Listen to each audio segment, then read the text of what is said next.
Hi friends, let me start the first topic in our Python, language fundamentals. Okay, so first language fundamentals, next input and output statements, operators, flow control, like almost around 25 topics we are going to discuss, right? But please make sure you people should have clear clarity about one point, sir. So if you aware the first basic classes very confidently, if you are getting perfection in basic concepts, then the remaining concepts will become very easy. That's why first 4 or 5 units, something like language fundamentals, operators, flow control, these kind of things better to have clear clarity. Automatically remaining things will become very easy for you people, right? Okay, so now the first topic, language fundamentals, right? This is the topic what I have to discuss. As a part of language fundamentals, okay, we have to talk about introduction. What is Python? Why the name Python? Why the name Python? Like sir, general syntax related things I will explain. Next, application areas of Python. Sir, where we can use this Python? Okay, next, features of Python. Either Python in the open source or not, platform independent or not, portable or not, like features of Python. Next, limitations of Python. Limitations, sir, where we can't use Python. Okay, like next, flavors of Python. Okay, multiple flavors are available for the Python, sir, as it is the open source, like Jython, Anaconda Python, Iron Python, like multiple flavors are there. I will explain. Next, sir, what are various versions? Python 2x, 2.x, Python 3.x, like we have to discuss about these version related issues, right? Next, identifiers concept we have to discuss, reserved words concept we have to talk, and then data types concept we have to discuss, right? Sir, under data types concept, almost around 14 data types we are going to discuss. Of course, all these things, fundamental data types I will explain, but all these things has a separate topics we are going to discuss in the next sessions also. But here basic idea about data types what we are going to use in Python, so we are going to discuss, right? Next, typecasting, how to convert from one type to another type, is it possible? Like, so this is the agenda related to our language fundamentals concepts, sir. Almost around around 10 hours we are going to discuss only about these things, sir. That's why take a bit very special care to understand each and every point, sir. If you are very strong in the basics, then the remaining things will become so easily you can able to understand. The remaining things will become very easy. That's why please make sure you should have clear clarity. You require to spend much time on these basics, right? Okay, sir, let me talk about language fundamentals introduction part. Sir, first question I will ask, can you please tell what is a Python? Please respond. What is Python? Python, we are going to discuss Python almost around 2 months, 3 months time we are going to spend on this. What is Python? Please spell out. Can I use the word? It is what is Python? Don't tell, sir, this is one type of snake. Regarding, don't tell it is one type of snake.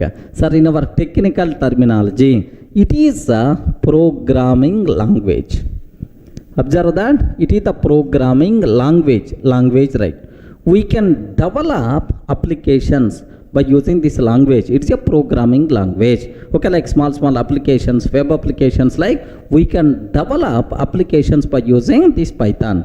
Sir, best example, you are using calculator application. I'm sure if you know Python, you can develop that calculator by using our Python language. What we are using, sir? Okay, Gmail application you are using, gmail.com.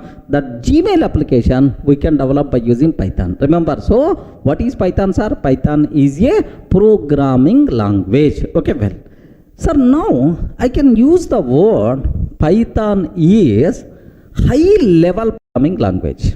Are getting? Python is high level programming language. Then immediately you may ask, what is high level? High level means programmer friendly language.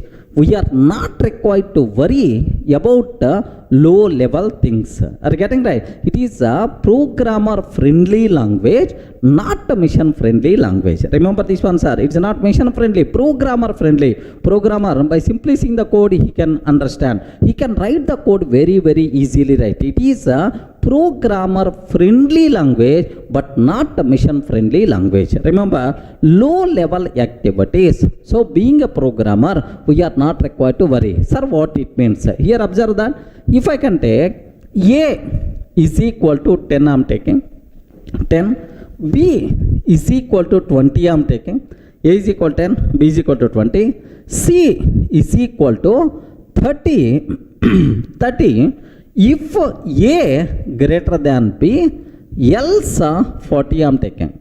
30, if A greater than B, else 40 I am taking. Print C, sir.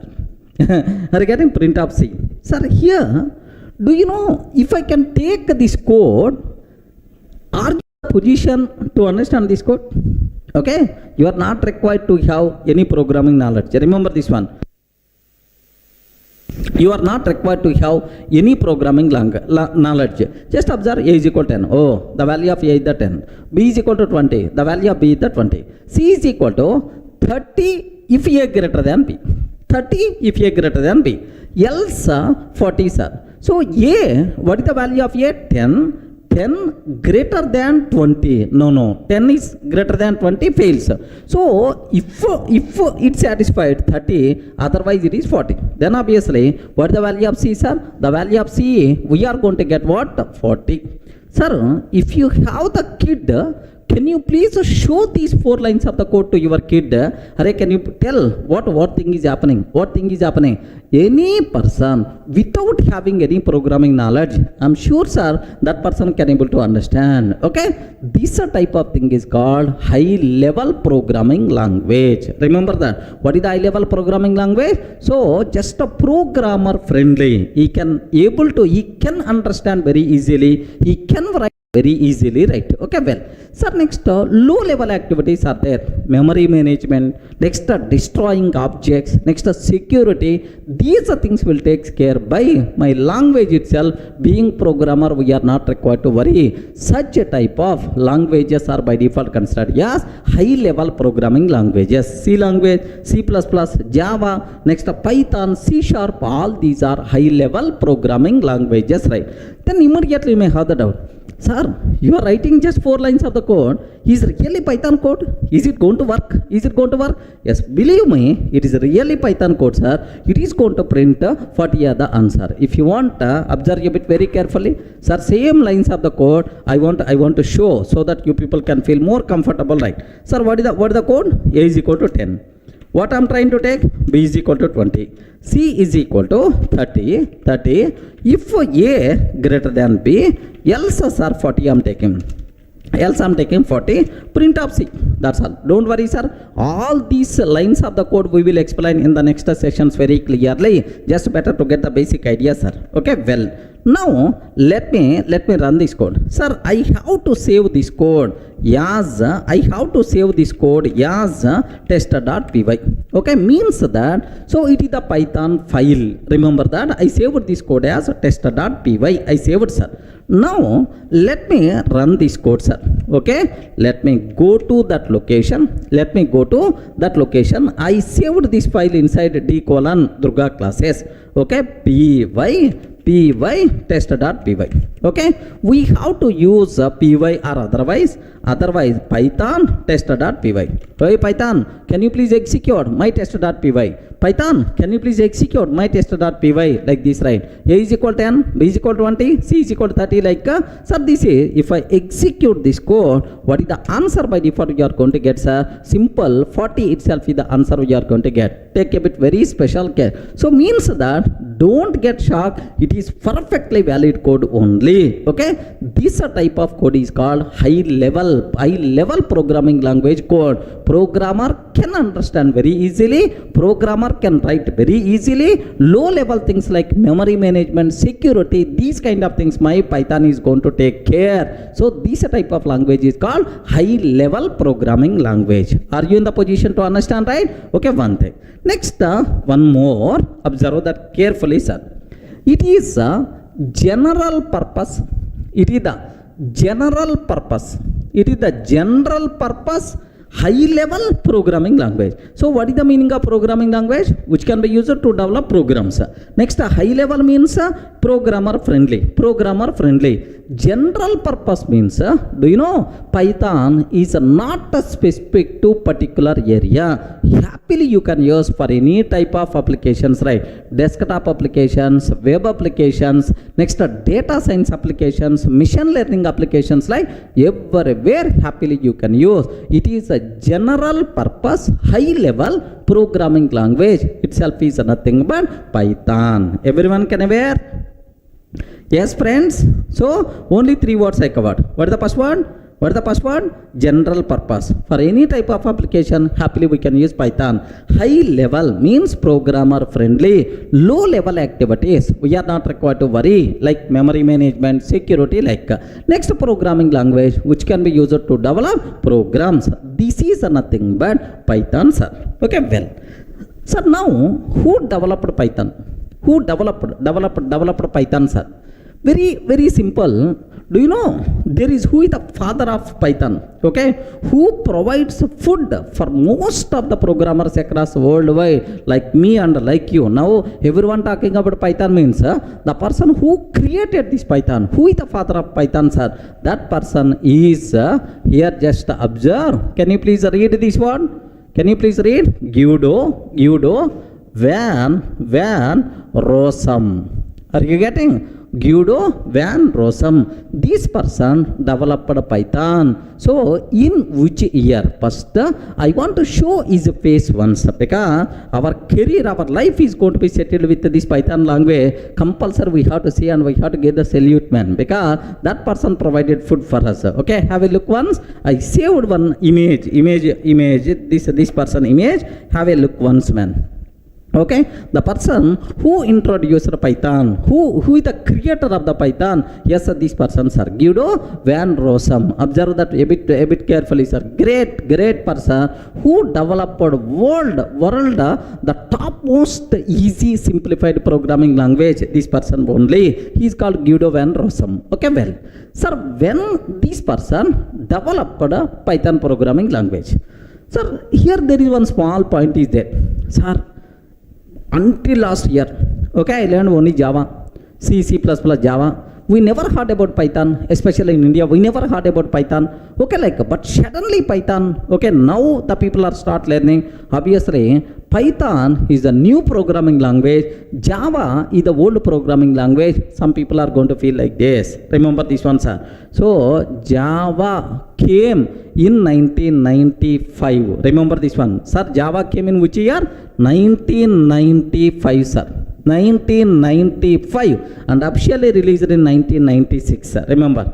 Next, Python, when this Python came, sir, 1989 only. Remember this one, 1989 only. So here means that it is the old language even than Java also. Remember, Java came in 1995 or 1996, sir, but Python came in 1989. It is the old language, right? Then immediately you may have the doubt, sir, why suddenly it became popular? Yes, I will explain the reason also. Just observe. So who developed Python language? Guido van Rossum developed Python language. In which year, sir? 1989. Clear, right? Okay. Sir, while working in National Research Institute in Netherlands. So this person, Guido van Rossum, worked in Netherlands National Research Institute. While working there, he developed a Python programming language. Sir, in which year this was happened, sir? 1989. Remember that. So even it is developed in 1989, but it's not released to the public immediately. In 1991, sir, Python made available to the public. Happily you can use this programming language, you can develop the programs, right? So officially Python released into the market in 1991. The official date of birth for Python is February. Okay, February 20th, 1991, the great day when the Python was introduced to the public, introduced to the market, February 20th, 1991, official date of birth for the Python.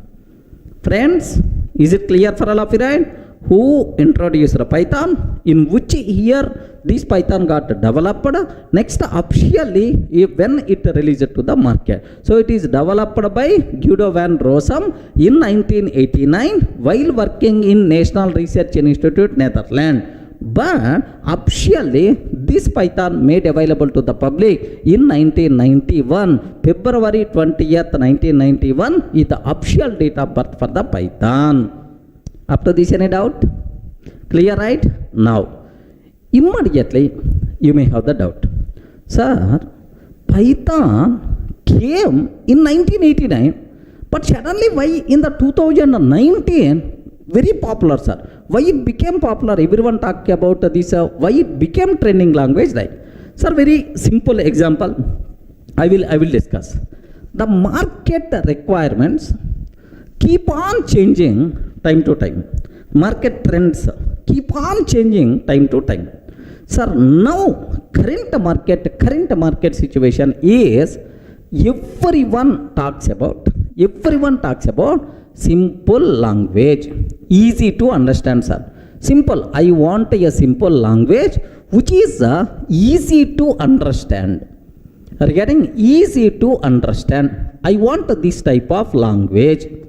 Next, second one, I have to write very less code. Regarding I have to write which codes are very less code to fulfill my requirement. This very less code is also known as concise code. Very less code is also known as concise code. I want concise code. Okay, like next third one, sir. Very important. Next third, I want these days everyone talks about, sir, here artificial intelligence, next and after that machine learning, next deep learning, neural networks, okay, neural networks, that is the data science, data analysis, like everyone talks about this. So for current trending market requirements, even, sir, do you know IoT also? These days the most commonly used IoT also, right?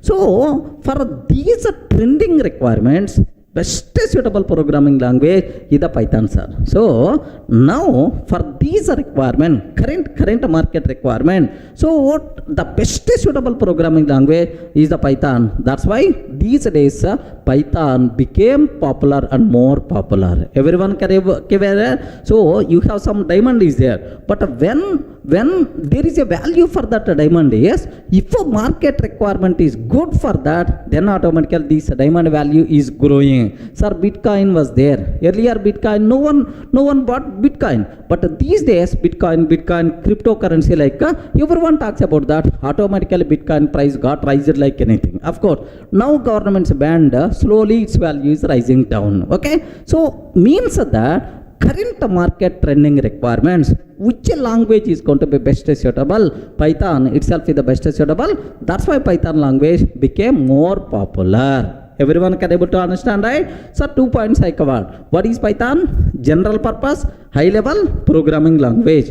Next, who introduced Python? Guido van Rossum introduced Python in 1989 while working National Research Institute in Netherlands. But officially, sir, Python made it available to the public in 1991. Official date of birth for Python, February 20th, 1991. Sir, why suddenly Python became popular? Even it is the old programming language, but current market trending requirements, best suitable compatible language is the Python. That's why it became more popular when compared with other languages. Up to this, any doubt about this?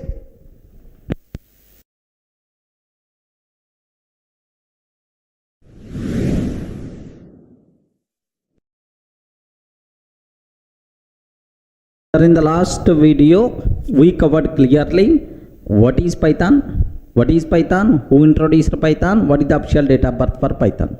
Now I will explain. Sir, if you want to learn Python, what are various prerequisites are there?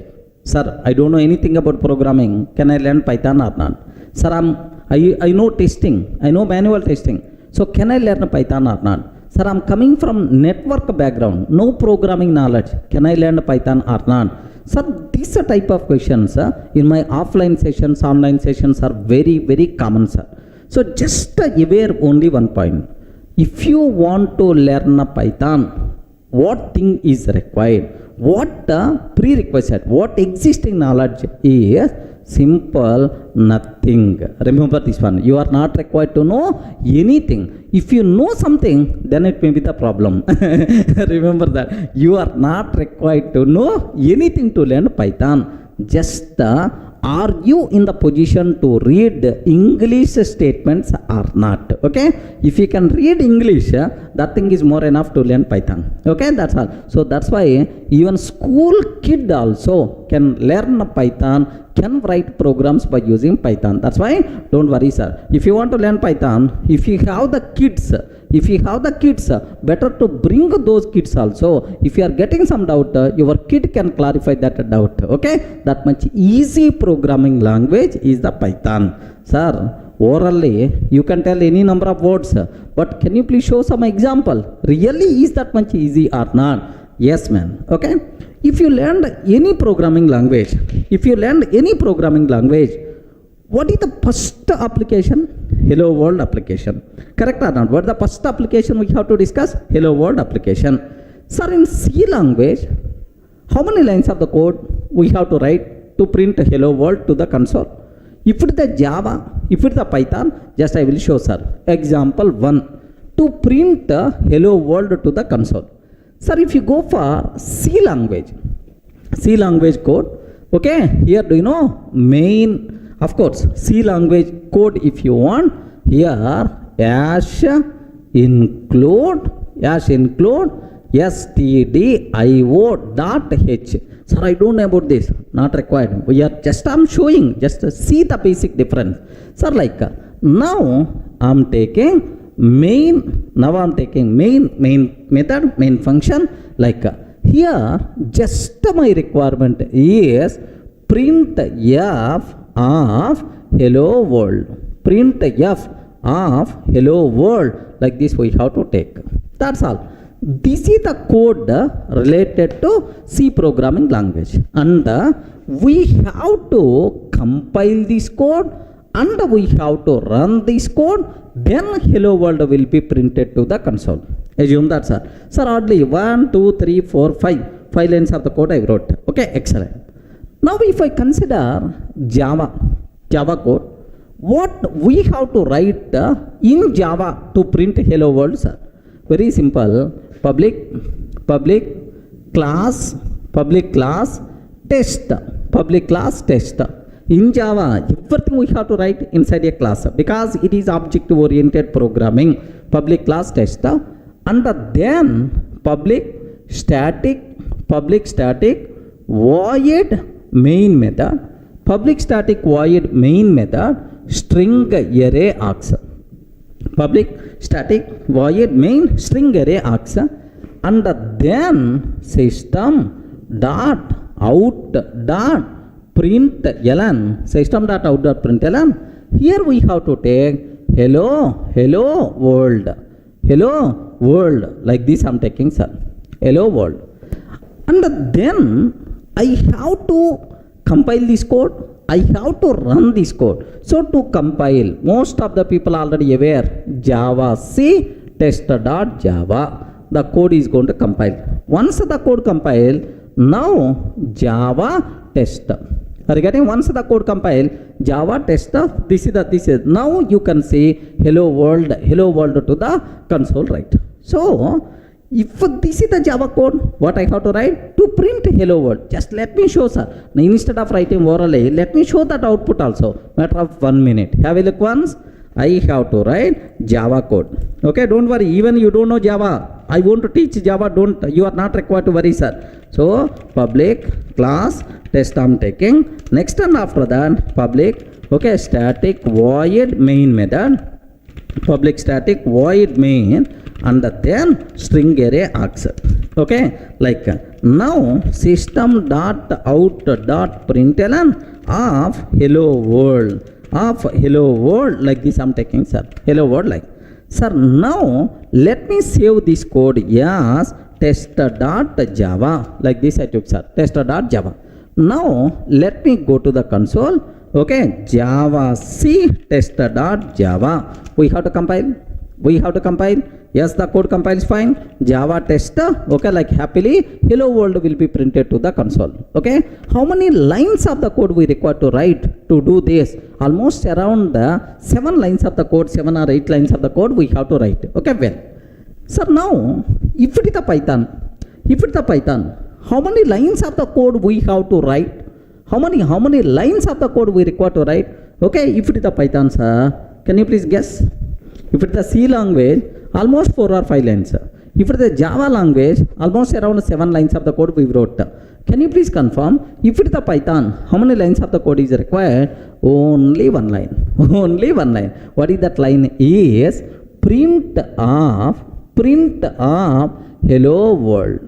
Are you getting? Print of hello world. That's all. Okay, semicolon is also optional. Print of hello world, like this, right? Only 1 line itself is enough. We are not required to compile, just run, that's all. Okay, how you can run, sir? Python test.py. Assume that I saved this line inside test.py, Python test.py, or shortly in some systems we can take py test.py also will work, sir. Okay, either this command or this command. Instead of Python, you can take just a py. Happily it's going to run. Okay, let me show this one, sir. Okay, here have a look once, sir. I have test.py is there. In that print hello world, like this I'm taking, sir. Hello world, like no semicolon. Next, instead of double quotes, you can take single quotes also acceptable. Okay, happily, do you know, just I want to compile Python test.py, yes, hello world, or py test.py, hello world is the answer you are going to get. Have you observed, right?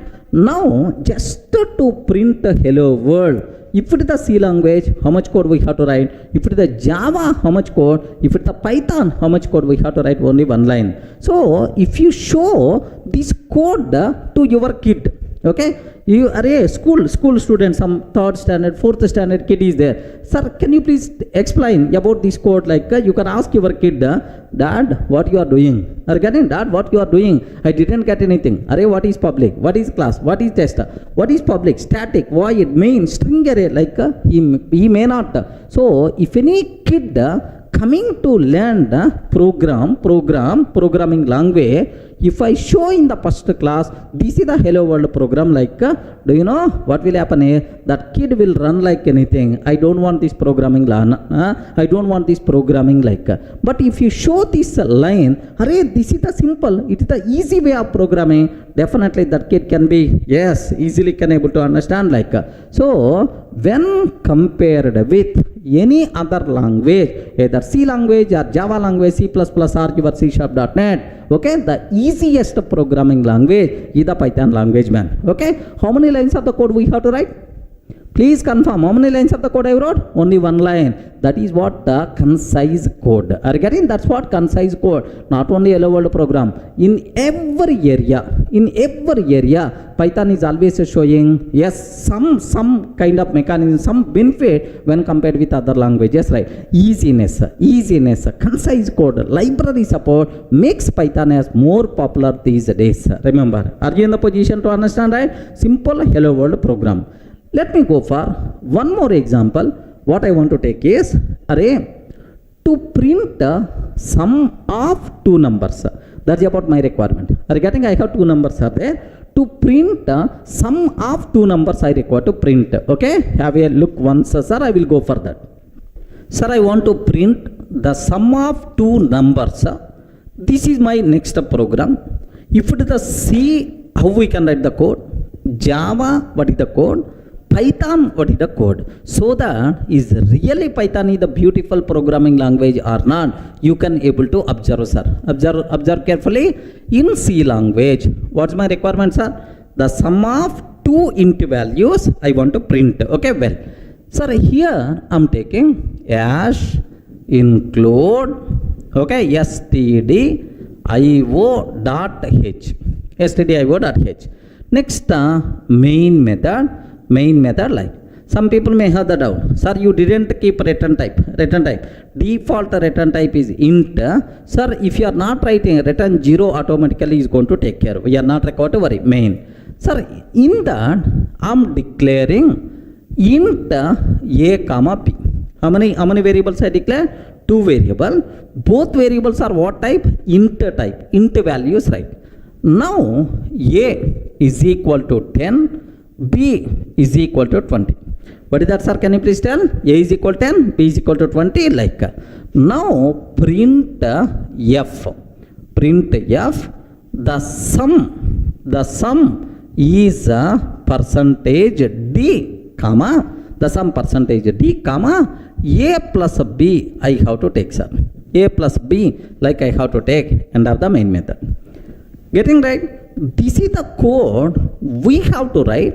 If you want to print the sum of two numbers a and b, first we have to declare variables and then assign some values and then try to print, sir. Simple program only.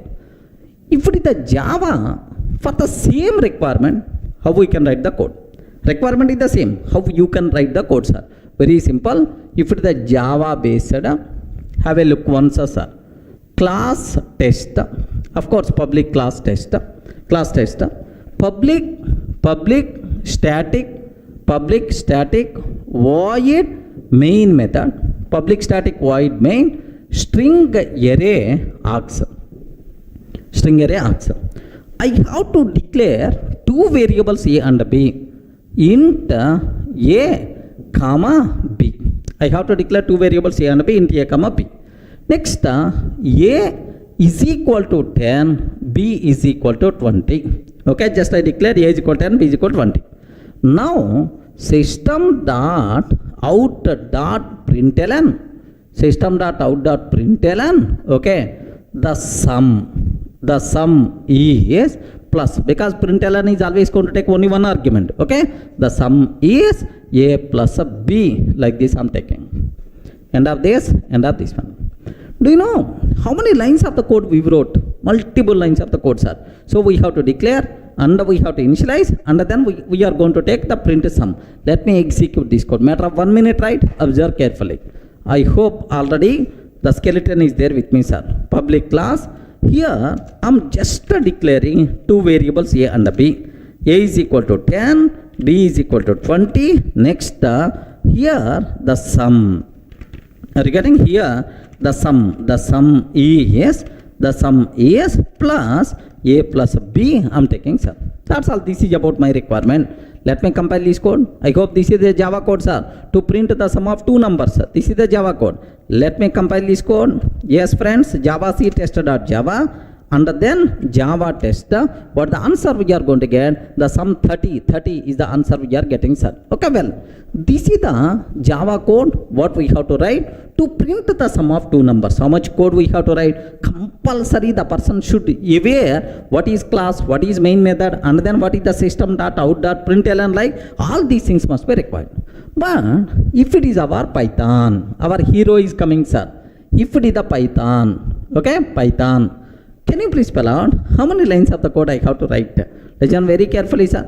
Here, have you observed what is the first line we wrote? Int a comma b and then a is equal to 10, b is equal to 20. Declare. Here in Python, I am taking a is equal to 10, b is equal to 20, a is equal to 10, b is equal to 20. Print of the sum, a plus b, I am taking that, sir. A is equal to 10, b is equal to 20, print of the sum a plus b, like this I am taking. That's all. We are not required to write big code. Just only 2 or 3 lines of the code is more enough. Let me execute this one. Have a look once. Here, see this one. Here I am taking a is equal to 10, b is equal to 20. print of the sum a plus b. Are you getting? Print of the sum a plus b. Let me run this code, sir. Let me run this code. Py test.py. Are you getting? Py test.py. Can I get the same output or not? Yes, sir. This is the same output, right? Okay, like. So how many lines of the code we require to write? Only two or three lines, right? Sir, even I can combine these two lines into a single line also. Are you getting? Even we can combine these two lines into a single line also. What is that, sir? A comma B is equal to, observe carefully, A comma B is equal to 10 comma 20. No other language is going to accept this type of syntax like C or C++ or Java. A comma B is equal to 10 comma 20. So this 10 will become value of A, 20 will become value of B. Okay, like let me do this here. Observe carefully. Instead of A comma B is equal to 10 comma 20. 10 comma 20, that's all. The sum A plus B. Have a look once. The sum 30. You people may feel sorry showing old output only again. Let me change something. 100 comma 200. A value 100, B value 200. The sum A plus B means 300 is the answer we are going to get, sir. Are you seeing, right? So this is the biggest advantage of Python programming, sir. How beautiful it is. With very less code, we can do n number of activities. That's what you people should aware. What is the Python? So to learn Python, what prerequisite is there is nothing, sir. You should be in the position to read English statements. That's all. It's not like a program. It is something like reading English statements. Okay, like English statements, but not programming code. Okay, well, sir, by seeing this code, immediately some people may have the bigger doubt. Observe carefully, sir. In C language, do you know you declare two variables A and B of what type? Respond, man. What type? Integer type. We declare two variables of what type? Integer type. Here also, we declare two variables of what type? Integer type. Integer type. In Java also we declare. But here, I didn't declare A and B. A and B are what type? We didn't declare. So, sir, in Python, is it not required to declare the type? Type concept is not applicable? Like you may ask. Very, very simple. Type concept applicable in Python. Sir, int, float, these types are there in Python. But we are not required to declare type explicitly. Such a type of headache is not there. So means whenever we are assigning some value, based on your provided value, automatically type will be considered. Remember this one, sir. Automatically type will be considered based on your runtime provided value. Such a type of programming language is called dynamically typed programming language. Remember that, sir. So in Python, we are not required to declare the type explicitly. Based on your provided value, automatically type by default will be considered. This type of programming language is called what? Dynamically typed programming language. Dynamically typed programming language. Can you please give an example? Which are dynamically typed programming languages? Best examples are Python, JavaScript, etc. Multiple languages, right? So type declaration headache, such type of things are not there, okay, in Python. But in Java, compulsory each and every variable should be declared with a type. Without a type, you can't use any single variable also. Such type of programming languages are statically typed programming languages. Are you getting right? What is this one? Statically typed programming languages. Best examples are C language, C++, Java. These are things are statically typed programming languages. So one more important point, sir. Okay, type headaches also not there in Python. Any doubt? So Are you going to learn easy programming language or difficult programming language? Sir, any prerequisite is required to learn Python?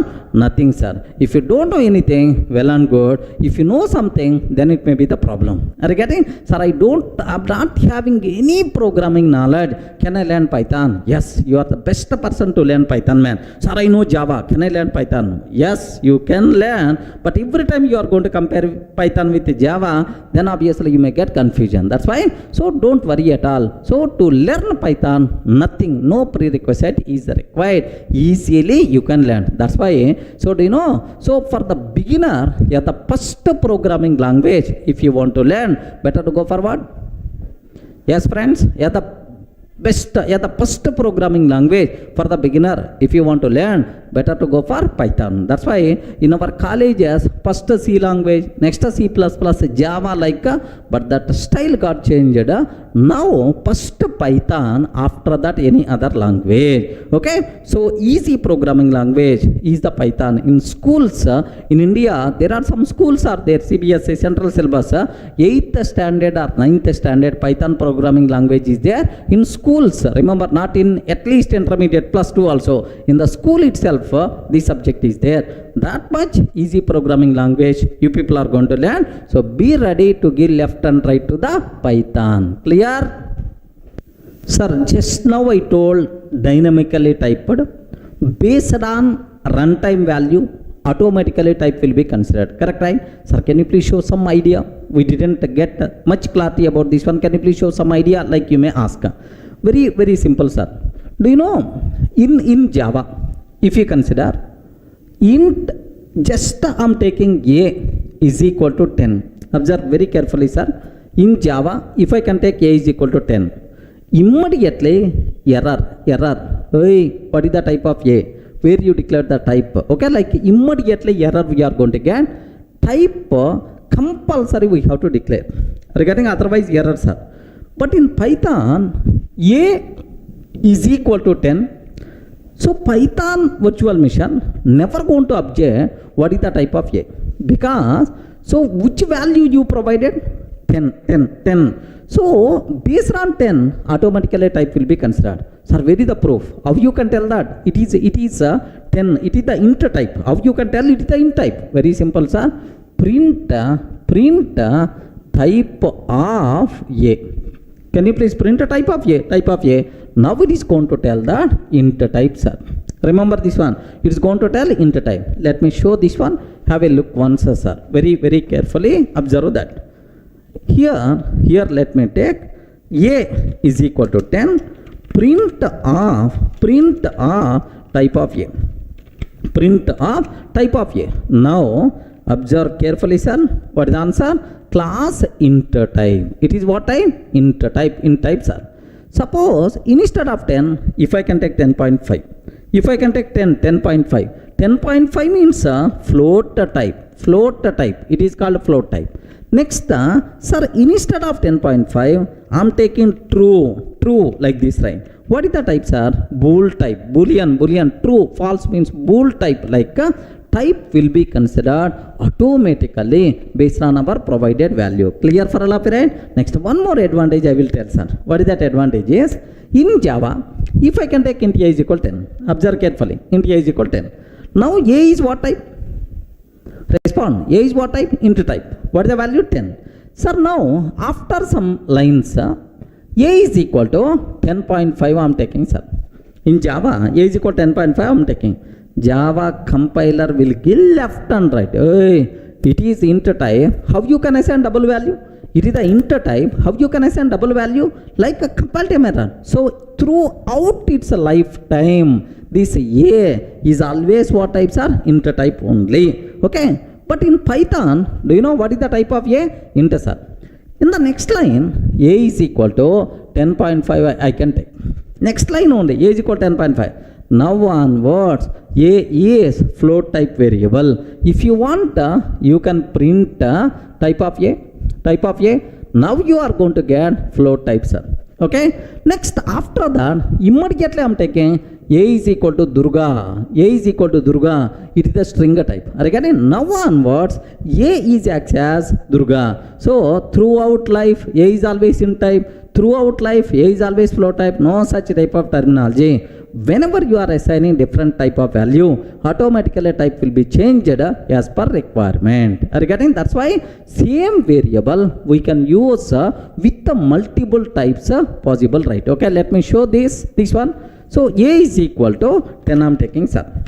A is equal to 10, print type of A. Now it is int type. Okay, well, now after that suddenly I'm taking A is equal to 10.5, print of type of A. Sir, same A only. Sir, once this line assigned, now onwards it will become float type. Now onwards it will become float type. Have you observed, right? Now onwards A will become float type. Now A is equal to Durga, I'm taking, sir. Print type of A. Print type of A. Now onwards it will become string type. Are you getting? str type. Str means what? String type, like this. Of course all these types I will explain in detail, don't worry, sir. So this is more easiness, more flexibility to the programmer, not required to declare the type explicitly. Next, based on our requirement, you can use the same variable with the different types also. That possibility is there. This nature is called dynamically typed programming language, which is the more flexible to the programmer. Clear, right?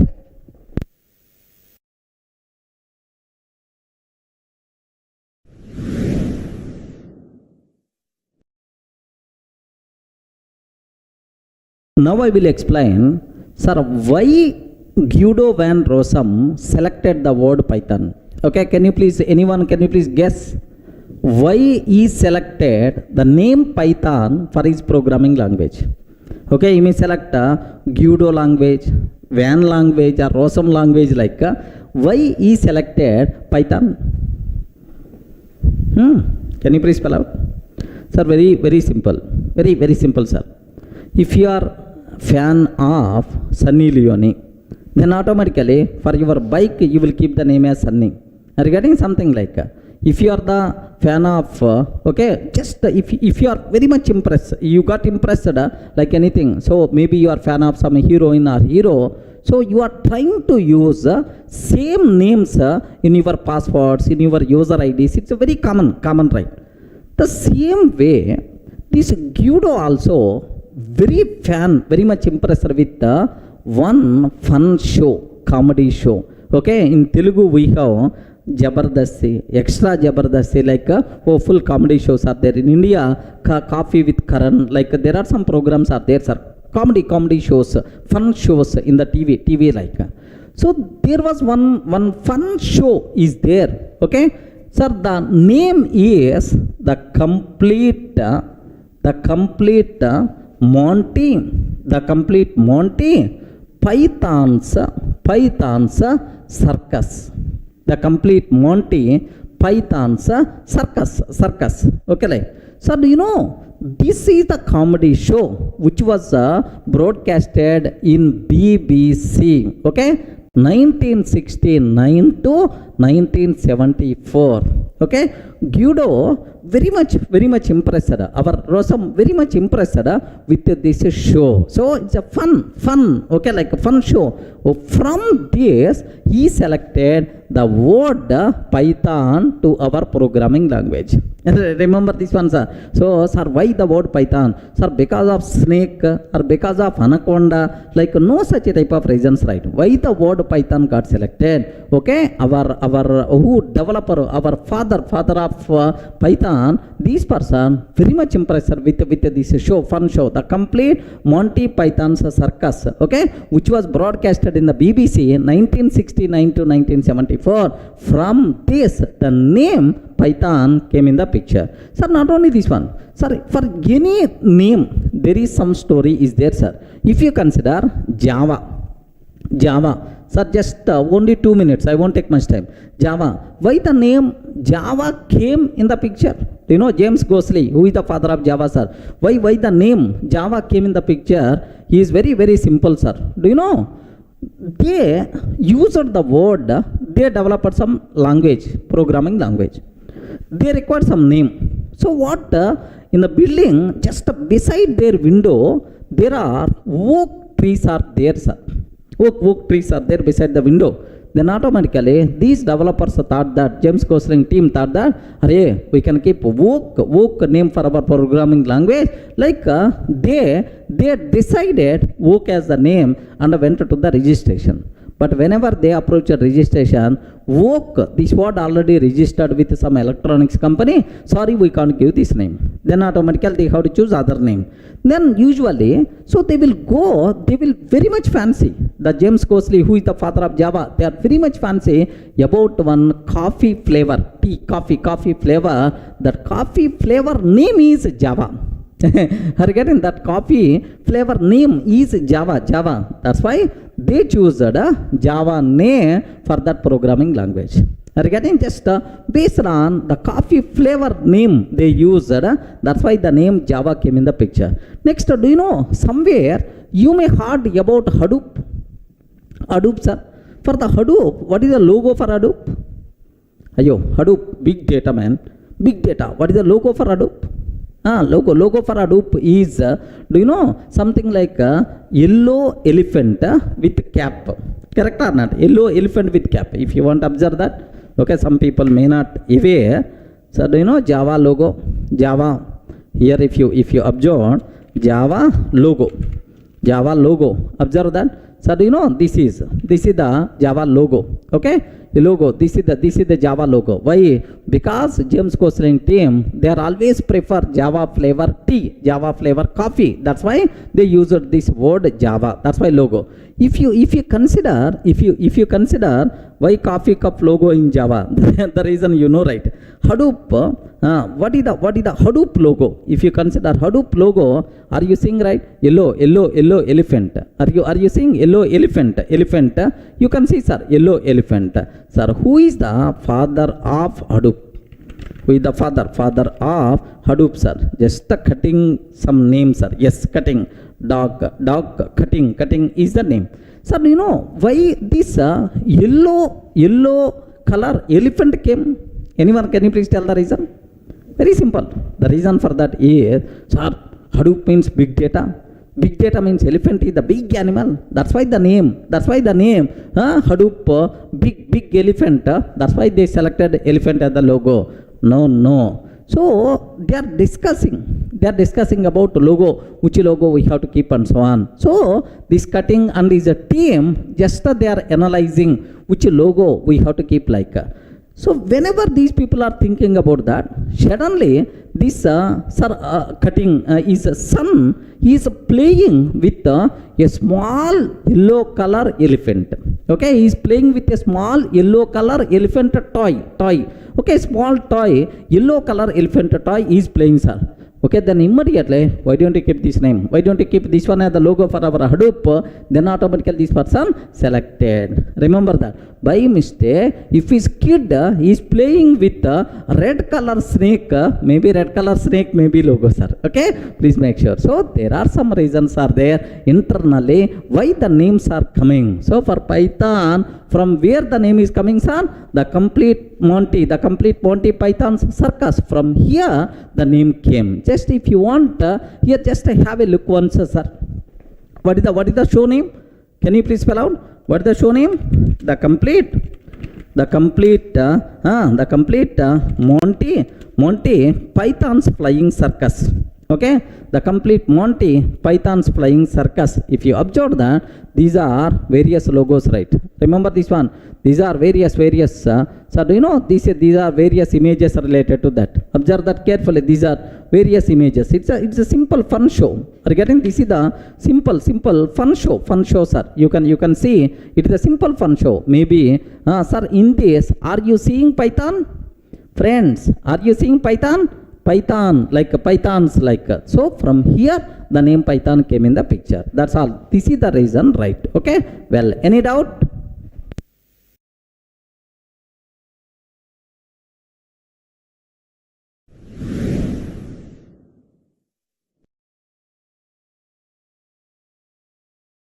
Now I will explain very important special feature of the Python. What is that is? Observe carefully. If you consider C language, C programming language, can you please tell C is functional programming language. What is this one, sir? Can you please spell out? C is functional programming language. Functional programming language is the C, sir. If you consider C++ and Java, C++, Java, these are object-oriented programming languages, C++ and Java.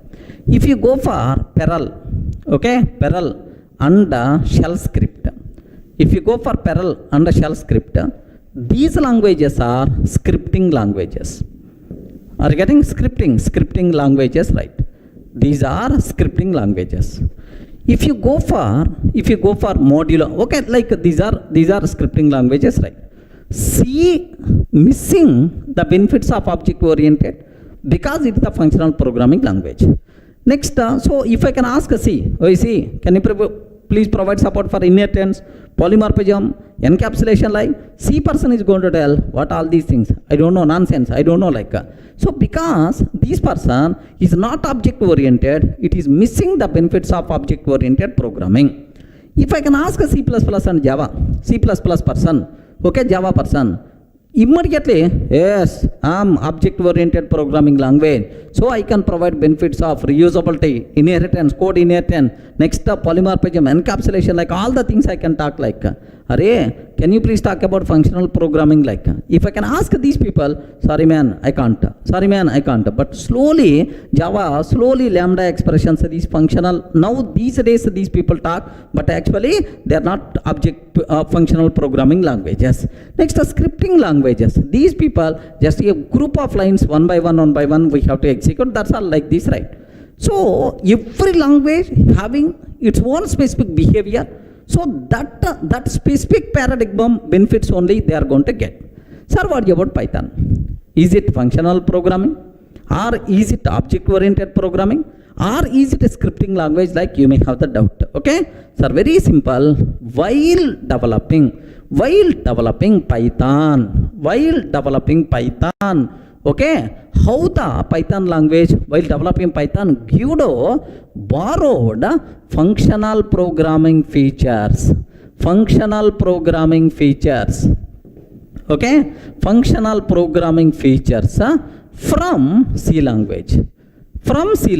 He borrowed functional programming features from C language. That's why. So Python is a functional programming language. Okay, well. Sir, next, he borrowed object-oriented programming language features. Object-oriented programming language features from, can you please tell? While developing Python, whoops features, object-oriented features are borrowed from which programming language? Respond, man. Object-oriented programming features are borrowed from which language? Okay, don't tell Java, because at the time of developing Python, Java was not there. Remember, so borrowed from C++. Okay, that's why Python is object-oriented programming language.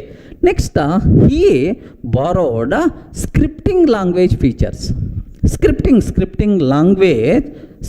language features from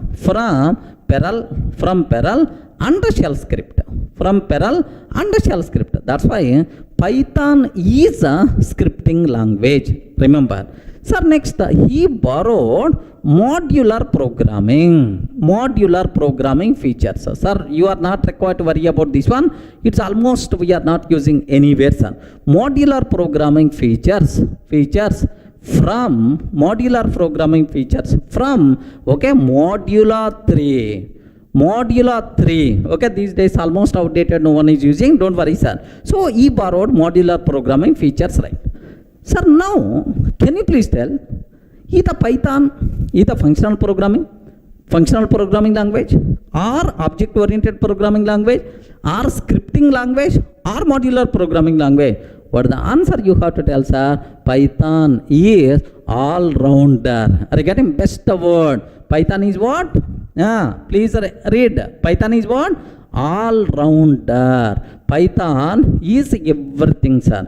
It is a functional programming language, object-oriented programming language, next a scripting language. Python acts as modular programming language also. Okay, Python is all-rounder. Python can enjoy benefits of all these programming paradigms. Okay, like, sir, now theoretically, okay. Can you please show at least 2 or 3 minutes, sir, basic idea sake, what it means, right? Sir, anyway, this one is completely outdated. Don't worry, remaining 3 things. Sir, what is scripting language? What is the scripting language, right? Scripting language means a group of lines will be there. This group of lines will be executed one by one. No functions concept, no classes concept. Just see a group of lines one by one is going to execute. Is nothing but scripting language, right? Now have a look once, sir. I'm taking here just a print Python as a scripting language. Python as a scripting language like this, right? I took this one. So do you know, just a group of statements I'm taking, sir, almost 6 statements I'm taking. Like if I execute this, first statement, second statement, third statement, like all these statements will execute one by one. No functions concept, no class concept, no object concept. Happily it is going to run, sir. Have you observed, right? Now this is, have a look once, sir. py tester.py. Yes, Python is scripting language like happily it's going to run, sir. Okay, well. Now my next requirement is, sir, I want to use Python yes, sir, like functional programming. Very simple. Define a function and write whatever the code you want and call that function based on your requirement. This is the C language approach, right? How you can do in Python. Okay, very simple. Observe carefully, sir. Here I'm taking def f1. I'm writing a function, sir. Print of Python as a functional programming language. Python as a functional programming language like this I'm taking, sir. Okay, let me write a function. Here I write a function. Of course this function contains 4 lines of the code. Now you can call this function based on your requirement any number of times. Okay, sir, I want to call this function f1. Now let me execute this code. Sir, observe, this is called declaring a function and this is called calling a function. Okay, now I want to call this function. Observe carefully, sir. Yes, Python, yes, functional programming language, like this it's going to work, sir. Okay, well, sir, now I want to use Python as object-oriented programming language like C++ or Java. So you can write a class. Within the class you can define a method, create an object, and then you can call the methods related to that class. Okay, object-oriented programming. How you can observe carefully. Here I'm taking a class test. def m1 of self. Print of Python as object-oriented programming language. Like this I'm taking, sir, object-oriented programming language like this, sir, like I have. Now create an object. T is equal to tester, sir, t.m1. Can you please create an object t.m1 like so? That's all. So I'm defining a class. Within the class I'm writing a method. Next I'm creating an object for that class and then I'm calling t.m1 means that method, right? Okay, like, sir, immediately you may have several doubts. Sir, what is self, sir? What is the def, sir? What is the class like? All these things I will explain in detail. Don't ask these doubts now. Just for basic idea purpose I'm explaining. All these things we will discuss in detail next sessions. Don't worry, sir, just get some idea, that's it. Okay, now let me execute this code.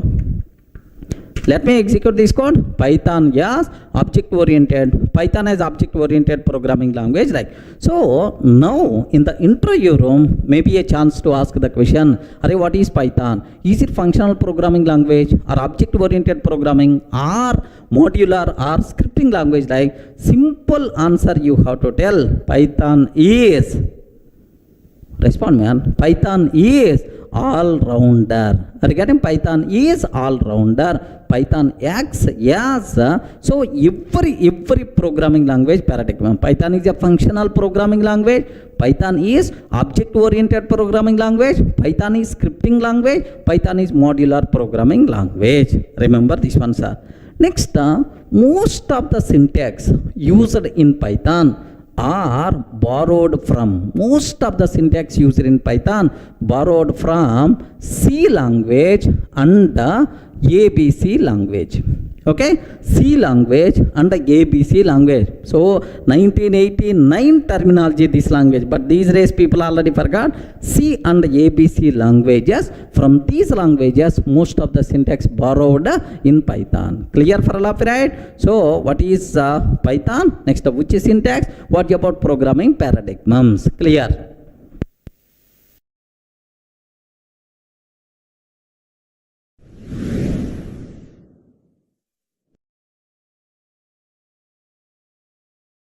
Sir, where we can use Python? Okay, I told already Python is the general purpose programming language.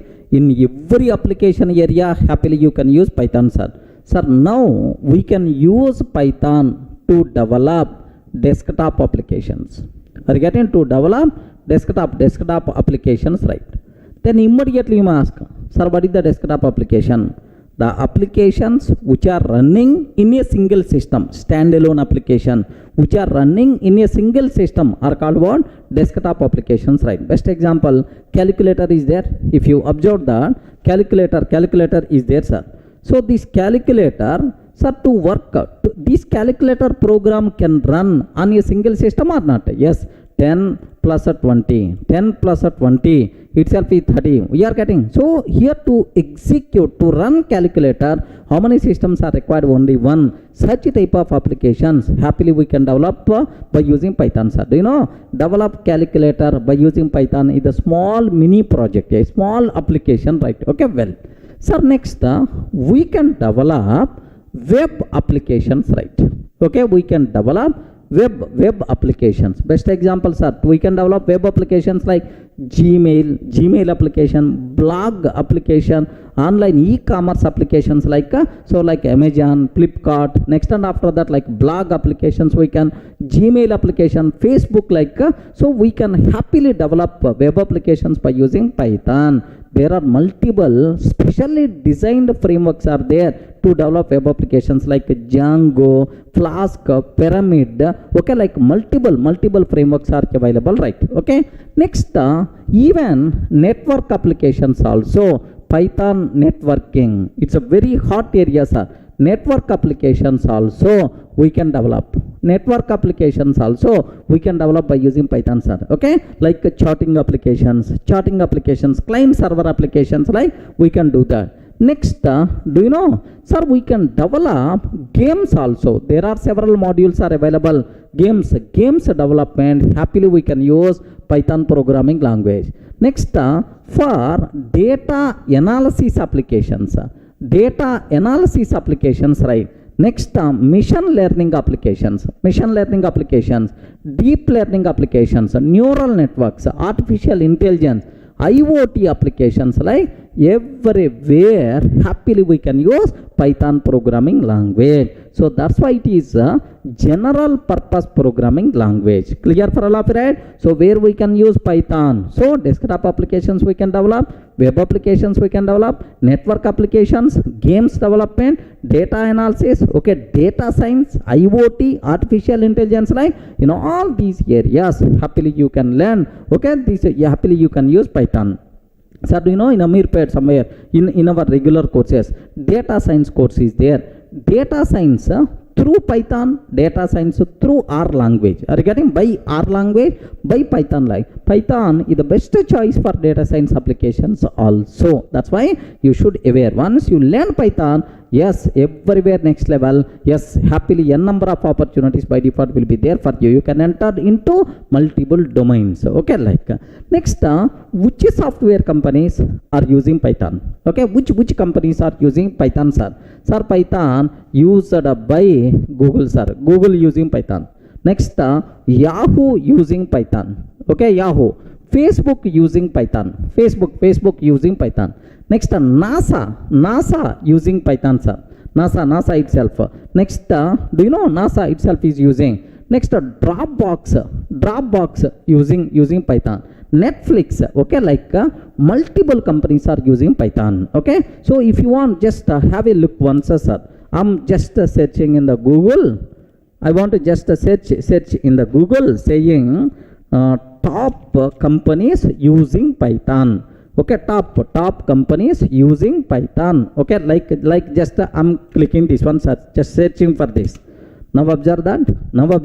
Okay, yeah, 8 world-class software companies using the Python. 8 world-class software companies that use Python. Have you observed? Just have a look once. Industrial, Light and Magic, Google, Facebook, Instagram, Spotify, Quora, Netflix, Dropbox, like they are using. Sir, if you observe images, like just I'm clicking images, right? Sir, in the images, you can see here. Have a look once, son. Have a look once here. If you are seeing this one, just do you know YouTube? The popular YouTube video sharing system is largely written in Python. Next, Google makes extensive use of Python in its web search system. Web search algorithms are there. There Python is going to play the role. Next, Dropbox storage service codes both its server and client software primarily in Python. Okay, Dropbox client and server both are developed by using Python. Okay, here Raspberry Pi. The Raspberry Pi single board computer promote Python as its educational language. Remember. Next, sir, BitTorrent peer-to-peer, okay, file sharing system began its life as a Python program. Remember, NASA uses Python for specific programming task. NASA. Next, and after that, the NSA uses Python for cryptography and intelligence analysis. Okay, just do you know security, National Security Agency, right? Sir, next, Netflix and Yelp, like so every company itself is using Python, sir. Next, if you go for another thing, sir, do you know? Sir, can you please have a look once about these things, right? Almost around 20 to 30 companies are covered in this slide. Top companies using Python. Okay, Amazon, Uber, IBM, like so almost all the companies, Red Hat, Yahoo, Mozilla, okay, SendGrid, like Udemy, like there are multiple companies are using Python, sir. Please make sure you people should be aware. That's why, so believe Python. Definitely Python is going to provide food for you, man. Okay, definitely Python is going to provide good career for you people, right? Okay, that's all.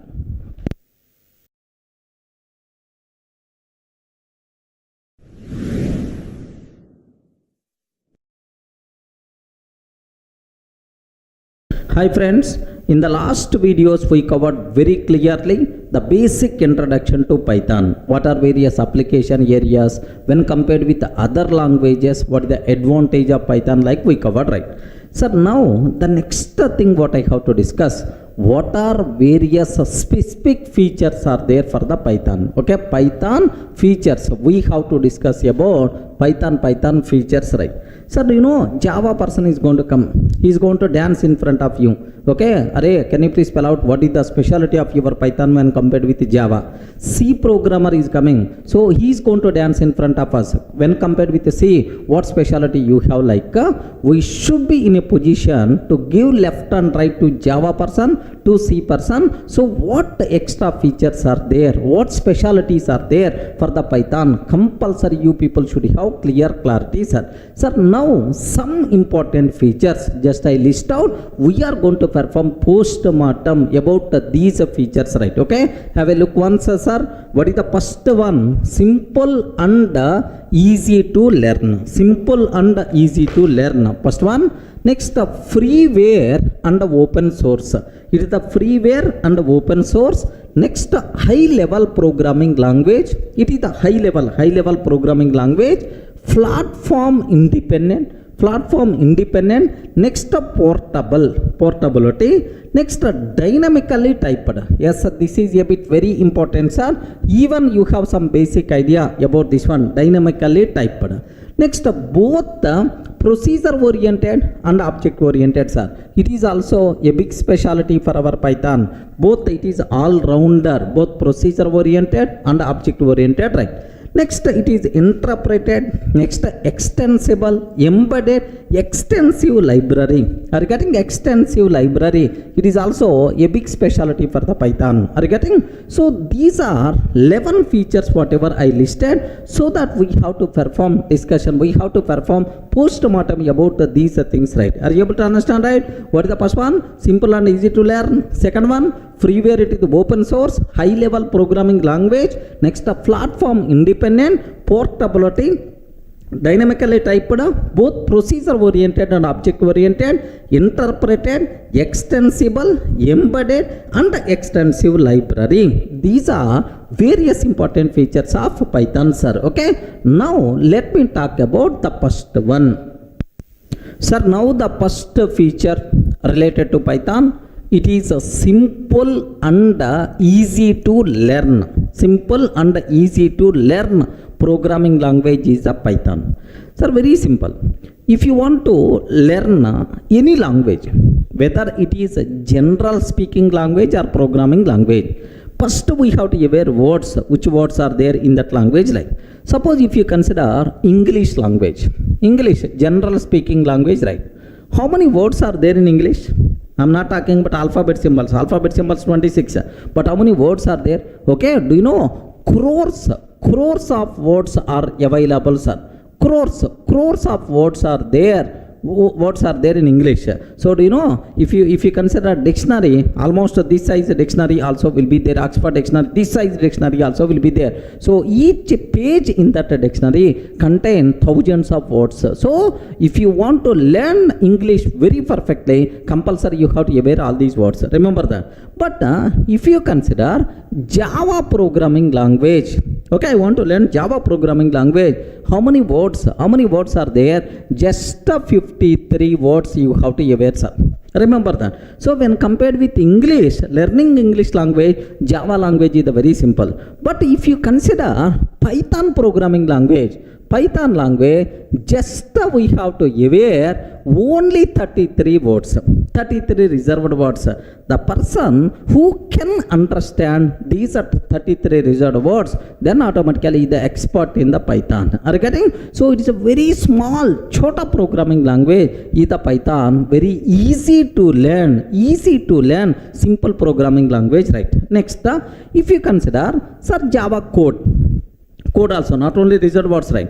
Code also. If you consider Java code, if you consider Python code, there's a big difference there. Python code is something like reading English statements. Remember this one, sir. Python code is something like reading English statements.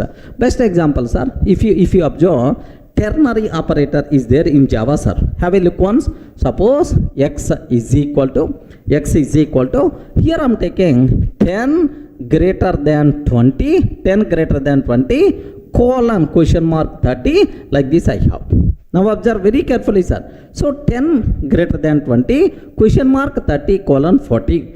If I ask any person, Arey, can you please observe this line? What this line is doing? If I can ask, out of 100, 99% of the people are going to fail. Yes, they don't know about the meaning of the syntax unless and until if they know Java. Okay, the people who know Java, they can tell, oh, this is Bob ternary operator, this is the condition. If it is the true, 30 is the value. If it is the false, then 40 is the value. Like, do you know, if I show this code, compulsory Java expert only can able to understand this line. Correct, right? Okay, like. But if the same thing in Python, how I can write? Observe carefully, sir. X is equal to 30, sir. 30. A 10 greater than 20. 30 if 10 greater than 20, else 40. Are you getting? 30, sir. If 10 greater than 20, else 40, like this, right?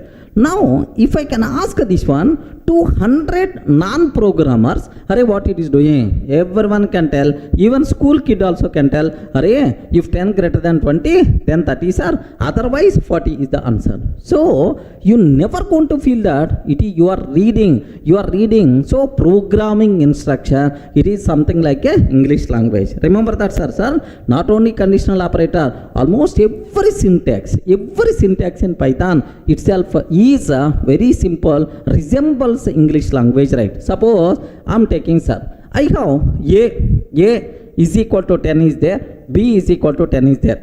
I want to check a and b both are equal or not. Okay, a is b or not. Are you getting? A is b or not? Like you have to ask, a is b, both are pointing to the same object, something like a is b or not, like we have to ask. Same way, sir, employee is not none, employee is not none. How I can ask? If EMP is not none. If EMP is not none, sir, don't feel, sir, this is the English statement. No man, it is perfectly Python code. So seems to be reading Python code means you are going to feel that reading English statements. That much easiness is there in the Python. Sir, Python contain how many words, right? Only 33 reserved words. If you ever these 33 reserved words, then automatically Python will become, so you will become Python expert, right? Okay, well, next another biggest specialty for the Python is concise code. Okay, what is that? Can you spell out, sir? What is that code? Concise code. What is the meaning of concise code? Is less code. So we can do big activities also with very few lines of the code, sir. Okay, with very few lines of the code we can do. Because of that, the biggest advantage what we are going to get is, we can reduce development time, we can reduce cost of the application. Remember this one, sir. So obviously development time is going to be reduced, cost of the project development will become down, so which is very critical to the client, sir, very essential to the client. So another specialty for the Python is concise code. So development time is going to be reduced, cost of the project development will be reduced, sir. Okay, like length of the code will be less, obviously readability by default is going to be improved, sir. So this is the easiness will be there in the Python. You can learn very easily. It is a very simple programming language. So just a small example I want to take. Assume that I have one file is available, sir. Assume in my system I have one file is available, sir, abc.txt. Observe, a text file is there, sir. Now this text file contains some data is there. Assume some data is there. Array, write a Python program to read the data from this text file and print to console. Are you getting? And print to console. This is my requirement. Are you getting, right? Write a program to read the data from this text file and print to console. This is about my requirement, right? Have you observed how much code we have to write? If you go for C language, big code. If you go for Java language, buffer reader, file reader, line by line reading and then printing to the console, a big activity we have to do. But in Python, how many lines of the code is required, sir? How many lines of the code is required? One line. One line is more enough. Remember this one. How many lines of the code is required? One line is more enough. That one line I'm ready to write. Sir, which file data you have to read? abc.txt. Very simple. Open abc.txt. Open abc.txt. Sir, I open abc.txt. Read data. Now data read. Now you are getting the data. Print this data. Then automatically print. That's it. Are you getting? Open abc.txt and read the data and print that read data to the console. That's all. Single line which is going to read the total data from the file and print it to the console. How beautiful this code. Observe that, sir. Let me show, sir. I'm not telling just orally. I want to execute this code. Have a look once. Sir, in my system, there is a file is available named with abc.txt. Observe very carefully, sir. Named with abc.txt is there, sir. Okay, welcome to Durga Soft Python course, sir. It is like I have some code is there, sir. It's a very easy course, even kids also can learn like this. I'm taking, sir. Now my requirement is, observe that I want to write a Python program. First what I have to take, open which files are abc.txt. Okay, dot read the data. Yes, you completed reading, and this total data I have to print. That's why print off like this, right? Okay, so this total, open this file. Have you observed? Just observe. I open abc.txt file and then read the data. After reading data, can you please print that data? Okay, like only one line. Now let me execute that code, sir. If I execute py test.py, have you observed? Whatever data is there in the file, you can able to see, sir, in the you can see in the console. So that much simple code is the Python. So you can learn very easily, sir, without having any prerequisite, without having any programming knowledge. So if you can go for C language, this much easiness is not there. If you go for Java, this much easiness is not there. So in the world, when compared with any other programming language, Python is a very simple language. You can learn very easily, right? Clear for all of you, right?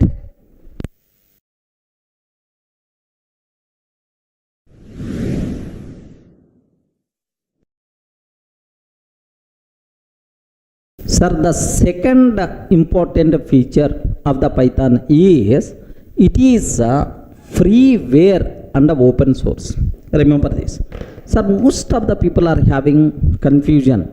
Freeware, open source, both are same or not? No, both are not same, sir. So to use a Python, how much license fee, how much fees we require to pay? Yeah, the license cost. What is the license cost to use Python? Sir, very simple. We are not required to provide, we are not required to pay single paisa also to use Python. Remember that it is a freeware. Any person can use, even for business sake also.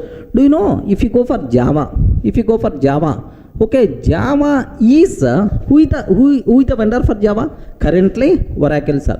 Oracle, it is the commercial business organization, right? Sir, if you go for C#.net, C#.net, sir. So who is the vendor for this? Microsoft. Okay, it is the business organization, right? But if you go for Python, so who is the vendor? Who is the responsible to maintain? No vendor, sir. There is one charitable trust. Foundation is there. That foundation is the responsible for the PSF. Okay, Python Software Foundation is the responsible for this to maintain this Python, sir. That's why it is not sir, business organization. It is a non-profit organization, right? So to use a Python, we are not required to pay single paisa also. Okay, remember that. Of course, if you want to voluntarily, if you want to donate, happily you can donate for this foundation. What is that, sir? Python Software Foundation. What is the corresponding website? python.org. From where you have to download Python is from this website only. This is from here. If you want, you can, sir, pay. You can voluntarily, you can donate some amount for the software foundation. But anyway, it is the freeware. But Java, from Java 11 version onwards, it is the paid version, sir. If you want to use for your personal use or business use, compulsory license must be required. .NET licensed version. Okay, but Python, it is the freeware. Happily, do you know, it is the biggest asset for small scale organizations, medium scale organization. They are not in a position to pay, okay, license cost. Clear, right? So this is, so one another reason, sir, definitely you should believe Python. This is also one reason, sir, because the scope of using Python is very huge. So because of it's a free cost. Okay, well, next, sir, what is open source? Very important, sir. What is the open source? The source code of the Python is open to everyone. Okay, the source code of Python is open to everyone. Assume that this is the Python source code, sir. This is the Python source code. Okay, so I feel that this source code is not going to fulfill my requirement. Then what I will do is I will change some changes. I will customize this source code, and I can use this customized version of Python, sir, to fulfill my requirement, right? Now for this Python, I want to use Durga Python.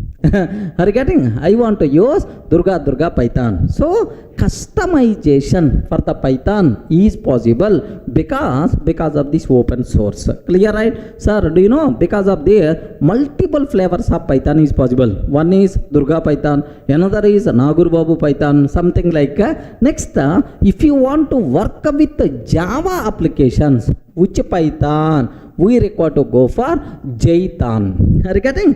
Python which is customized to work with Java applications, right? Okay, like same way, if you want to work with the C#.NET applications, then automatically we require to go for Iron Python. Are you getting? Don't feel Iron Python means the Python which is developed by using iron. No. The Python which can be used to work with the C#.NET applications, that is called Iron Python. Okay, like, sir, do you know, I want to work with big data, large volumes of data I want to handle, sir. For that, a specialized version of Python came, Anaconda Python. Are you getting right? What is this one? Anaconda Python, like this, right? So this is the advantage of Python, sir. So for every requirement, specific version is available in the market. Happily we can use that specific version and we can fulfill our requirement. Everyone in the position to understand, right? Source code is open. Based on our requirement, we can customize Python software itself because it is the open source. Clear? For most of the programming languages, this type of facility may not be available. So this is the second feature what we have. It is the freeware, not required to pay single paisa. Next, open source. Based on our requirement, we can customize Python software, which is nothing but, sir, free open source and freeware. Up to this, any doubt? Clear, right? Sir, up to these two features we covered, sir. Simple and easy to learn. Second one, freeware and open source. Now the next features are Python is a high level programming language. So high level programming language means programmer friendly language, not mission friendly language. Any programmer can easily read, can easily understand, can easily write the code, sir, Python. Are you getting? Activities. Okay, low level activities means how the memory allocated. So next, how the objects will be destroyed, how the security will be there. So such a type of low level activities. Being a programmer, we are not responsible for these activities, right? So memory management, I'm not required to worry, man. Memory objects destruction, provide free space, I'm not responsible. Internally, my Python virtual machine is going to take care everything, sir. If you want to destroy some useless object, garbage collector is there. Are you getting? Next, memory allocation, internally Python is going to take care. Security, Python virtual machine is going to take care. We are not required to worry about the low level activities. Clear for all of you, right? Sir, what is that? High level programming language, programmer friendly language. We are not required to worry about low level activities like memory management, security, these kind of things we are not required to worry. Clear?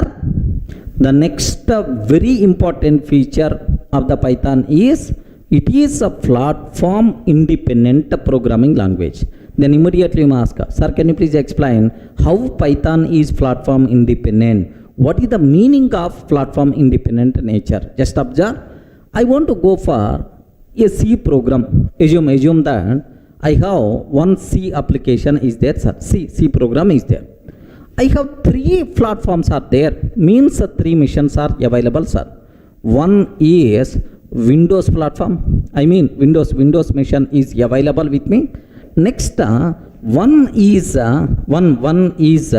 Linux mission is available. Linux platform is available for me. Next, another is Mac platform is available, sir. Can you please observe how many missions are there? How many platforms are there? 3 platforms are available. Now, I want to write a C program which should run on all these platforms.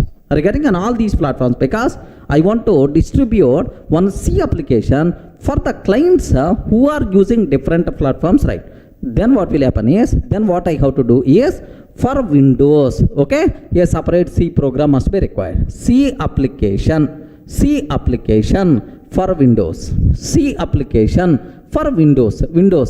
The C program which is developed for Windows operating system, Windows platform, it can't run on Linux, it can't run on Mac. That's why compulsory for every platform you have to provide that platform specific application, right? So C application for Windows I have to provide. Next C application, okay, C application for Linux platform I have to provide. Happily it can run, okay. Next C application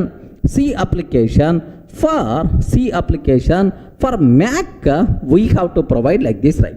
Sir, now can you please tell how many applications are there? So 3 applications. How many platforms are available, sir?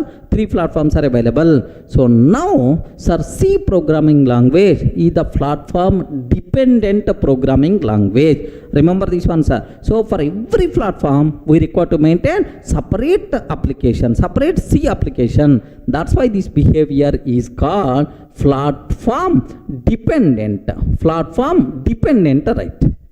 Okay, well. Sir, when compared with this approach, what is the specialty for the Python? Sir, same terminology, same cinema, we have to discuss a bit different style. Observe that, sir. I have, how many platforms are there, sir? Okay, here assume that C, Windows platform is there. Windows platform is there, sir. Observe a bit very carefully.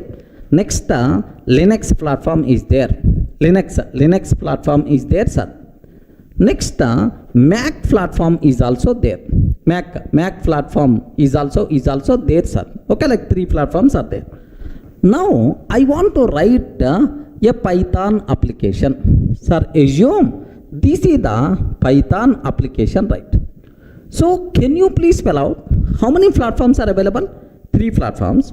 How many Python applications are there? Only 1. So, write the Python application once. Run anywhere on any platform, sir. We are not required to provide this is the Python application for Windows, this is the Python application for Linux, this is the Python application for Mac. Such type of stories are not required for Python. Write the Python program once and run anywhere. This concept is nothing but what? Sir, platform independent nature. Sir, how platform independent nature is coming? Very simple, sir. Do you know, if you want to run this Python application, sir, on the Windows platform, what must be required is Python virtual machine,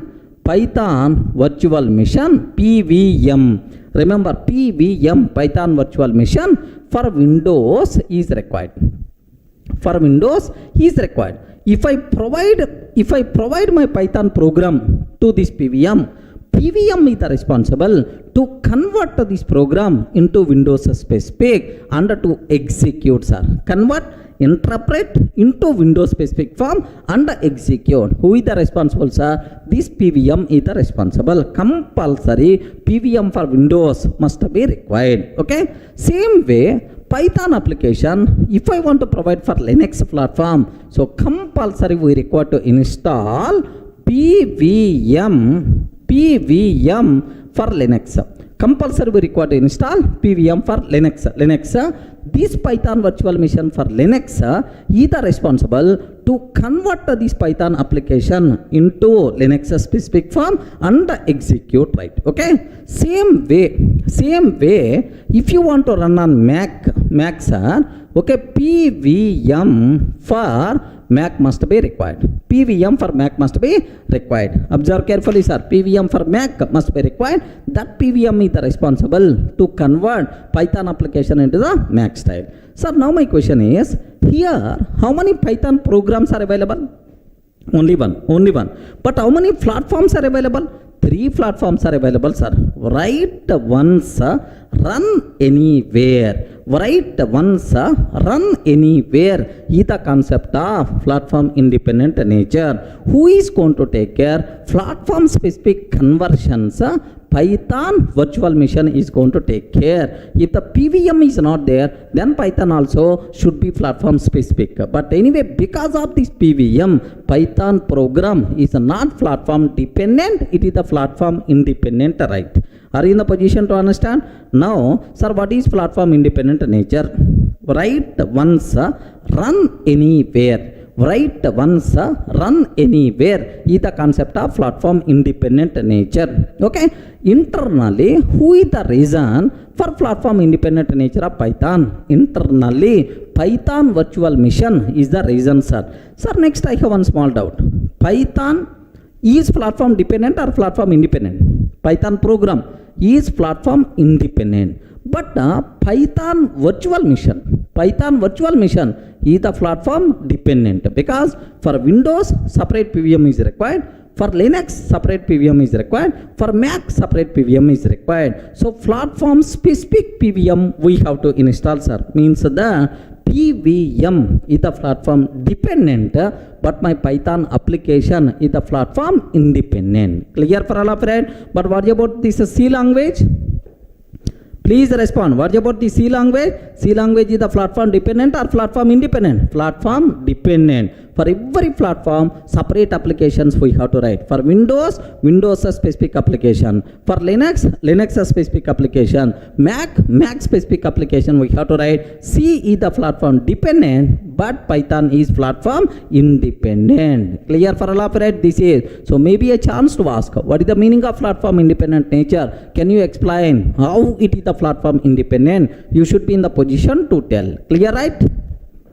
Sir, the next feature what I have to discuss, portable. Python is portable programming language. Sir, what is the meaning of portable? Can you please observe? Don't talk about programming, sir.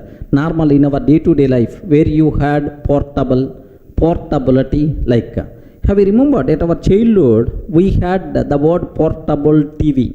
Portable TV. What is the meaning of portable TV, sir? You can move that TV from one place to another place very easily. Portable 14 inches portable TV, like we can move from one place to another place very easily. Next, these days, especially in India, of course most of the countries already adapted. In India, do you know mobile number portability? Have you heard about this one, sir? Mobile number portability. Suppose currently I'm using Airtel service, right?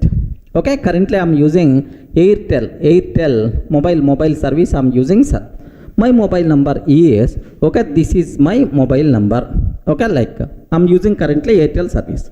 But assume Airtel service is not good. I want to change a service provider from Airtel to Idea.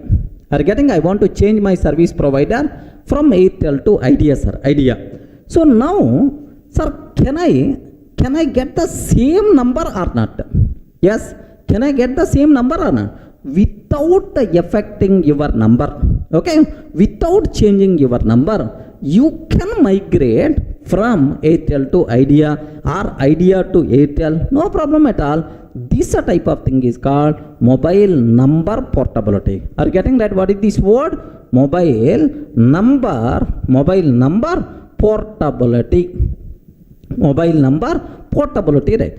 Earlier, do you know, we have, by seeing the number, is it BSNL number or is it Airtel number, we can decide, sir. 9440 BSNL number, 98494, okay, it is Airtel number, 98480, it is the Idea number. But now, these days we are not having any such type of options. Are you getting? Because number will be the same, you can change your service provider. So, the process of migrating mobile number from one service provider to another service provider without changing your number is called what? Mobile number portability. Clear for all of that? What is the meaning of mobile number portability? Now, what is the meaning of Python application portability? I will explain. Have a look once, sir. Sir, I have one Windows machine is there. Assume that I have Windows machine is there, sir. Windows machine is there. In this Windows machine, happily, my Python application is running, sir. Python app is running. But anyway, because of license issues, because of security issues, I want to move to Linux platform. Are getting Linux more secure?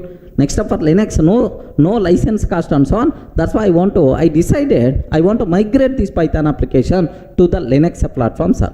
Now my question is, if you are migrating to Linux machine, I want to migrate this Python application from Windows to Linux machine. Is it possible to migrate or not? Yes, because Python application never talks about underlying platform. On any platform it can run. So without performing any changes in our application or with minimum changes, you can migrate our Python programs from one platform to another platform. This is called portability. Are you getting the process of migrating application from one platform to another platform very easily? This is called what? Portability. So Python applications are portable or not? Yes, obviously this is what, right? Of course, internally platform independent nature is also one reason,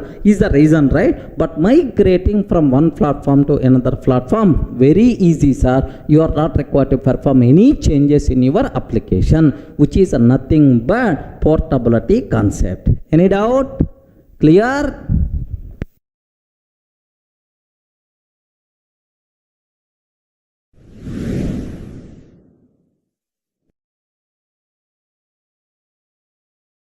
Sir, the next feature what I have to discuss, dynamically typed. So from first class onwards, I'm talking about this dynamically typed. So in old languages or in other languages like Java, if you consider other language Java, if you want to declare a variable, sir, I'm taking a is equal to 10 like this. In Java, I'm taking like this. Immediately, Java compiler will give left and right. Array, you are taking a, where you declare this a, cannot find the symbol variable a, like you are going to get the error, sir. If you want to observe a bit carefully, here I'm taking a simple example, sir. Here just the Java code I'm taking. Don't worry about this class test. Within that, I'm taking a is equal to 10, sir. A small code. It is the Java code. Even you don't know about Java, don't worry, just observe, keep on listening. Sir, now I saved this code as tester.java. Observe, a is equal to 10. Public static void main, a is equal to 10 is there, sir. Now let me compile this Java program.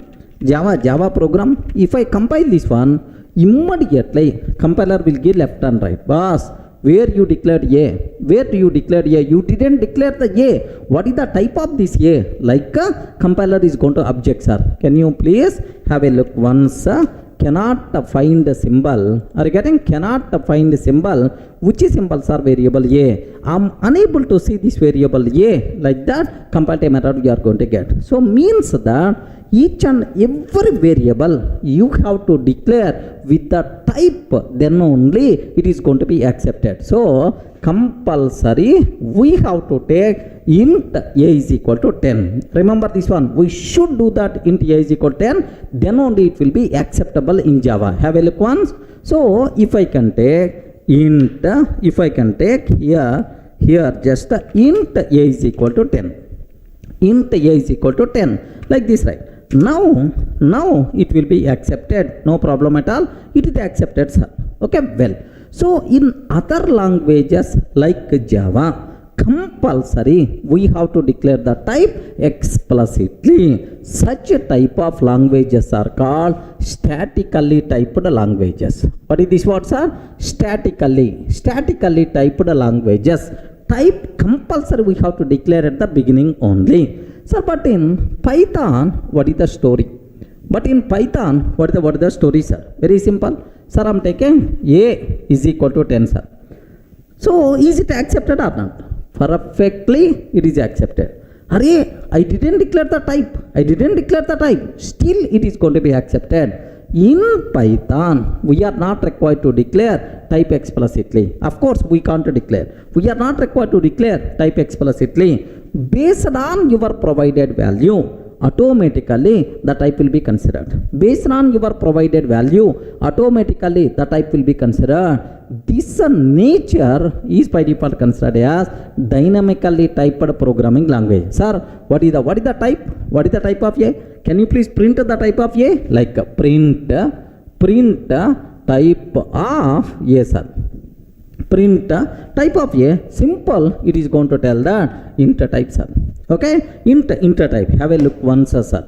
Sir, I'm taking A is equal to 10, sir. In Python, I'm taking A is equal to 10. Print of, can you please print type of A, sir?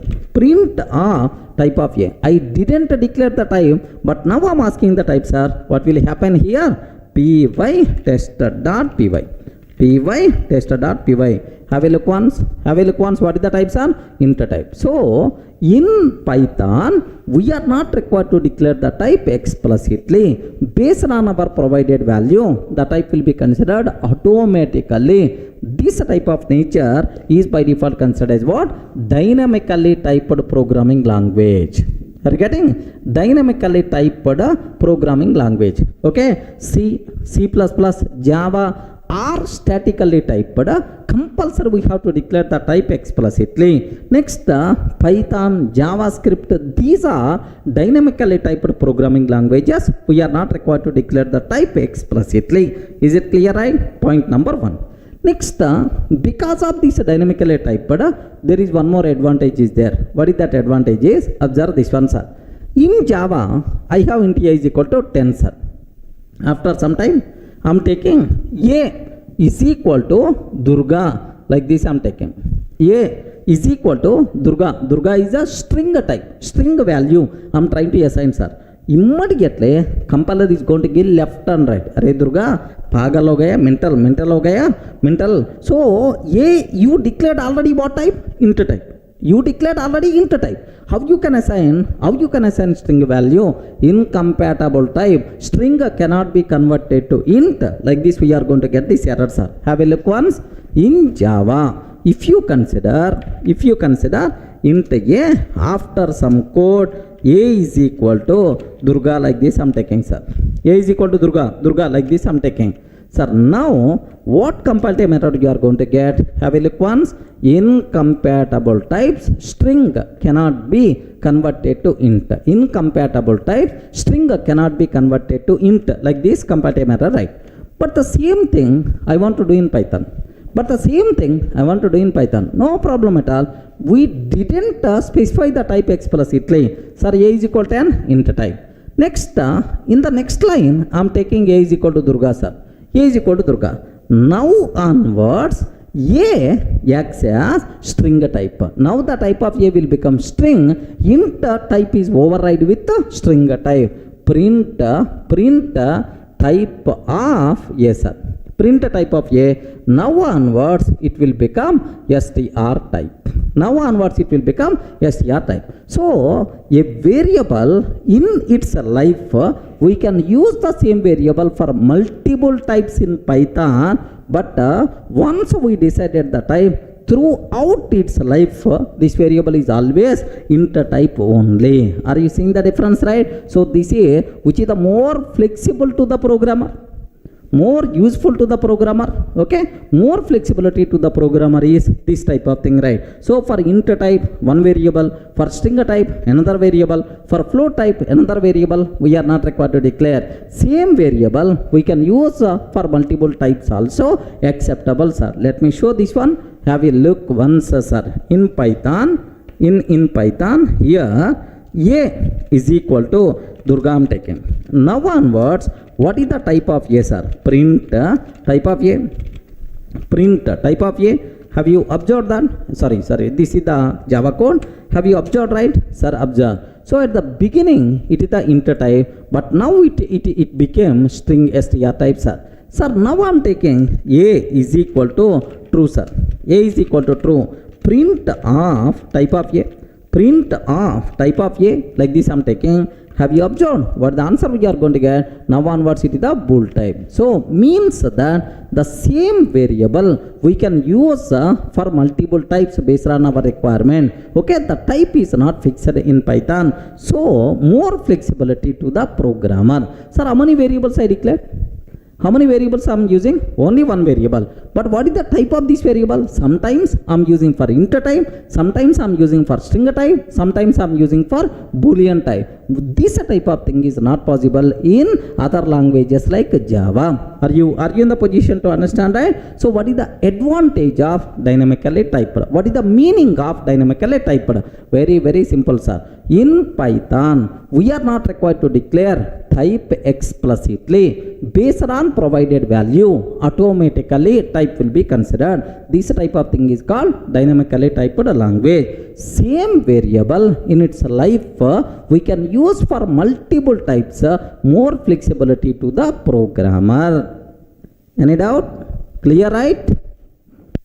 Sir, the next feature what I have to discuss, both the procedure oriented and the object oriented, right? Sir, what it means? Observe carefully. If I go for C language, array, C, you are which type of programming language? Then immediately C person is going to tell, procedure oriented programming language. Okay, don't worry, sir. Maybe in the next sessions, if it is required, I will explain what the meaning of procedure oriented. Next, if I can ask Java, array, you are which type of programming language? Immediately, Java person is going to tell, object oriented programming language like. Sir, now observe, C language missing the benefits of whoops. Are you getting? In the whoops, beautiful concepts are there. Like, do you know, inheritance, polymorphism, inheritance, encapsulation, these kind of things, right? So C missing the benefits of whoops. Next, Java missing the benefits of procedure oriented. Okay, this is code, more what we call code, less code, concise code. Such type of beautiful procedure oriented features we are going to miss in Java, sir. Of course, slowly Java people also starts thinking about that these days, right? Okay, sir. Now, if I can ask Python, array, what about you?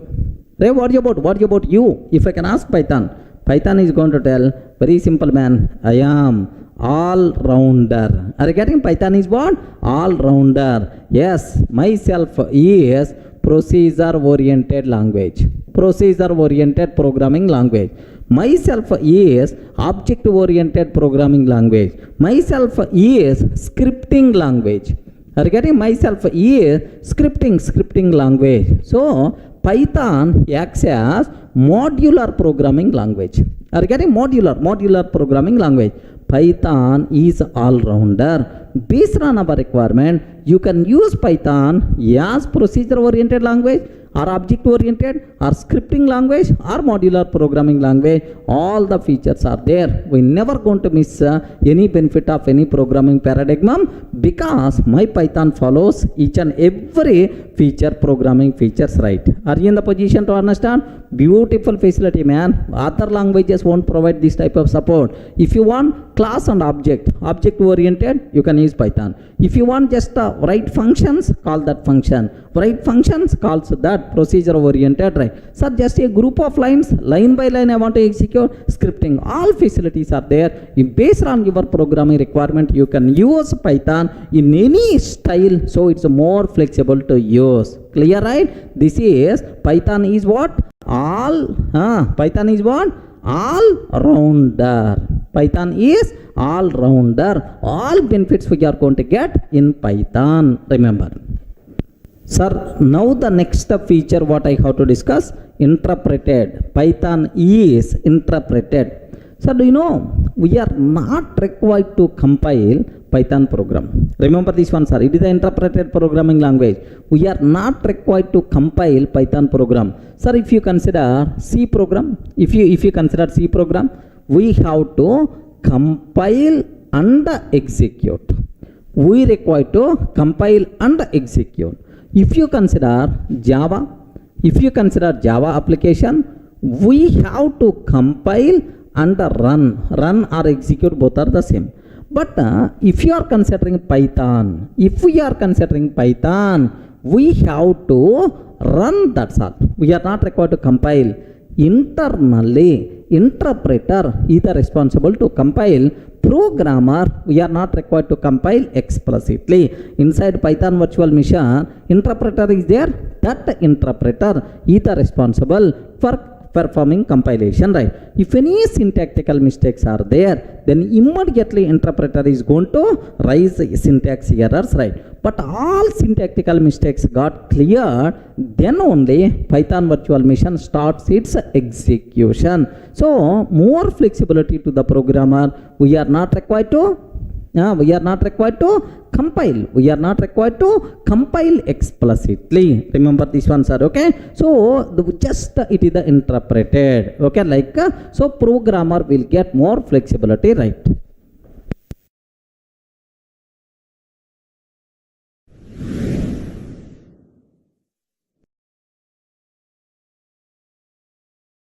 The next feature what I have to discuss, extensible. Remember, what is the meaning of extensible? You can extend functionality of Python application with some other language applications. What it means is, sir, some C program is there, some Java program is there. Can I use that in my Python application or not? Yes, no problem at all.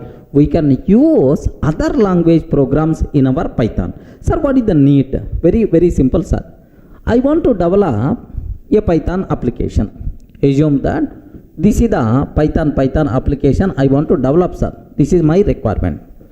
In that, some XYZ functionality required, sir. Some functionality is required.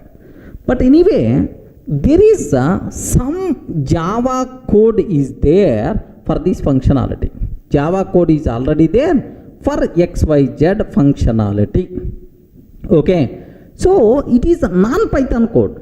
Is it possible to use this non-Python code inside our Python? Yes, no problem at all. So this we can use other language code in our Python. Yes, happily it is acceptable. Remember that. So what is the advantage of this one, sir? The biggest advantage here is we can use legacy. We can use legacy non-Python code in our Python application. So development time we can reduce, already existing things we can use. Okay, one area. Second area, sir, performance.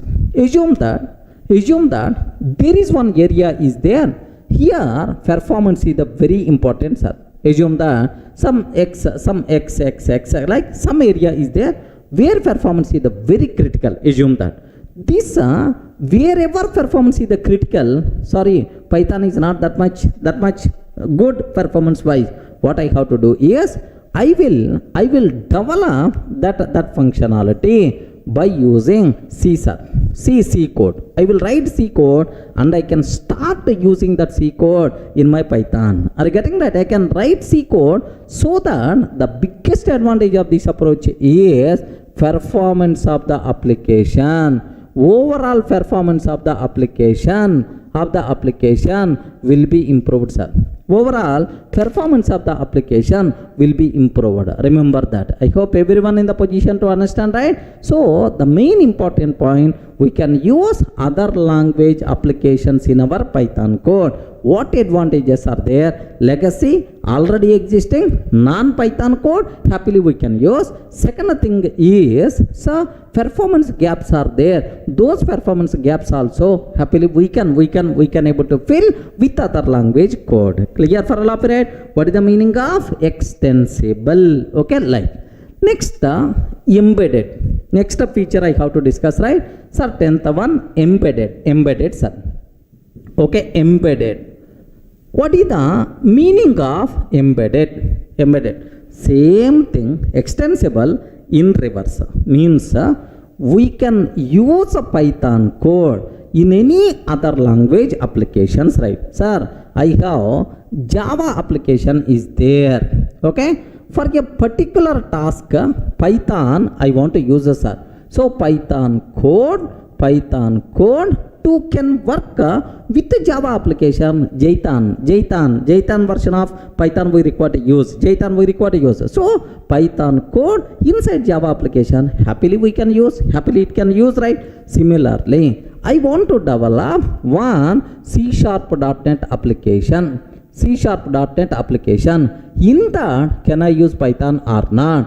Happily, we can use Python. Means we can embed our Python script in any other language application. Clear for all of right? What is the meaning of embedded? What is the advantage of this is, so the scope of this Python code is going to be improved, sir. So you can use this Python code in C#.NET, in Java, in C language. So everywhere you can use this Python code. Means the worthy of this Python code is going to be improved. The scope of our application is going to be raised like anything. So our application will become what? Scalable. Clear for all of you, right? So what is the meaning of extensible? Means in our Python application you can use other language code. What is the meaning of embedded? We can use Python code in any other languages also. Embedded, extensible. So together our Python with the other languages together can do wonderful things.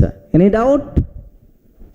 Sir, the next feature what I have to discuss related to Python, extensive library. Observe very carefully, sir. In Python, for every requirement, ready-made library is available, sir. For every requirement, ready-made library. Lakhs of libraries are there in Python. No other programming language has this much library support. Do you know? So that's why some people may use Python has batteries. Each battery itself is nothing but library. Huge library support is there. Being programmer, we can use these libraries directly. We are not required to implement functionality, right? Okay. So because of this rich library, we can write Python code very easily with the concise code. Remember this one, sir. So Python has, sir, libraries. Python has batteries. A rich library support is available for the Python. Okay, well. Sir, now if you want just a small chota example I want to tell. Do you know OTP, one-time password? Bank applications, bank transactions, if you want to do, OTP must be required. Okay, well. Sir, write a Python program to generate 6-digit OTP is my requirement, right? Okay, write a program to generate 6-digit OTP. This is my requirement, right? Do you know, if I can ask a C programmer, if I can ask a Java programmer, boss, you may take minimum 10 minutes time. Regarding a big code is going to write. But if you can ask Python programmer, just a matter of 1 minute is more enough. Regarding 1 minute is more enough. 2 or 3 lines of the code is more enough. How, sir? How we can do that? Because to generate random numbers, already one battery is available, already one library is available. That library is called random library. Are you getting right? What is this library, sir? Random library. This library contains rand int function. So if you provide 0, 9, it is the responsible to generate a random number from 0 to 9. Automatically it will generate some random number. We can't guess which random number we are going to get, sir. So import this library, call this function, automatically a random digit we are going to get. But our requirement is 6-digit OTP, right? Call this function 6 times. Call this function 6 times. Automatically 6-digit OTP is going to come. Are you getting right? Do you want me to show? Here, observe carefully, right? What I'm trying to take is, just I want to write a small Python program. Okay? From random. So random is Python inbuilt module, sir. Random is the Python inbuilt module. From random, import rand int. Again, rand int. Can you please import? Sir, print rand int of 0, 9, sir. rand into 0, 9. So, in between 0 to 9, can you please print some random int value? Let me run this code. Have a look once. Up to this, what we are going to get. So, it's a very, very simple, sir. Now, here, do you know? Now, this time I am getting 5, sir. Let me run again. This time 3. Let me run again 4. Let me run again 0. Let me run again 7. Let me run again 1. Sir, are you seeing right? So, random int value we are getting. But, sir, how many digits are required? Can you please spell out? How many digits? 6 digits are required. So, what I have to take? You have to call this function 6 times. Next, one biggest specialty for the Python print statement is you can pass any number of arguments. You can pass any number of arguments. That's why. So, just if you print like A, space B, space C, space D, space E, space F, like this it's going to print the corresponding ABCD value. So, you can pass 6 times the same for the print argument like. Sir, what is the way? Okay. So, rand int, this is the function, just with comma separation, take 6 times. Second time, comma third time, comma fourth time, comma fifth time, comma sixth time. That's all, sir.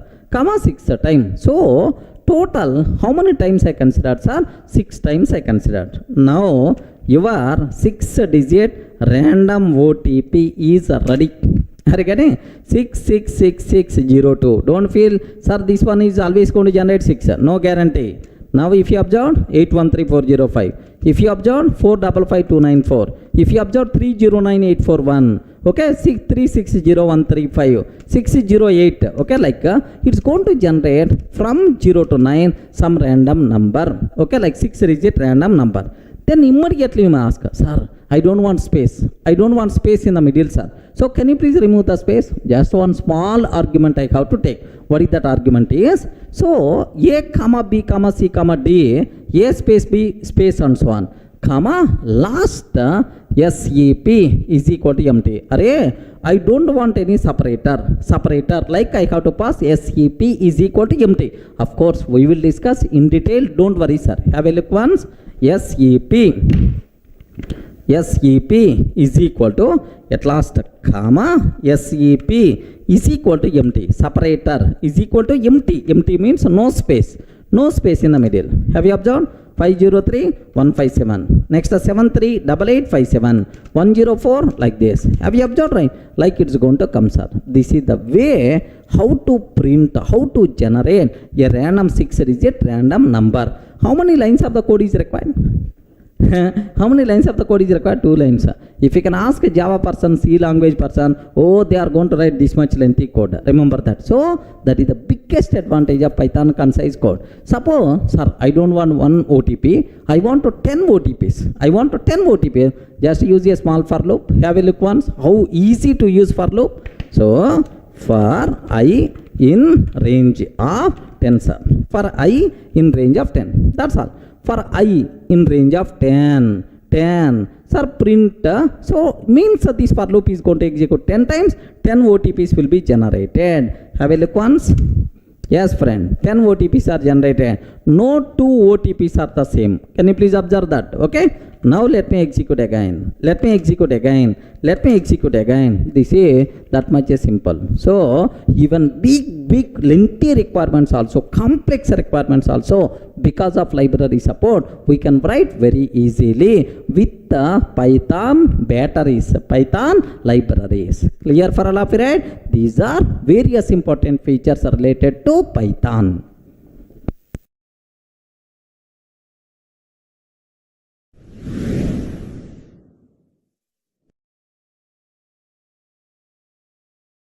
Sir, now let me summarize all the features related to Python, whatever we covered. Observe carefully, sir. What is the first one? Simple and easy to learn. Sir, have you observed? Reading Python Python program is just like reading English language. It's a very simple, concise code. Concise code is the biggest advantage. We can reduce development time and we can reduce project cost also. Okay, everyone can able to learn very easily, sir. Just only 33 keywords are available. If you understand those 33 keywords, you will become Python expert. Remember, what is the next one, sir? It is the freeware and open source. To use Python, we are not required to pay single paisa because Python is coming from Python Software Foundation, a non-profitable organization, right? Okay. Next, it is the open source. So we can access source code of the Python based on your requirement. You can customize Python and happily you can use that customized version. Jython, Iron Python, PyPy, like multiple Anaconda Python, Minaconda Python, like there are multiple Python versions are available. Okay, like next, high level programming language. Okay, so it is a programmer friendly language. Remember, next, low level activities like memory management, security, object destruction, all these low level activities my Python virtual machine is going to take care. Being a programmer, we are not required to worry about these activities, right? Clear for all, right? So high level programming language. Next, platform independent nature. Sir, write once your Python application, you can run on any platform. Okay, Python never going to depends on particular platform. If I write one Python script, it can run on Windows machine, Linux machine, Mac machine. Who is the responsible to convert that Python application into platform specific? Internally, Python virtual machine is the responsible. Python virtual machine is the platform dependent, but Python application is platform independent. Remember that. Next, portability, sir. We can migrate Python application from one platform to another platform very, very easily without performing any changes. We can migrate Python applications from one platform to another platform very easily, sir. Today I'm using Windows, but tomorrow Windows license cost is the bigger headache for me. Security is also not up to the mark. I want to migrate my Python program from Windows machine to Linux machine. Happily you can do same functionality you are going to get. You are not required to perform any code changes. So migration will become very easy, which is nothing but what? Portability, right? Next, dynamically typed. Do you know this is Python specific? This feature is not available with C or C++ or Java or C#, right? So dynamically typed. So in Python, we are not required to declare type explicitly. Based on our runtime requirement, based on our provided value, automatically type will be considered. Regarding this behavior is nothing but what? Dynamically typed.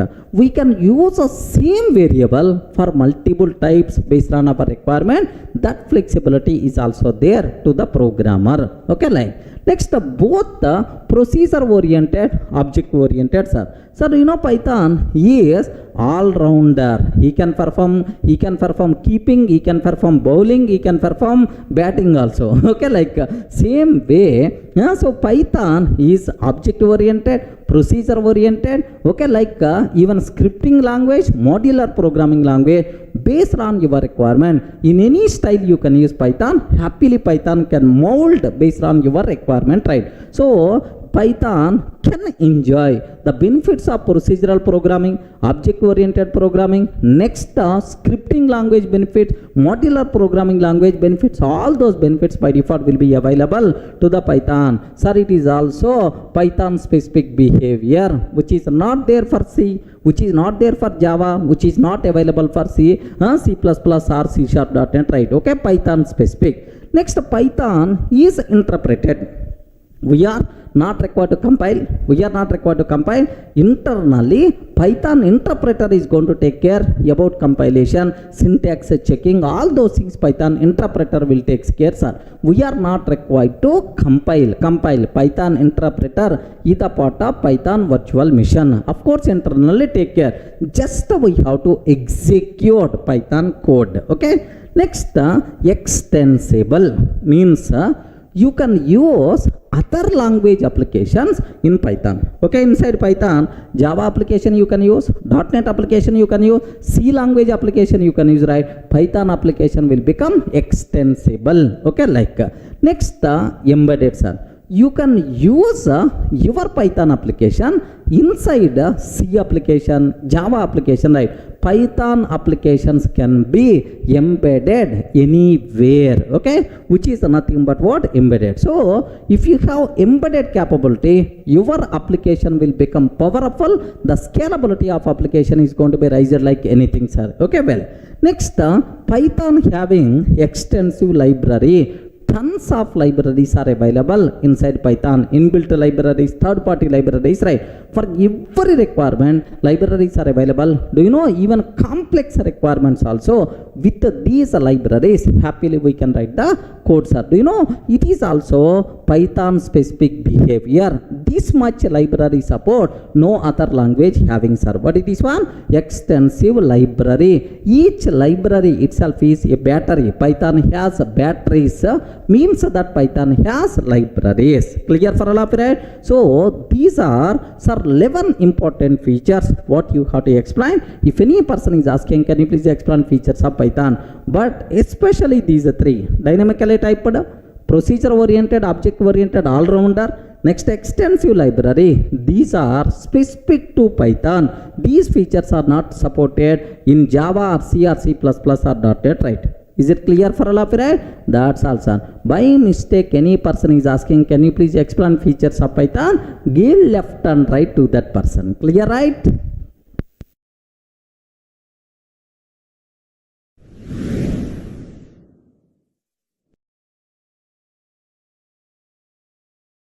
Hi friends, in the last videos we covered very clearly what are various features of Python. Okay, Python is dynamically typed, platform independent, portable, like multiple features we covered, sir. Sir, what is the next topic we have to discuss related to Python fundamentals? Okay, limitations of Python. Sir, what are various major limitations are there for the Python? Sir, I know Python is the king, Python is a hero, but there are some areas Python is not up to the mark. What are various such type of limitations are there? Okay, just observe that, sir. Do you know, here we have ML is there. What is that ML? What is ML, sir? Machine learning. Do you know machine learning? Yes, sir. These days trending word, machine learning, right?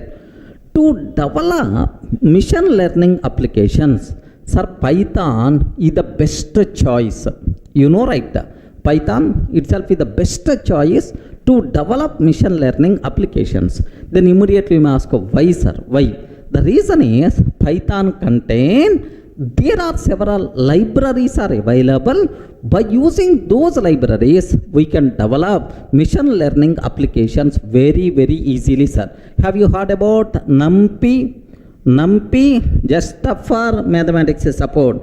Just for mathematics support. To add mathematics to the Python, NumPy module is there. Next, to import and read data set, we have Pandas is there. Okay, Pandas module is available. Next, to project this data in the form of graphs, charts like Matplotlib.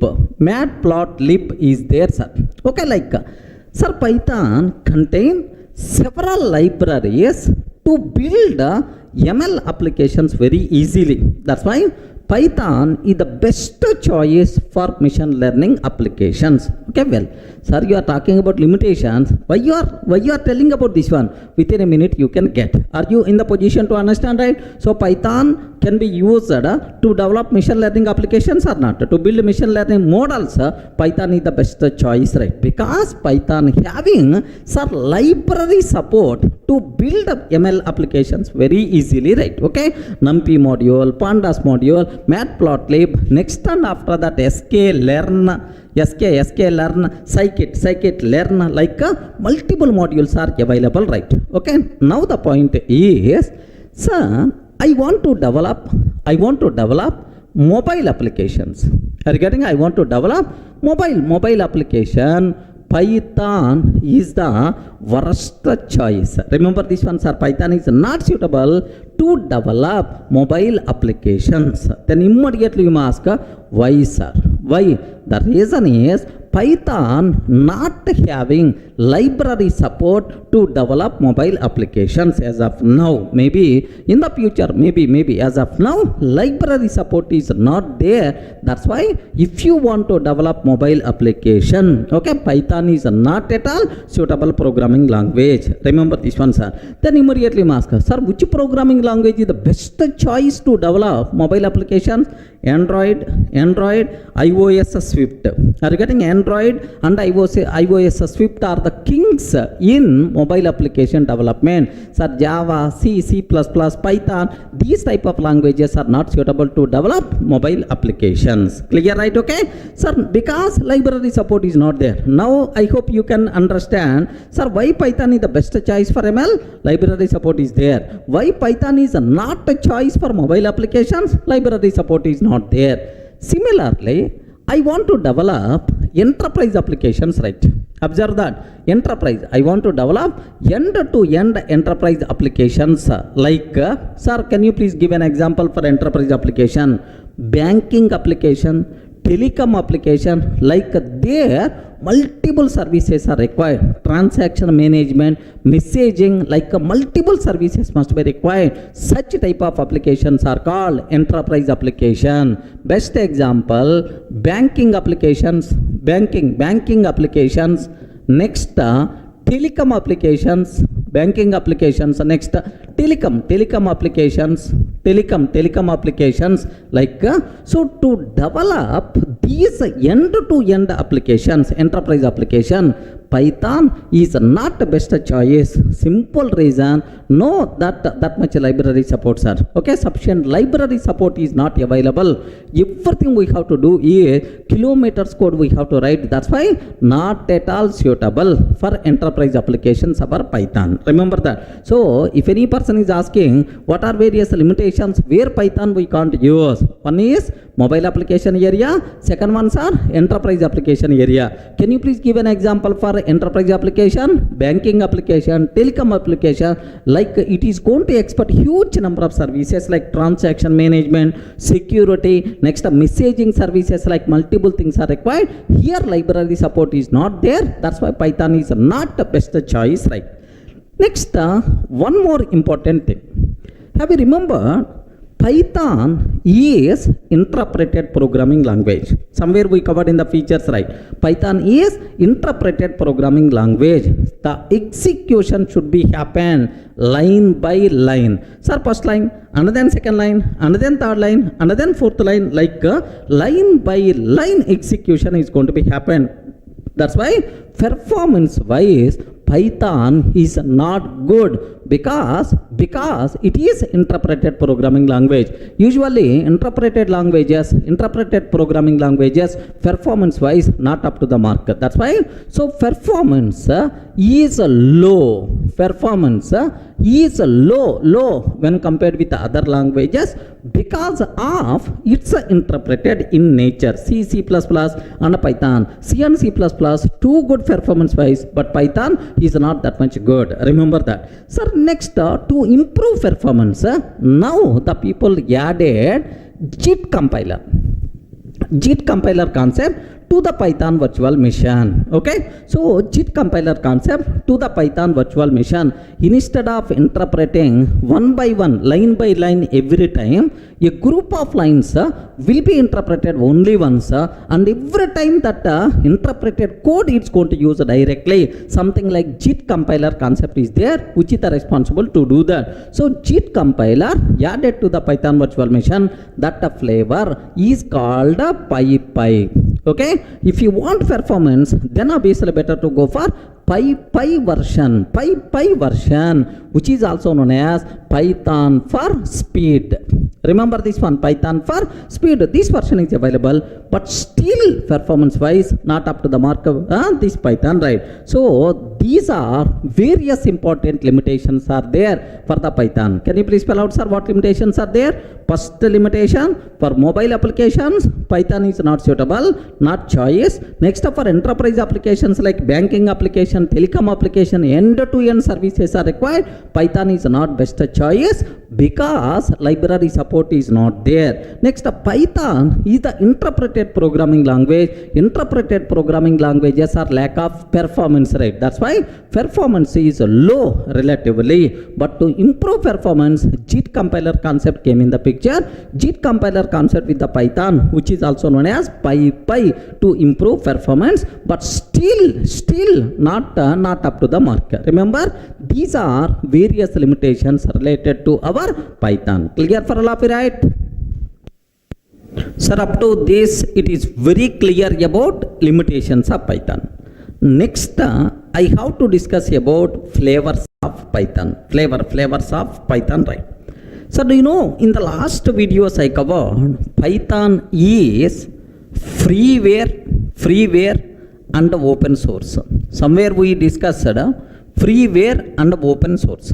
Freeware means we are not required to pay single paisa. It is provided by non-profitable organization, Python Software Foundation. Okay, something like trust they are providing. That's why we are not required to pay single paisa, right? Sir, what is the meaning of open source? Anyone, can you please tell what it means? Open source. Python is open source. What it means? The source code is open. Any person can access source code of the Python. Okay, assume that the standard Python may not fulfill my requirement, right? Assume I have some programming requirement is there. The standard Python may not provide much support for that. Okay, so what I have to do? I have access to source code. I want to do some modifications, some extra libraries I want to add, and that customized Python version, customized Python version. Okay, so can fulfill my requirement, right? So if source code is open means any person can access, any person can allow to access the source code. Based on our requirement we can modify. Are you getting right? So then the customized Python version is possible. Assume that, sir, I customized something. Now I'm going to keep the name for this customized version is dpython or Durga Python. Are you getting? dpython or Durga Python. If you are performing modification, then you can keep your name XYZ Python like this, right? So for Python, multiple flavors are available. Remember that, sir. For Python, how many flavors are? Multiple flavors are available. Each flavor itself is a customized version of Python to fulfill a particular specific requirement. Regarding, so same rule is applicable for Unix also. In the case of Unix, sir, Ubuntu is there, Linux is there, Red Hat Linux is there, multiple flavors of Unix is there. Same terminology for multiple flavors of Python is also possible because it's the open source. Okay. Now, what are various flavors of Python, sir?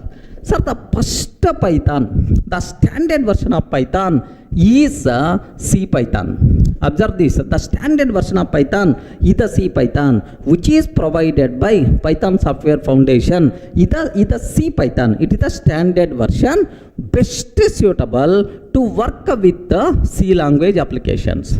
Best suitable to work with the C language applications, right? It is the standard flavor because Python came in which year? 1991. At that time, C language is the best more popular programming language. That's why to work with the C, which version of Python we are going to use? This is standard version C Python, right? Suppose I want to work with the Java language. I want to work with the Java language. A customized Python version must be required. That customized Python version is JPython or Jython. Regarding JPython or Jython. This is the customized version of Python to work with the Java applications, man. to work with Java applications. This is the customized version of Python. Do you know this Jython code can run on Java virtual machine? Just like our PVM, for Java to execute Java code, some mission must be required. Java virtual machine can understand our Jython code. Remember this one, sir. Next, after that, okay, have you ever heard about Iron Python? Have you heard about Iron Python? Don't tell the Python which is developed by using iron. Okay, no. Iron Python means a customized version of Python to work with C#.NET applications, right? Remember this one, to work with Microsoft C#.NET applications. So customized version of Python is Iron Python. Okay, like next, I hope you may aware Ruby Python. Regarding what is this one, sir? Ruby Python to work with Ruby applications, right? Ruby platform, to work with the Ruby platform. So which version of Python came? Ruby Python came in the picture. Okay, like similarly, have you heard about Anaconda Python? Anaconda Python, sir. Sir, most beautiful concept. If you want to work with data science, if you want to work with machine learning, deep learning, artificial intelligence, like if you want to work with that area, compulsory we require to go for Anaconda Python. Because the reason is, this Python, sir, contain several inbuilt libraries which are suitable for data science applications, right? Sir, best example, pandas, numpys, matplotlib, sklearn, all these things, all these modules inbuilt available inside Anaconda Python. Not only these libraries, right, it is going to provide a special IDE, Spider IDE, next Jupyter notebooks, like it is a specialized Python platform, specialized Python version to work with data science applications. If you want to handle large volumes of data, better to go for what? Anaconda Python. Remember this one, sir. To work with large volumes of data, large volume of data, tons of data I want to work, then obviously we require to go for what? Anaconda Python. Next, just now I explain one thing, sir. Here stackless, observe a bit very carefully, sir. Stackless, if you want to work with concurrent applications, concurrent execution, multi-threading, have you remembered, right? If you want to work concurrency, if you want to work to develop concurrent application, then obviously we should go for stackless. Okay, Python for concurrency, like this, right? Python for concurrency, like.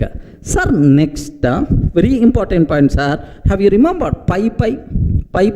Somewhere just now I covered. Python for speed. Python for speed, like this, right? Do you know, internally, sir, Python virtual machine contain JIT compiler, just in-time compiler. Python virtual machine internally contain what? JIT compiler, just in-time compiler. Automatically performance by default is going to be improved, sir. Okay, please make sure these are various flavors of Python. There are multiple, sir. These are some important standard flavors. Okay, so why these many flavors are possible for the Python? Simple reason why these many flavors are possible for the Python, because Python is open source, sir. Because of these many flavors, based on your programming requirement, happily we can go for the corresponding customized version. Sir, I want to develop one Python application which is required to communicate with the Java applications, right? Then better to go for Jython version. Or again, better to go for Jython version, sir. Sir, I want to develop Python application where performance is the very important, sir. Better to go for PyPy. I want to develop machine learning models, ML. I'm ML engineer. I want to develop machine learning models. Then better to go for what? Anaconda Python. Like based on your programming requirement, you can choose the corresponding flavor. So more easiness to the developers, more flexibility to the developers, right? Next, why these many flavors are possible? Because of only one reason. Python is open source. Based on our requirement, you can customize, you can create your own customized version of Python, which is nothing but flavor. Any doubt? Are you in the position to understand? So how many flavors are there? Multiple flavors are available. Sir, which flavor we are going to use in our training? Sir, usually we will go for C Python. Remember this one. Tomorrow, if I'm going to start machine learning, then obviously which flavor of Python I require to use, sir? Anaconda Python. Clear for all of you, right? But standard version C Python we are going to use in our Python classes, right? Clear?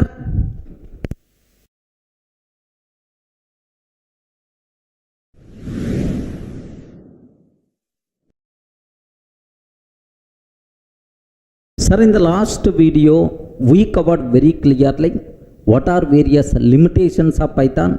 Next, what flavors are there, sir? Sir, now I have to explain which versions are there related to Python. Version history. Observe that. Sir, here do you know Python first version?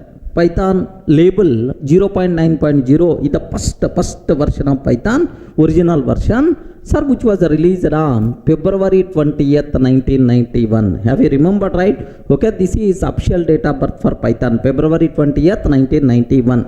And then there are several subversions came, sir.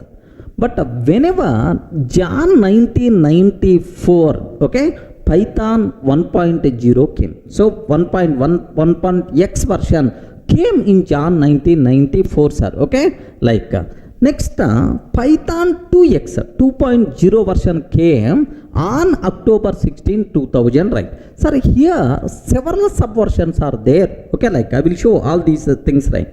Next, Python 2.0 October 16, 2000 year. Sir, PY2K. The people are going to use this version is called Py2K. Py2K like this, right?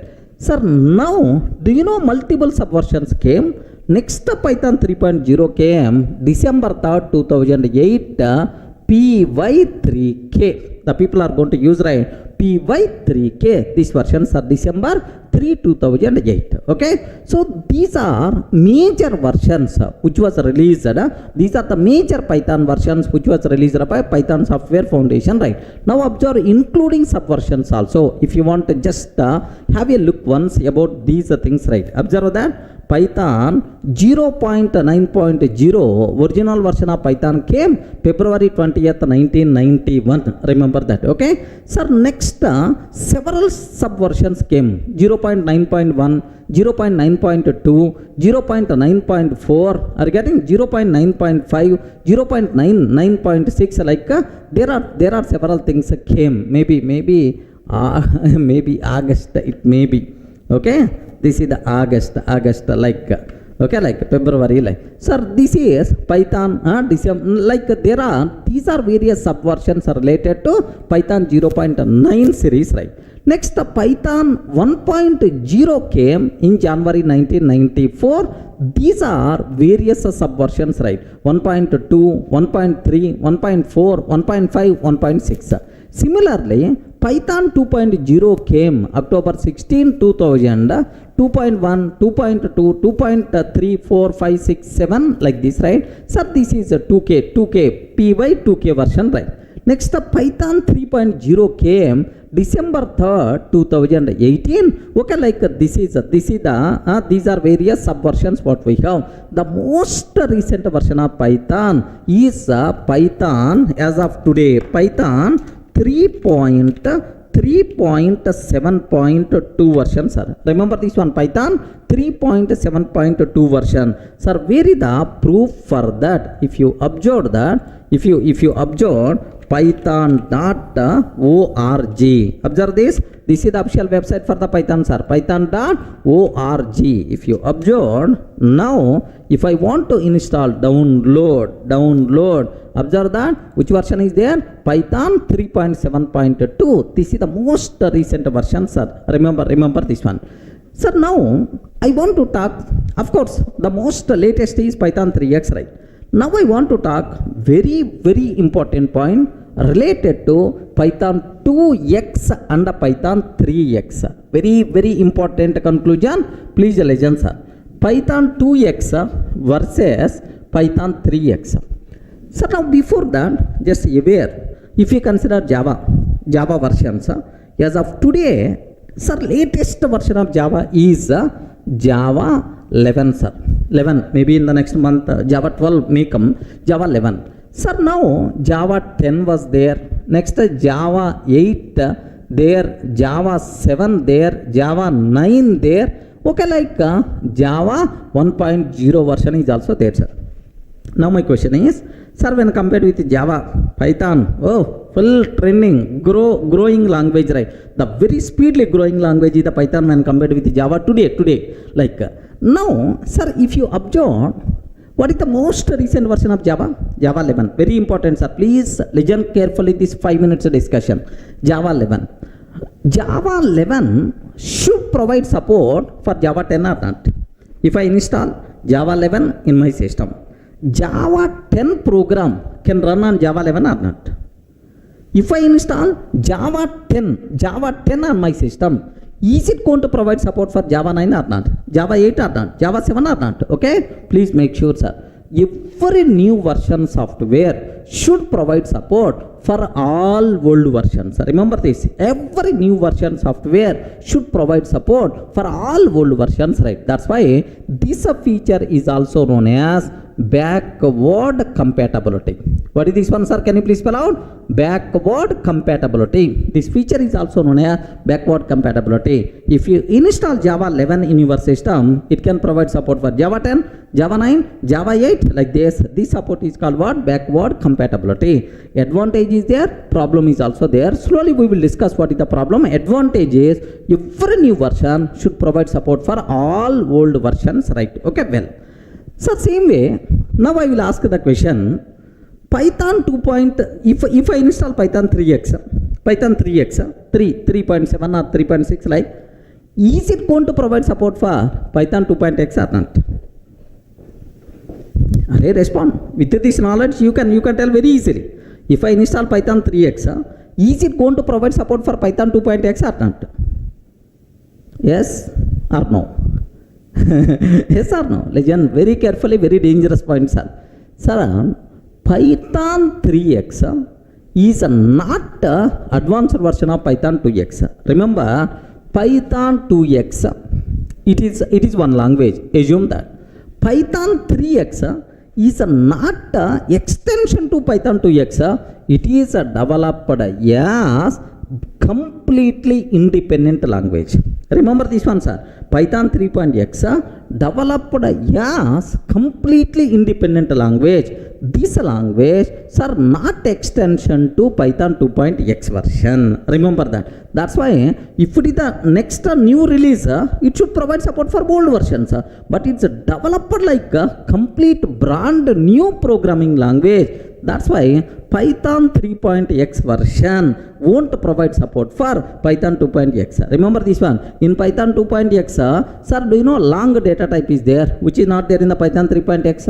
Regarding in Python 2.x, do you know if you want to print hello, like this I'm taking, sir. So parentheses are optional in the Python 2x, but in Python 3x, parentheses must be required. Print of hello, parentheses must be required, but in 2x, do you know parentheses are not there, are optional, but here must be required. That's why, so it is completely developed as new programming language. That's why backward compatibility is not there. Python 3x, there is no guarantee it is going to provide support for Python 2.x. Are you getting?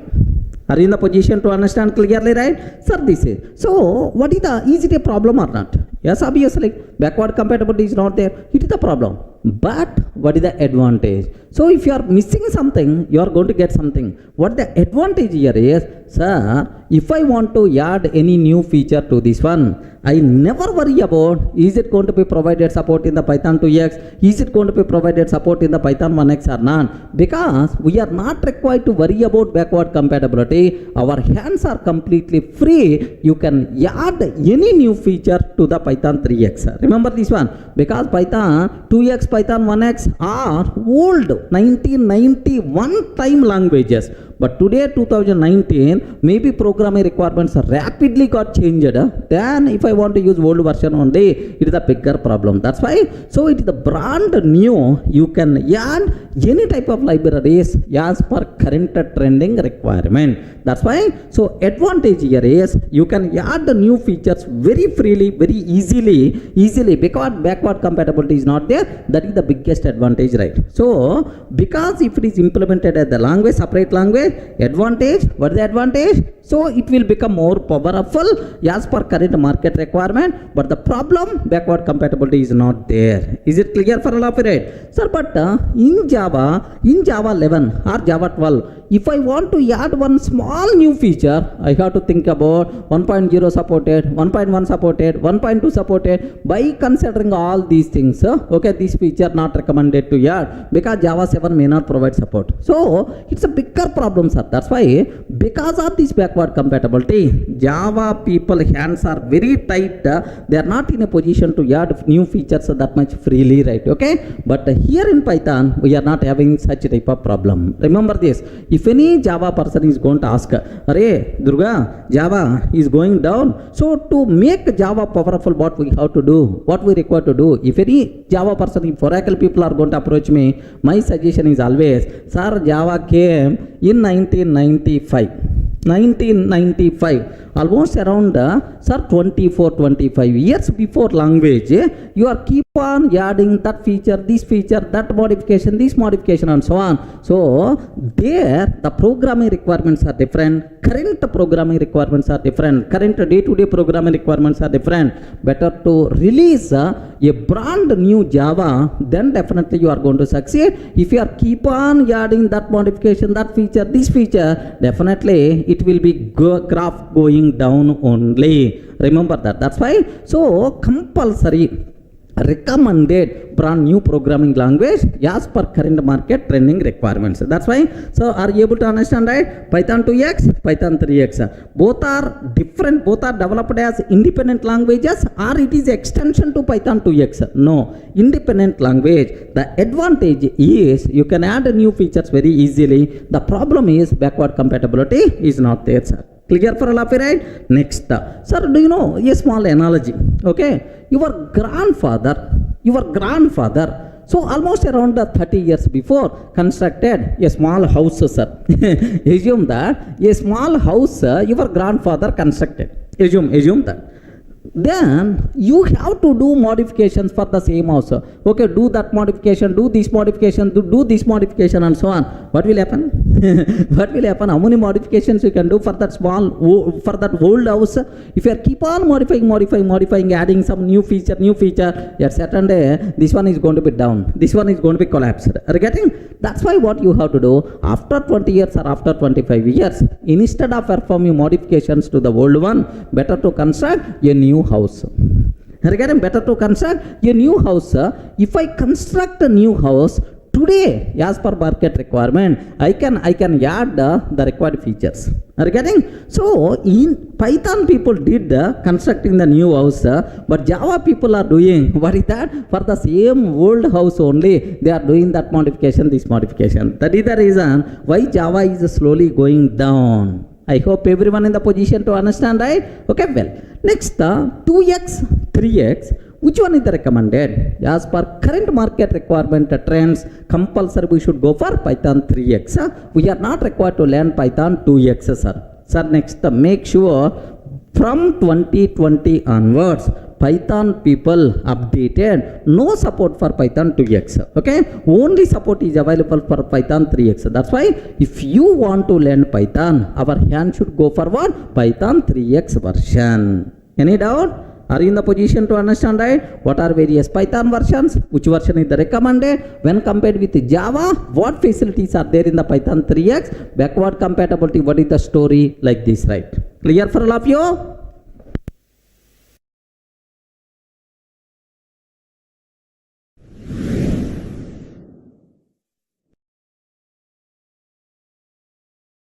Hi friends, in the last videos we covered very clearly about the basic Python introduction, what are various application areas of Python, features, next what are limitations, next flavors are available Python versions, like multiple theoretical things we just completed, right?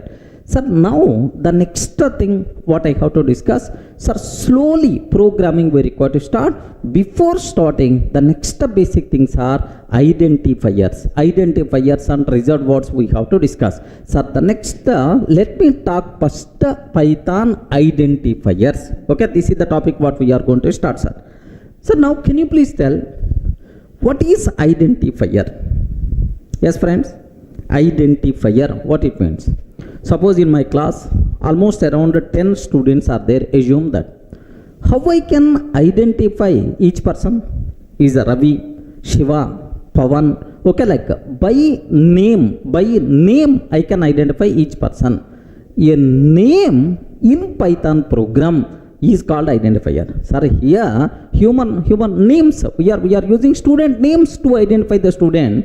Same way, we have to use a name to identify variable, to identify class, to identify method. That the name itself is considered as identifier. So a name in Python program, are you getting name in Python program is called identifier. Okay, like, sir, it can be a variable name, it can be a variable name, or it can be class name, or it can be method name, like any name. A name in Python program is called identifier, which can be used for identification purpose. Okay, like, sir, I'm taking A is equal to 10, sir. Are you getting? A is equal to 10. Sir, what is A? A is name of variable which can be used to represent 10. This A itself is nothing but identifier, right? Are you getting? What is the meaning of identifier? The name itself is identifier. Okay, similarly, sir, I am taking class test. Okay, some code I am going to write, sir. Okay, anyway, in object-oriented programming, I will discuss in detail. Class test colon, just like this, sir. Sir, what is a test?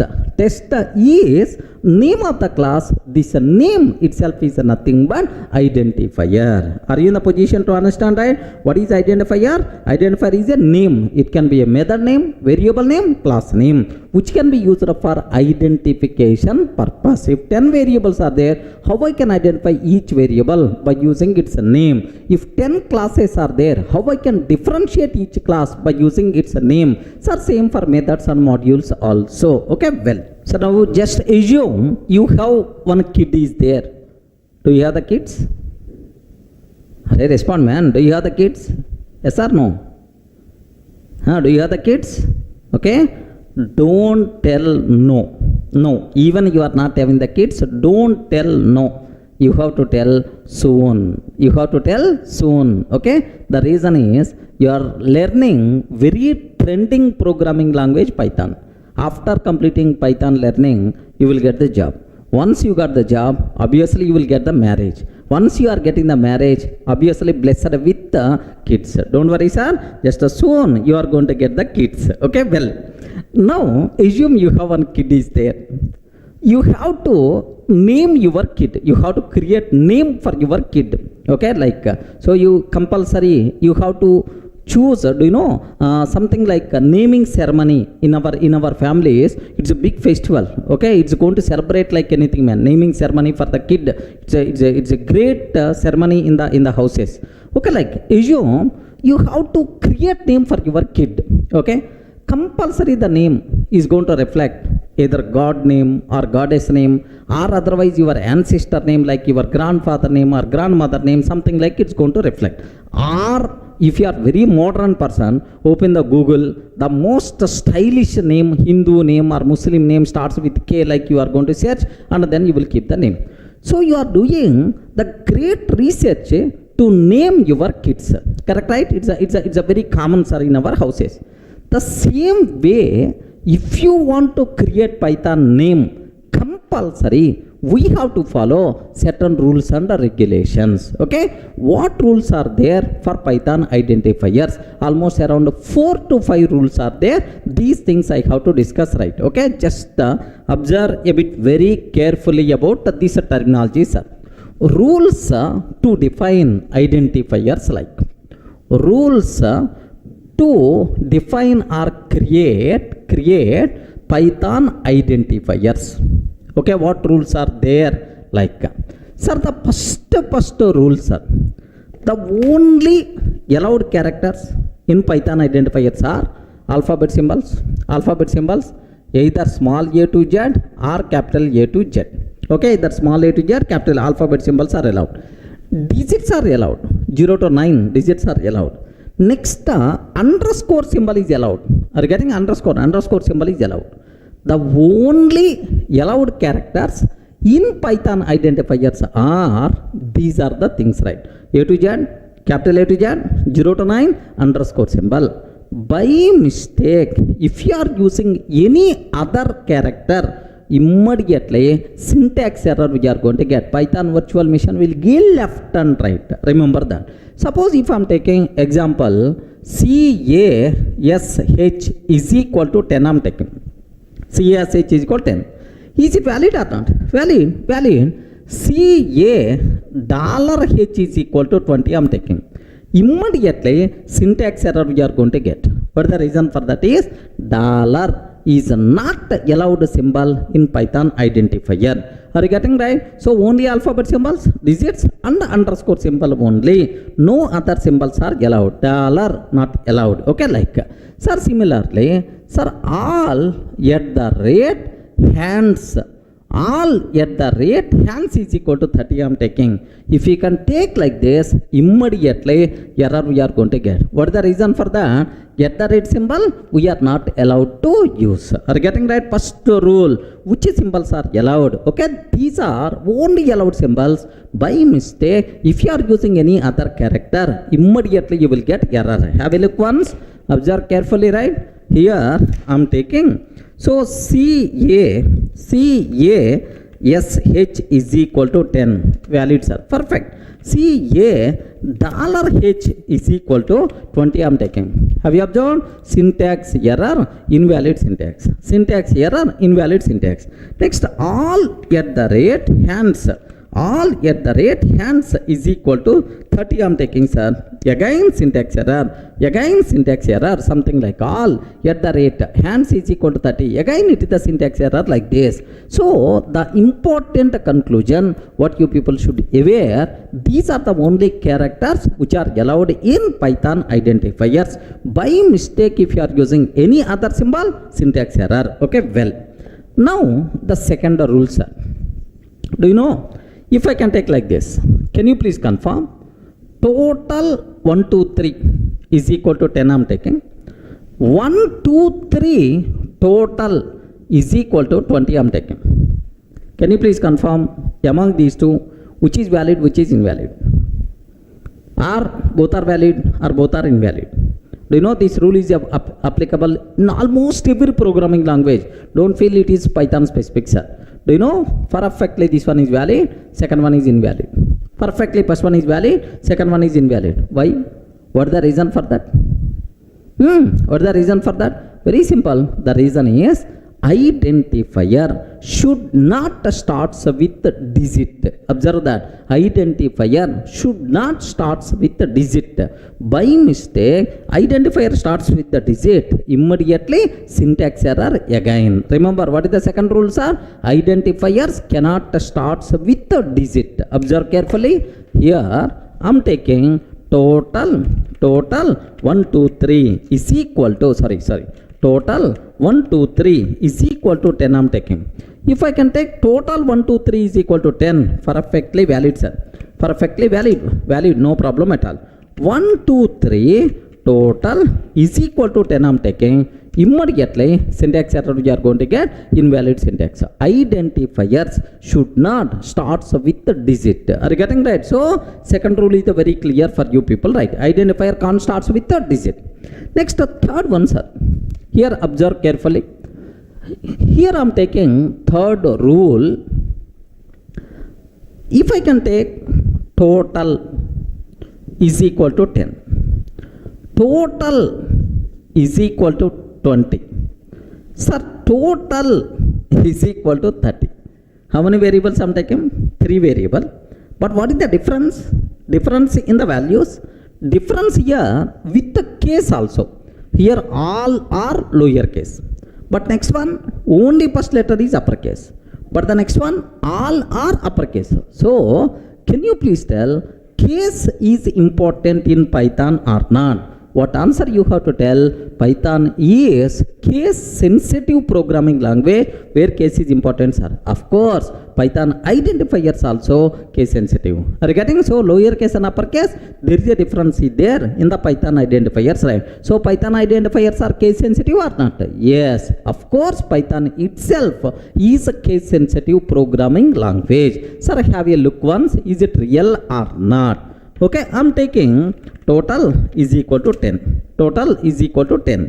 Sir, total is equal to 20.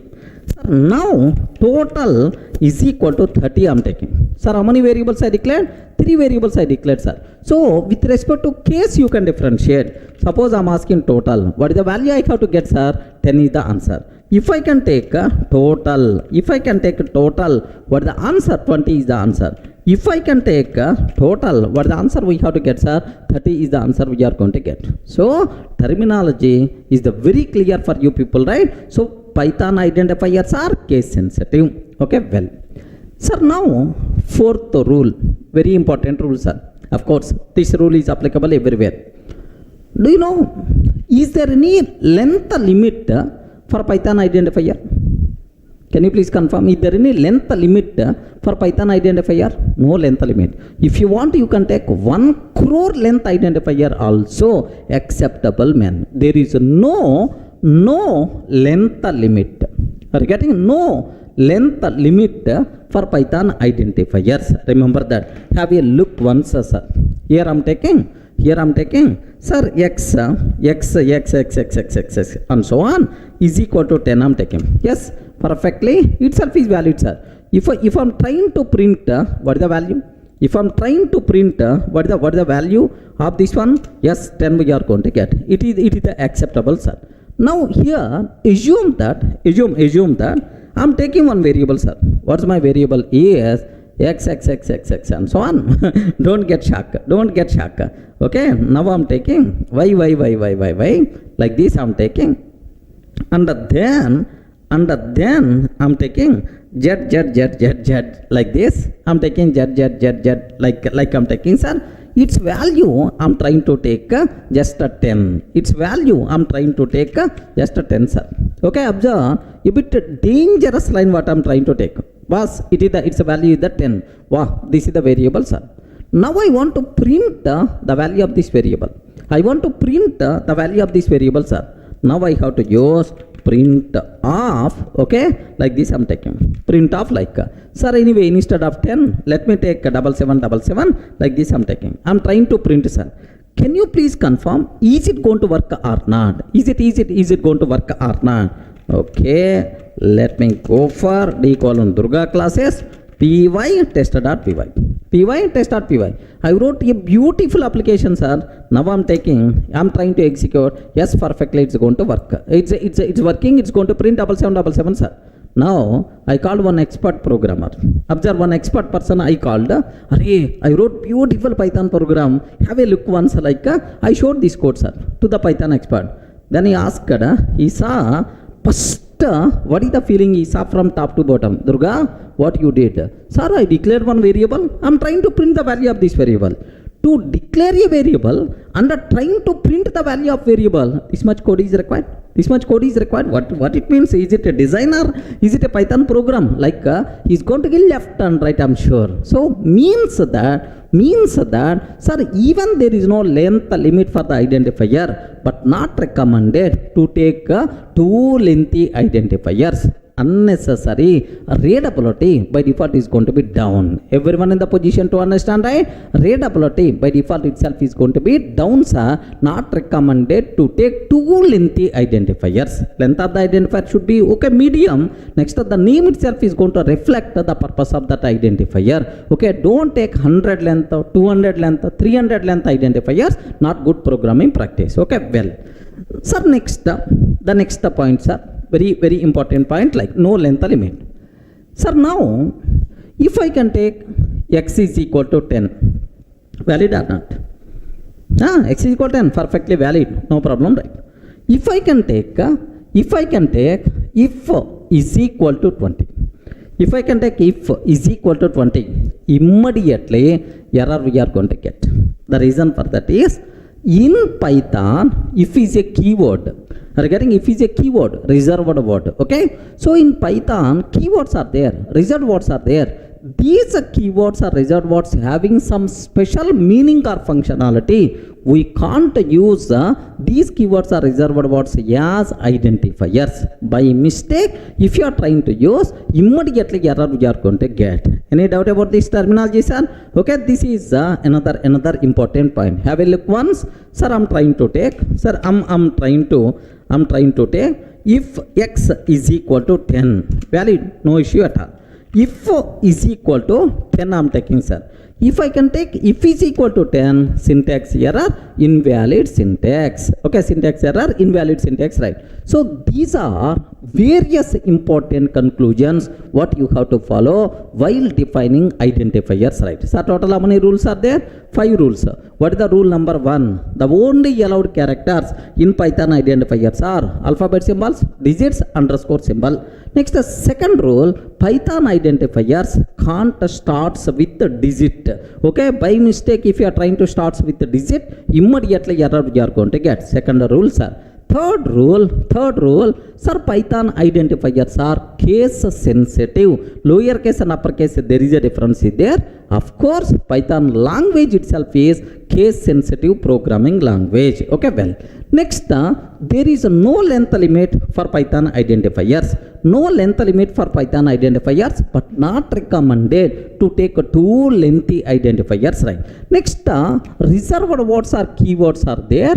We can't use keywords or reserved words as identifiers because these are associated with some meaning or functionality. So while defining Python identifier, these are rules better to keep in your mind. Clear for all of you right up to this? So just observe which of the following are valid Python identifiers. So with our previous knowledge, can you please answer? Which are valid Python identifiers, right? Sir, what is the first one? Cache. Is it valid or not? Yes. It contains only our allowed alphabet symbols only. No problem at all, acceptable. Can you please see a $H? Immediately error we are going to get, syntax error. What the reason? Dollar symbol is not allowed in identifier, right? So total 1, 2, 3 valid. But 1, 2, 3 total, it is invalid. What the reason? Identifier can't start with the digit. Okay. Next, all @ hands invalid because @ symbol is not allowed in Python identifier. Java to share. What is the problem? Yes, perfectly valid because it contains alphabet symbols and digits only. Valid, right? Sir, if not allowed because it is a reserved word. Regarding if is not allowed. Next, underscore Durga, underscore Python, perfectly valid, no issue at all, sir. Okay, like it's very clear what rules we have to follow to define identifiers, right? Sir, now I want to cover one very important point. Take special care about this one, sir. I have one variable is there, sir. X. I have underscore x is there. Okay. I have underscore x is there. Next, I have underscore x underscore. 100% pakka. All are valid Python identifiers only.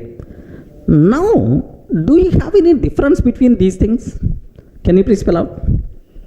Without underscore, with underscore. With the 2 underscores. 2 underscores at the beginning, 2 underscore at the last. Do you have any specific conventions are there because of these things? Okay, remember in the oops concept we require to discuss in detail, but anyway up to that just aware. Okay, here x means normal variable, normal variable just like ABC value. Underscore x, if any variable starts with underscore symbol, this variable is considered as protected variable. Regarding what these variables are, this variable is considered as what? Protected variable. If any variable starts with underscore symbol, it is a protected variable. Next, if any variable starts with 2 underscore symbols, that variable is called private variable. Regarding that variable is called what? Private variable. Too much private. It is a strictly private, sir. Like next, starts with 2 underscore symbols and ends with 2 underscore symbol. This is called magic variable. Regarding this variable is called what? Magic variable, right? So language level, it has some meaning or functionality. Language level variables identifier can start with 2 underscore symbols and ends with 2 underscore symbol. Like do you know? Like underscore, add underscore. This is the magic method. Language level, language predefined magic method. This, sir, underscore. Name underscore language level predefined variable this. Okay, like so just aware, if the variable starts with underscore symbol, protected. If the variable starts with 2 underscore symbols, private. If the variable starts with 2 underscore symbols and ends with 2 underscore symbol, okay, this is such type of identifiers are language specific predefined identifier, which are also known as magic variables, right? Of course, in the next sessions we will talk about these things in detail. Remember, just aware there is some difference there with underscore symbols, right? Clear for all of you, right? What is identifier? A name in Python program is called identifier. What rules are there to define Python identifiers? Next, sir, if a variable starts with underscore, starts with 2 underscore, ends with 2 underscore, what will happen? Is there any specialty? Is there? Like these are the various things you should aware about identifiers concept. Clear?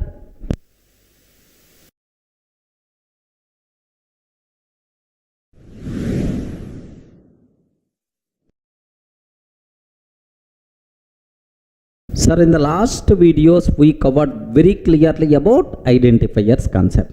Sir, now the next thing what I have to discuss, reserved words or keywords. Sometimes we may use the word keywords. Reserved words or keywords, right? Now, do you know, if you observe your school days, golden days in our life, we never having any worries in our life. Those days are school days, right? Do you know, no one is going to ask when you will get the job. No one will ask when you will get marriage. Okay, no such type of commitments, right? Okay, but these days everywhere everyone is going to question when you will get the job, when you will get the marriage, and so on, right? Okay, well, if you remember the school days, first in the school, what things you learned? Have you remembered, right?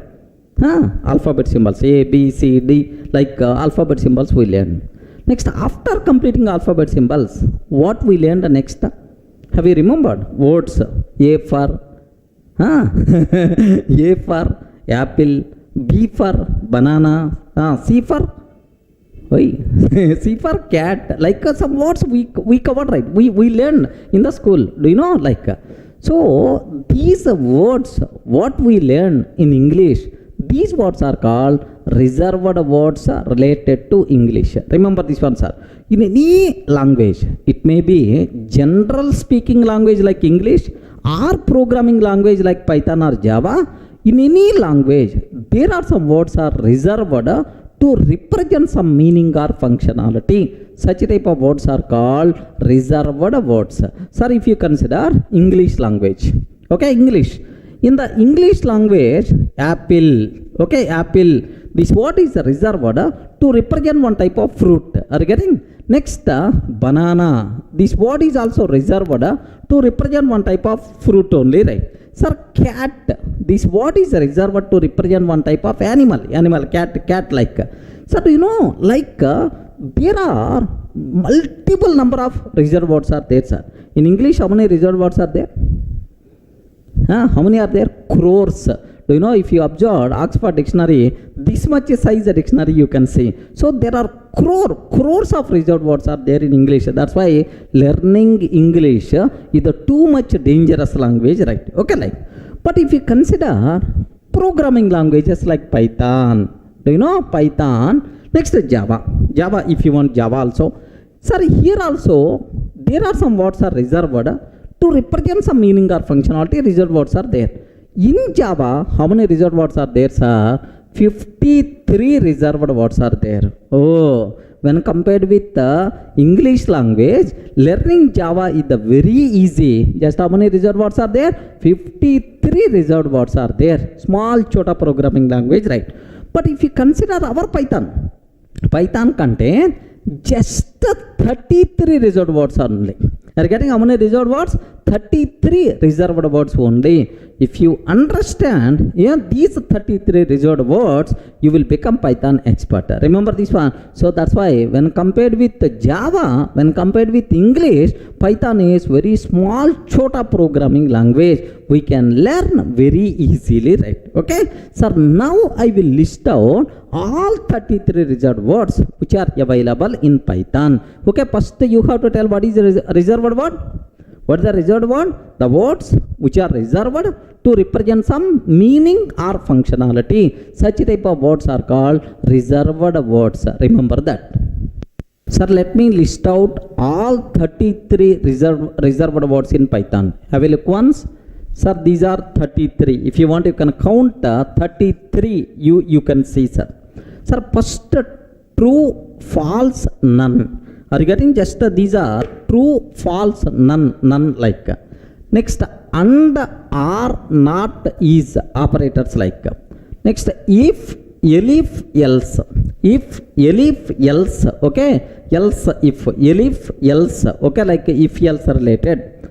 Next, while, for, break, continue, return, in, yield. Yield is a keyword in Python. Yield. Next, try, except finally. Sir, the people who are coming from Java, try, catch finally. Instead of catch, here we have to use except finally. Rise, assert. Okay, import from as, class, def, pass, global, non-local, lambda, del, with. Okay, like total, how many reserved words are there? How many keywords are there? 33 keywords are there. Okay, in Python. Remember, this is the list, sir. Sir, the first question, if you are going to ask, sir, what is the purpose of yield? What is the purpose of global? Or what is lambda? Or what is the pass? Can you please explain that? I will give left and right. Because, so discussing Python, learning Python language itself is learning all these things. At last, you will get much clarity about these. Don't try to understand what the meaning of all these things. Okay, we have to spend some time to get the meaning, functionality of each and everything. But general doubts you may have, sir. So first, here have you observed, right? Sir, all these 33 keywords in Python contain only alphabet symbols. Are you getting? You never going to see any underscore symbol. You never going to see any digits. So all 33 contains only alphabet symbols. Contains only alphabet symbols. Okay, like. Next, one more specialty is there. In these alphabet symbols also, everywhere you are seeing lowercase alphabet symbols only, but only 3, sir, uppercase you are going to see. Sir, true, false, none. Have you observed, right? What is the first letter? T uppercase, F uppercase, none uppercase, N uppercase, right? The only except these 3. All the remaining contain only lowercase alphabet symbols only. Remember that, sir. True, false, none compulsory T should be uppercase, F should be uppercase. By mistake, small t, small f you are using, Python will give left and right. Observe, I will show, sir. So, second point, except the following, except the following three, all contains only lowercase alphabet symbols. All contains only lowercase alphabet symbols. Except, sir, the following three, all contains only lowercase alphabet symbol. Which three, sir? True, next false, next none. So, for Boolean values, true and false, compulsory should be in uppercase, T upper, F upper, and then N uppercase, right? Sir, I have a look once by mistake. If I'm trying to take like this, okay, here I'm taking, sir, A is equal to true, I'm taking, sir. Sir, am I using small true or capital true? Small t or capital T? Small t I'm using. What will happen, sir? Immediately, name error, name true is not defined. Sir, I'm unable to see name true, like we are going to get the problem. A is equal to capital true, I'm taking, sir. Capital T the capital. Perfect, it is going to be accepted. What is the value, sir? True itself is the answer we are going to get. Okay, please make sure if you are using small a, immediately error, small t, immediately you are going to get error. So, for Boolean values, compulsory you require to take care capital T in the true, capital F in the false, and none means N should be capital. What the meaning we will discuss in detail, right? Sir, next thing, very important point, observe a bit carefully, sir. Do you know, by seeing these things, you may have some doubt. Sir, if, elif, else, you discuss it, right?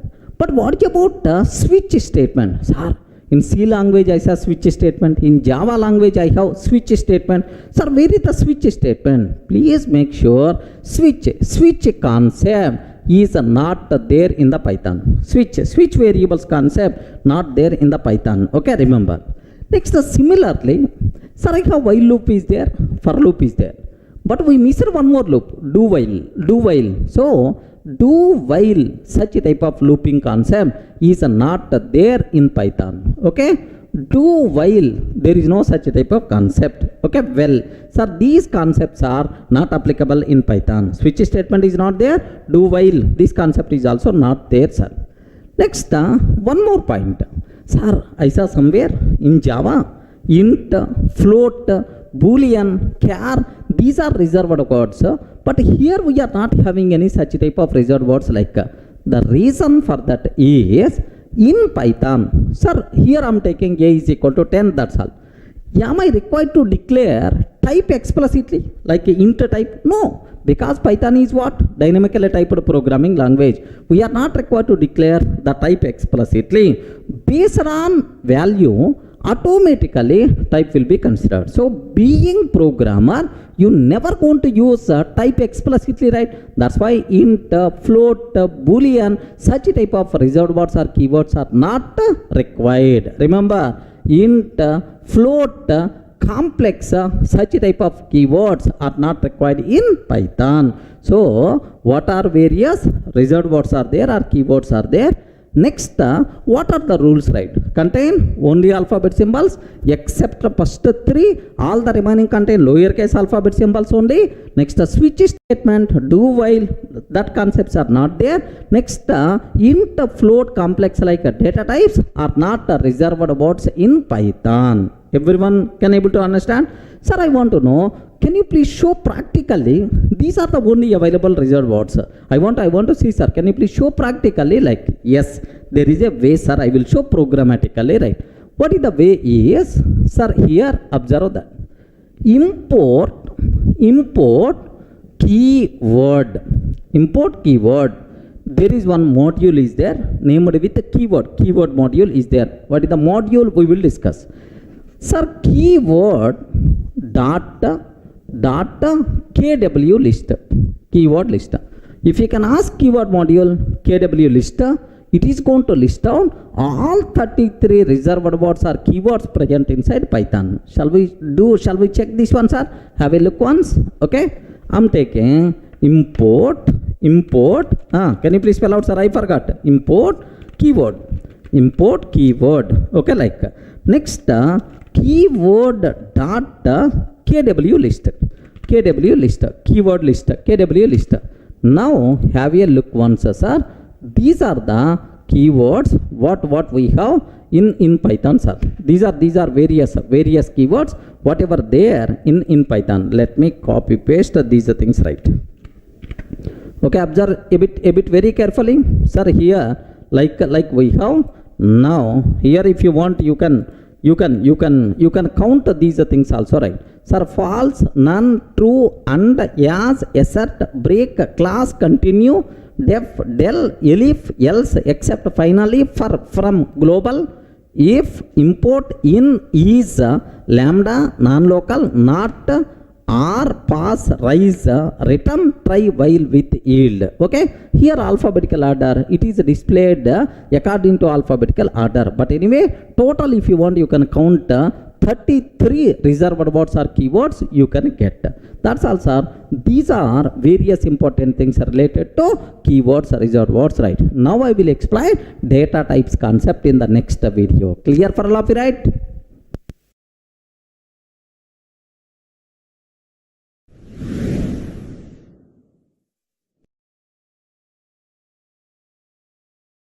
Sir, now the next topic what I have to explain, Python data types concept. Sir, can you spell out what is data type?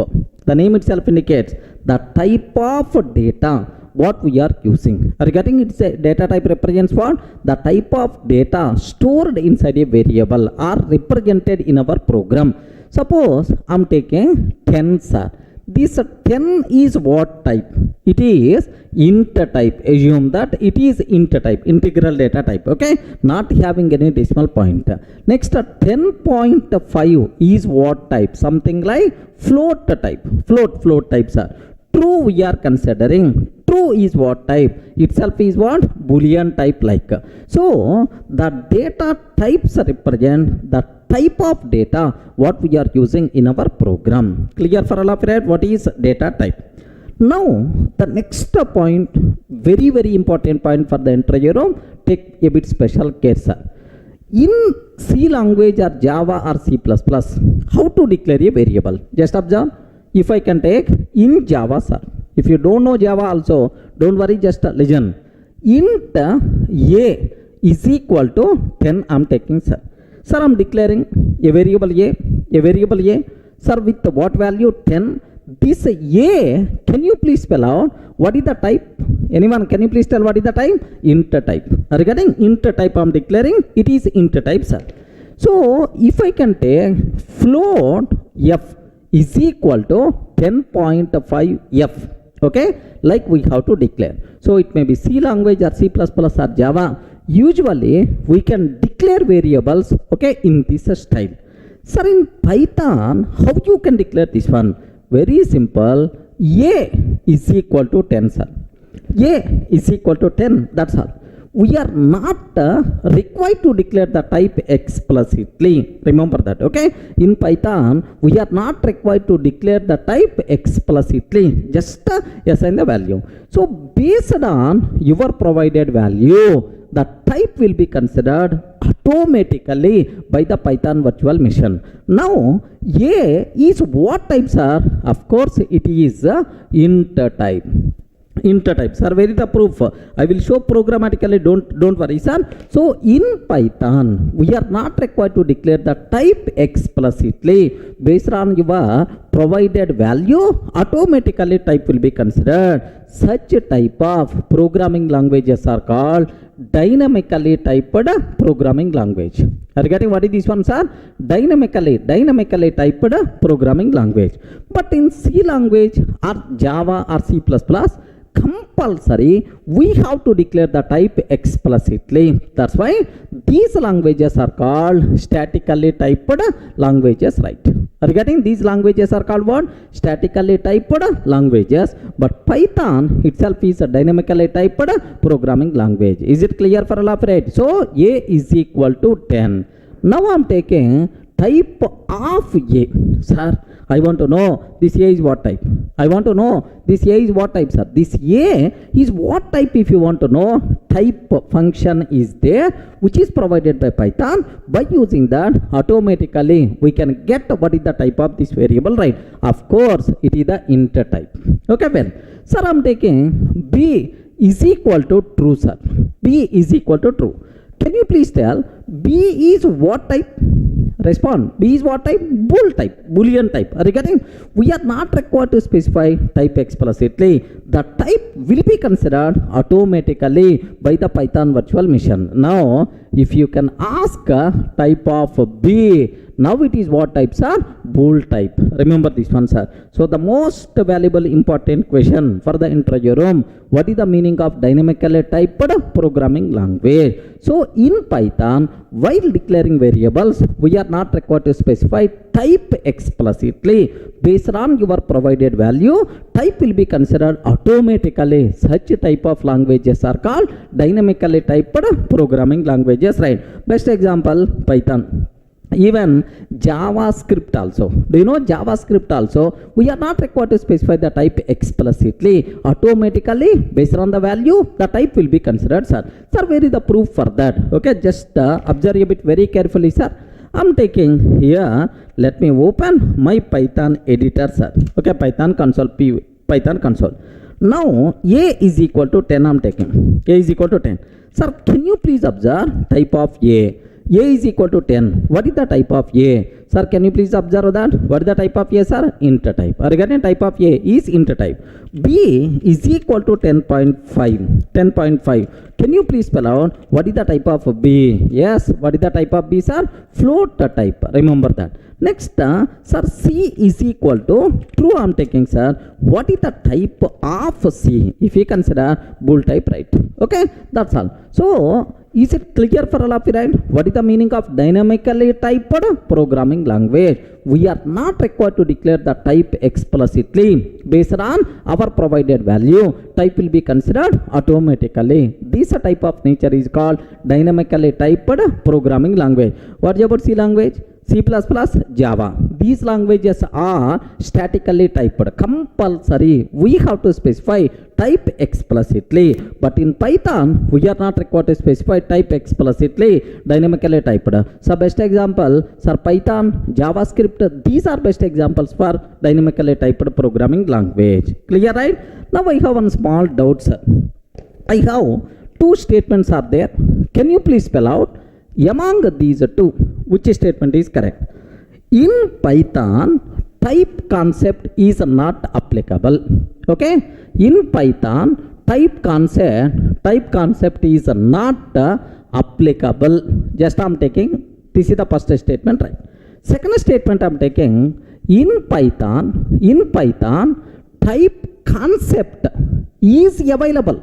Type concept is available, but we are not required to declare. We are not required to declare explicitly. We are not required to declare explicitly. Are you getting explicitly? Okay.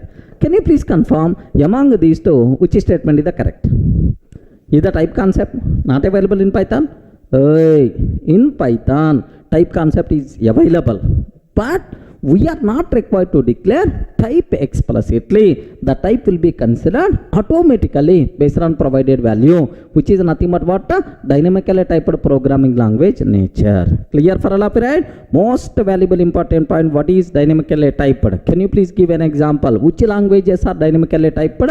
You should be in a position to answer. Okay, well, now I will explain what are various available data types in Python, inbuilt data types present inside Python. So do you know, can you spell out some data types, whatever you know? Yes, friends, whatever you know in other languages like C language or C++, Java, can you spell out some data types? Int, float, boolean, double, long, char, string type. Are you getting string type like? So in Python, some data types may not available. Okay, some data types may not available. Some extra data types may be present. Okay, like, sir, what are various inbuilt data types present inside Python? Observe very carefully, sir. So int is available. Okay, the first type itself is what? Int is available. Next, float is available. Int float. Next, do you know complex numbers? To represent complex number, complex data type is available. Python's special. In C language, C++, Java, there is no such type of data types or complex data type. Next, bool data type. Bool means what? Boolean. Next, str is available. Str means what? String type. Okay, like. So next, and after that, do you know list data type? List data type. Tuple. Some people may pronounce as a tuple data type, list and tuple. The most valuable, very important question for the interview room. What is the difference between list and tuple? Without this question, there is no Python interview, man. So take a bit very special care. Next, and after that, set is available. Next, frozen set. Okay, set, frozen set. Next, dict concept. Dict means what? Dictionary like. Sir, next, sir, do you know bytes type? Bytes type. Next, byte array type. Next, range and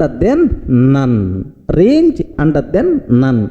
Sir, these are various Python inbuilt data types. What important data types? What we have, sir? So total have you observed? 5 plus 5 plus 4. Okay, almost around 14 data types. We have to discuss a bit in detail. Okay, almost around a few hours I will spend, sir, on these data types. First basic idea, so that you people can get much clarity, sir. Sir, can you please spell out what are various data types present inside Python? Okay, int, float, complex, bool and a string. Boolean, string type. Next, list, tuple, set, frozen set, dictionary. Dict means what? Dictionary. Next, bytes, byte array, range, none. These are the things. Don't ask any question about these data types. We are going to spend a huge time on this. We will perform post-mortem like anything about these data types, right? Okay, well. Next, before talking about these data types, one very important point I have to tell, sir. Please inject this point in your mind very strongly. Okay, here everything in Python, sir, observe very carefully, sir. Everything in Python is object, sir. Everything in Python is object. Do you know the people who are coming from other languages like Java, we have primitive types, object types, like there is some difference there. But in Python, everything is considered as object only. Okay, so if I can take A is equal to 10, sir. A is equal to 10. Do you know this 10 is an object? This 10 itself is an object. Do you know here you have to keep in your mind A is the reference variable pointing to this int object. Sir, what is the value represented by this int object is 10, sir. What the value represented by this int object itself is 10. Remember this one. So, A is equal to 10 means, sir, A is internally itself is an object. So, not only this one, Boolean value, string value, everything in Python itself is an object only. Remember, please inject this point in your mind very strongly. Okay, well. Next, sir, A is 10. What is the type of A? How you can find the type of A? We covered already. Can you please spell out which inbuilt function we have to use?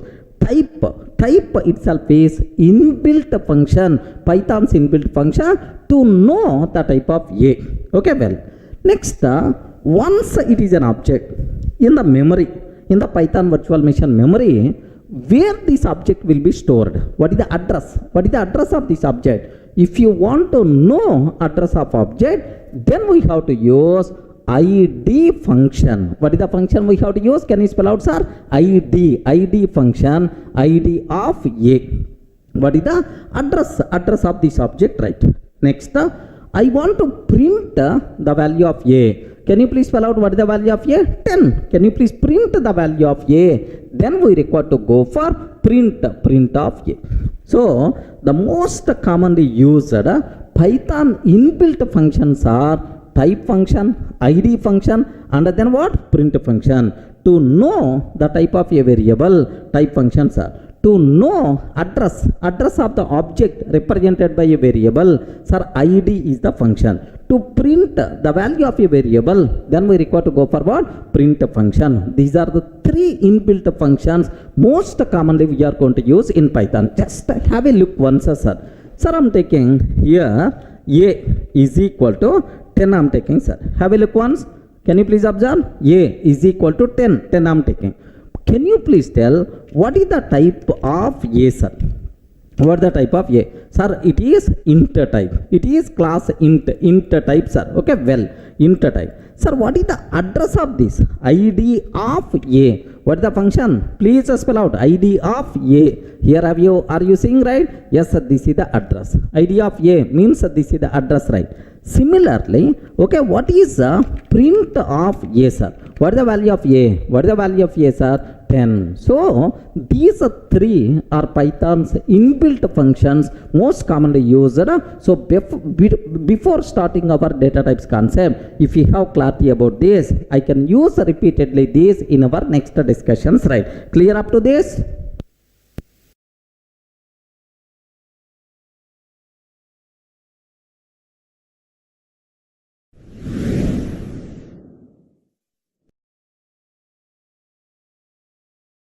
Now let me start the first data type what we have to discuss is int data type, sir. Sir, integral values. I want to represent a number without a decimal point. Do you know? Just a 10 I want to represent. Or 120 I want to represent. Sir, these number never talks about any decimal point. Regarding the numbers without a decimal point, these numbers are called integral numbers. Remember this one. Sometimes I can use the word integral numbers, or sometimes we can use the word whole numbers. Regarding we can use the word whole numbers. So without any decimal point, these numbers are called integral numbers. If you want to represent integral values, then we require to go for which data types are? Int data types are. Okay. Best example, a is equal to 10. A is equal to 10. If you print the type of a, then obviously what output we are going to get, sir? Int type. That's also. But here there is one small point I have to highlight. Take very special care. Suppose I want to represent 1, 2, 3, 4, 5, 6, 6, 6, 6, 6, 7, 8, 9 like. Can you please confirm? Is it the integral number or not? Yes. Because I am not taking anywhere decimal point, it's always integral number only. So do you know, is it small number or long number? Respond, man. Is it small number or long number? Long numbers are 1, 2, 3, 4. There are multiple digits are there. It's a bigger number, long number.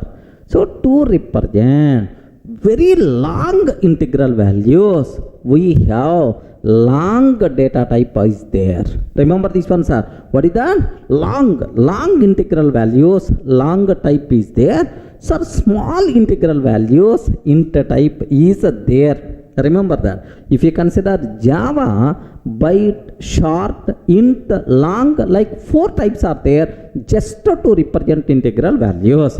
But make sure in Python we have only 2 data types we have. What is the first one, sir?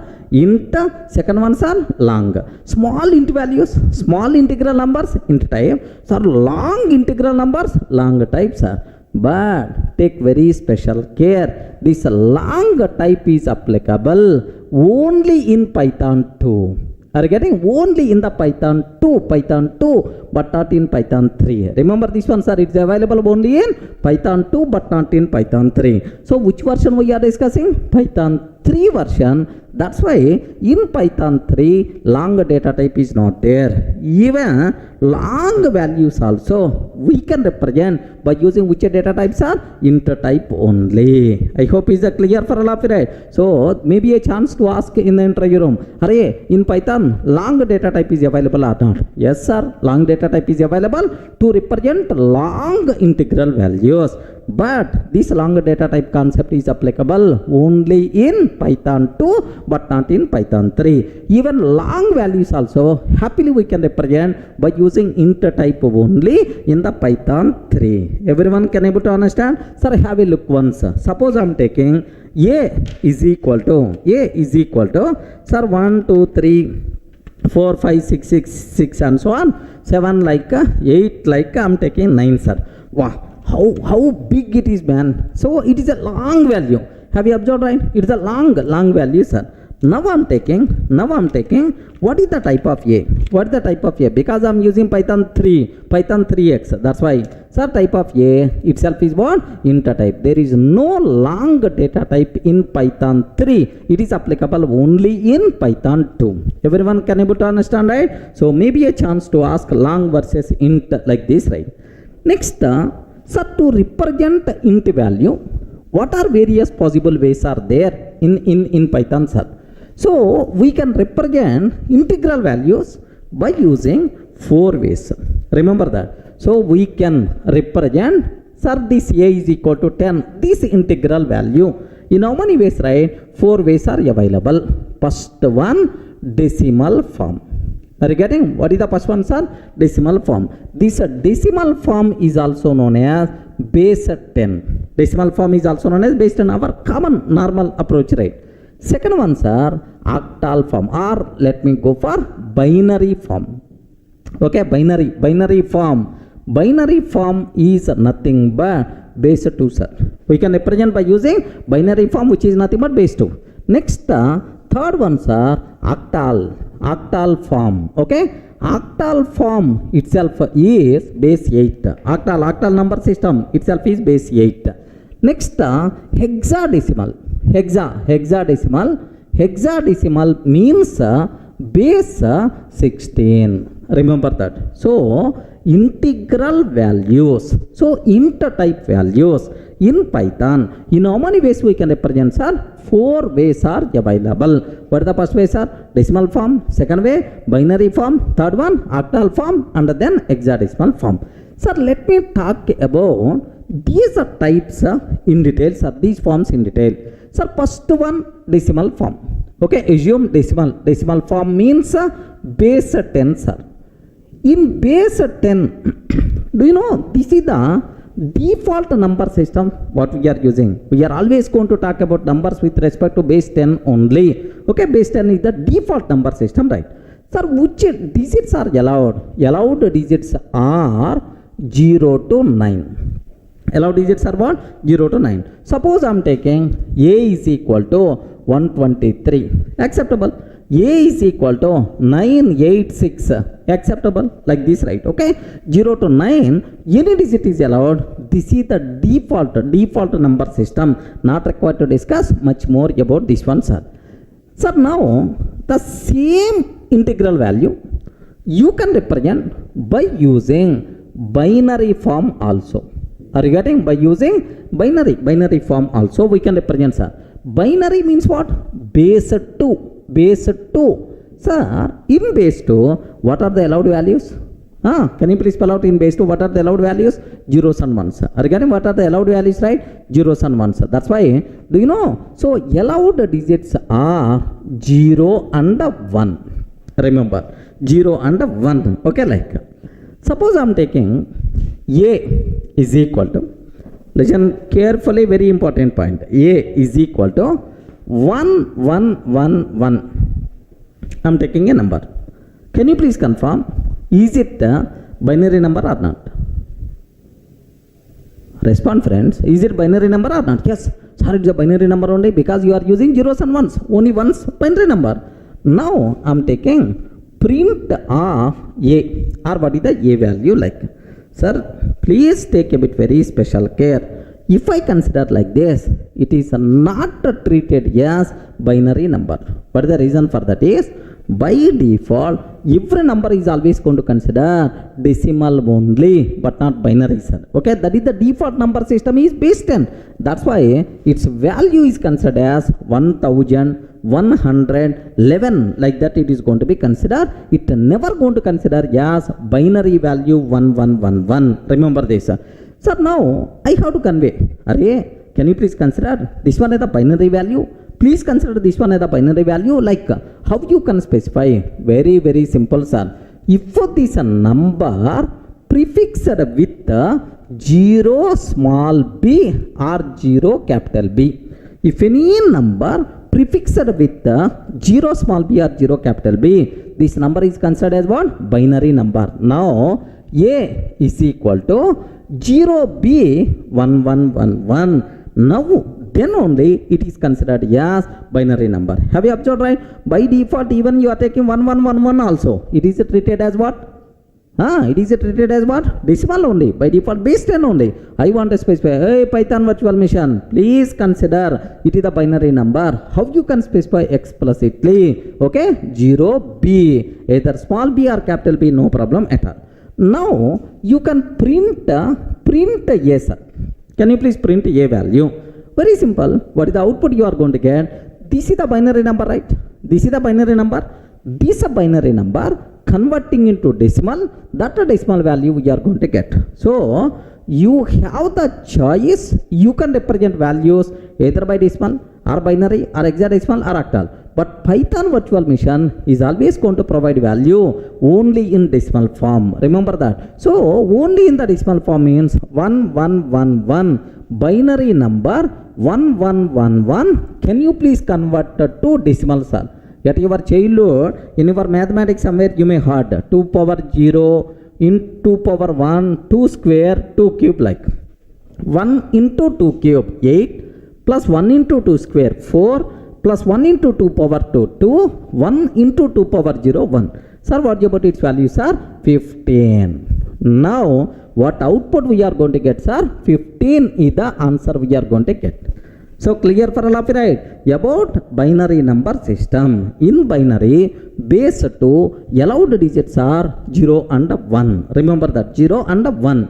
Next, literal value compulsory should be prefixed with either 0 small b or 0 capital B. Clear, right? That's all. This is what you should aware. Now let me go for that. Have a look once, sir. Sir, I'm taking A is equal to 1111. Like this I'm taking, sir. A is equal to 1111. Print of A, sir. Can you please confirm? Is it treated as the decimal or is it treated as the binary? Sir, it is the decimal, means that it is the base 10 only. The value 1111. If you want, have a look once. What answer we are getting, sir? 1111. Direct decimal value only, right? So I'm taking A is equal to. Can you please confirm how I can consider this number is the binary number? Compulsory should be prefixed with what?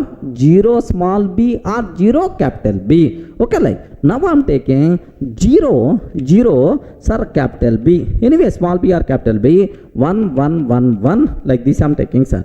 Can you please print of A? Now equivalent decimal value 15 we are going to get. I hope the terminology is very clear for you people, right? So in how many ways we can represent integral value? 4 ways, right? What the first one? Decimal, binary. Decimal, default number system. Allowed digits are 0 to 9. We are not required to do anything. Next, binary base 2, sir. 0 and 1 only allowed digit. But compulsory literal value should be prefixed with 0 small b or 0 capital B. Any doubt? Everything is clear for all of you, right? Sir, now the next form, third one, octal form. Okay, remember octal form, sir. Sir, what is the octal form? Base 8.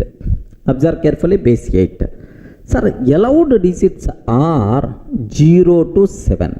So which digits are allowed in the octal base 8 number system is 0 to 7, sir.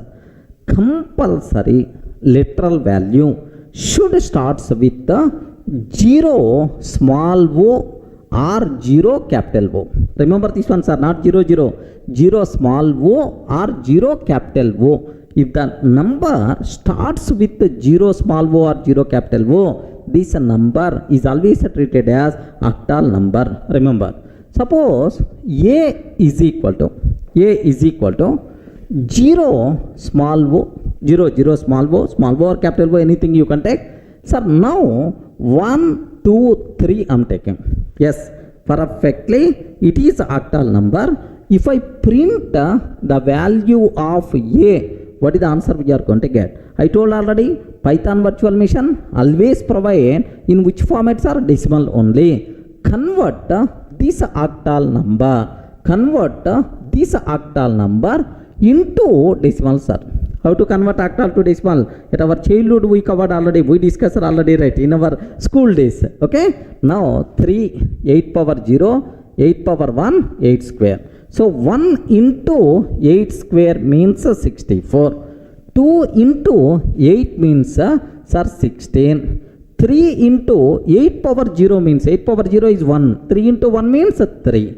Okay, 64 plus 16, 80. 80 plus 3, its value will become 83. That's all. Perfectly, sir, it is treated as octal number. If I print the value we are going to get is 83. Have a look once. Can you please consider? A is equal to 0, 0, O. It may be small o or capital O. 1, 2, 3. I'm taking, sir. Perfect. Now, can you please print off A? If I take print of A, what the answer we are getting, sir? 83. Okay, well. Sir, now I'm taking A is equal to 0, 0. Here A is equal to 0 small o. 7, 8, 6 I'm taking. Can you please tell, is it valid or invalid? 0, 0, sir. O, small o or capital O, 786 I'm taking. Can you please tell, is it valid or invalid? Immediately, Python virtual machine will give left and right. Array, 0 followed by O means it is octal. Octal number 0 to 7 only allow digits. How you can take digit 8? How you can take digit 8? Immediately, syntax error we are going to get. Can you please have a look once? Let me keep enter. Now, syntax error, invalid syntax. I hope everyone in the position to understand clearly, right? Are you getting? So, this is about octal number systems. Allow digits are what? 0 to 7, and compulsory literal should be starts with 0 small o or 0 capital O. That's it, right? Okay, well. Sir, now what is the next thing we have to discuss, right? Hexadecimal. Observe very, very carefully about this one, sir. So now hexadecimal. Can you please spell out hexadecimal? Hexadecimal means which base? Please respond. Hexadecimal means which base, right? Base 16. Base 16. Allowed digits are 0 to 9. 0 to 9, comma, A to F. Okay? A means 10. A means 10, sir. B means 11. C means 12. Okay? D means 13. E means 14. F means 15. Okay? 10 to 15. So 0 to 15 are the allowed, but 0 to 9 and then A to F. First thing, sir, this A to F, is it lowercase or uppercase? Ayo, please respond. Can I take either lowercase or uppercase? You can take any case, no problem at all. So, Python by default case sensitive programming language, but very few places Python is not case sensitive. So, this is one such type of place. Remember, A to F, you can use either lowercase or uppercase, no problem at all. Okay, like. Sir, next, compulsory literal value should be prefixed with 0 small x or 0 capital X. Remember, if the number prefixed with 0 small x or 0 capital X, such type of number only treated as hexadecimal number. Okay, like. Sir, I am taking A is equal to 0x10. Can you please tell, is it hexadecimal number or not? Yes, why not? Now, print of A. What is the value we are going to get, sir? Print of A. Sir, simple, the value is, so 10 hexadecimal number, can you please convert into decimal? This is about my requirement, right? So, 0, 16 power 0, sir, 16 power 1. 1 into 16 power 1, 16. Plus 0 into 16 power 0 means 0, sir. Its value will become 16. Are you getting what is the output we are going to get, sir? 16. So 0x10 means 16 is the answer we have to get. Let me cross check, sir. a is equal to 0x10. Yes, perfect. Now let me print off a, sir. Let me print off a. What the answers are? 16 itself is the answer. This is, sir, the way how you can represent what? Hexadecimal numbers. But here let me go for a small another example. Can you please tell, is it valid or not? A is equal to 0x of face. 0x of face. Is it valid or not? Yes, perfectly. Itself is acceptable. F, A, C, A. Within the range of A to F? A to F only? Yes, valid. A is equal to 0x beef. A is equal to 0x beef. Valid or not? Valid. No problem. If you want, you can print, sir. Maybe 64,208 or 206 something. 48,000 some odd number it's going to get. Equivalent decimal value, right? Sir, if I can take A is equal to 0x beer. Is it valid or not? Beer. Is it valid or not? No. The reason is, in hexadecimal, allowed digits are A to F only. Allowed digits are what? A to F only. But here, digit R letter is not allowed. Immediately, error, syntax error we are going to get. Let me show these things also. Observe carefully, sir. A is equal to 0x face I am taking. For effect, what is the value of A, sir? What is the value of A? 64,206. This is the equivalent decimal value of FACE. Similarly, A is equal to 0x B form taking, sir. Sir, print of A. Yes, 48,879. Are you getting 48,879?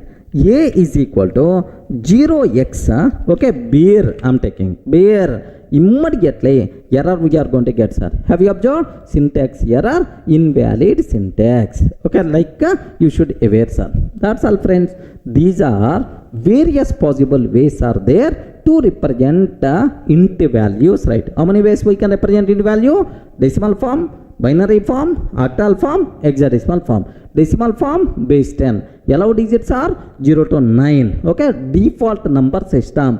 Next, binary forms are base 2. Are you getting base 2? Allowed digits are 0 and 1. But compulsory the number should be prefixed with 0 small b or 0 capital B. Next, octal form, allowed digits are 0 to 7 and compulsory number should be prefixed with 0 small o or 0 capital O. Next, hexadecimal forms are base 16. Allowed digits are 0 to 9, A to F. A to F you can use either lowercase or uppercase, but compulsory the number should be prefixed with 0 small x or 0 capital X. That's all, friends. These are various possible ways are there to represent int values, right? But now I have one small doubt. Every time you have the choice, you can represent int value in 4 ways. You can provide either decimal way or binary way or octal way or hexadecimal way. But Python virtual machine, whenever you are printing, you are always going to get only in the decimal form. Even you provided in the octal, but output is always going to come only in the decimal form. Some people may ask, sir, I want output in the binary form. I want output in the octal form. Is it possible or not? Yes, base conversion functions are there. By using those base conversion functions, we can convert binary value to octal, octal to hexadecimal. Dancing, we can do that. We will discuss that part. Up to this is the clear?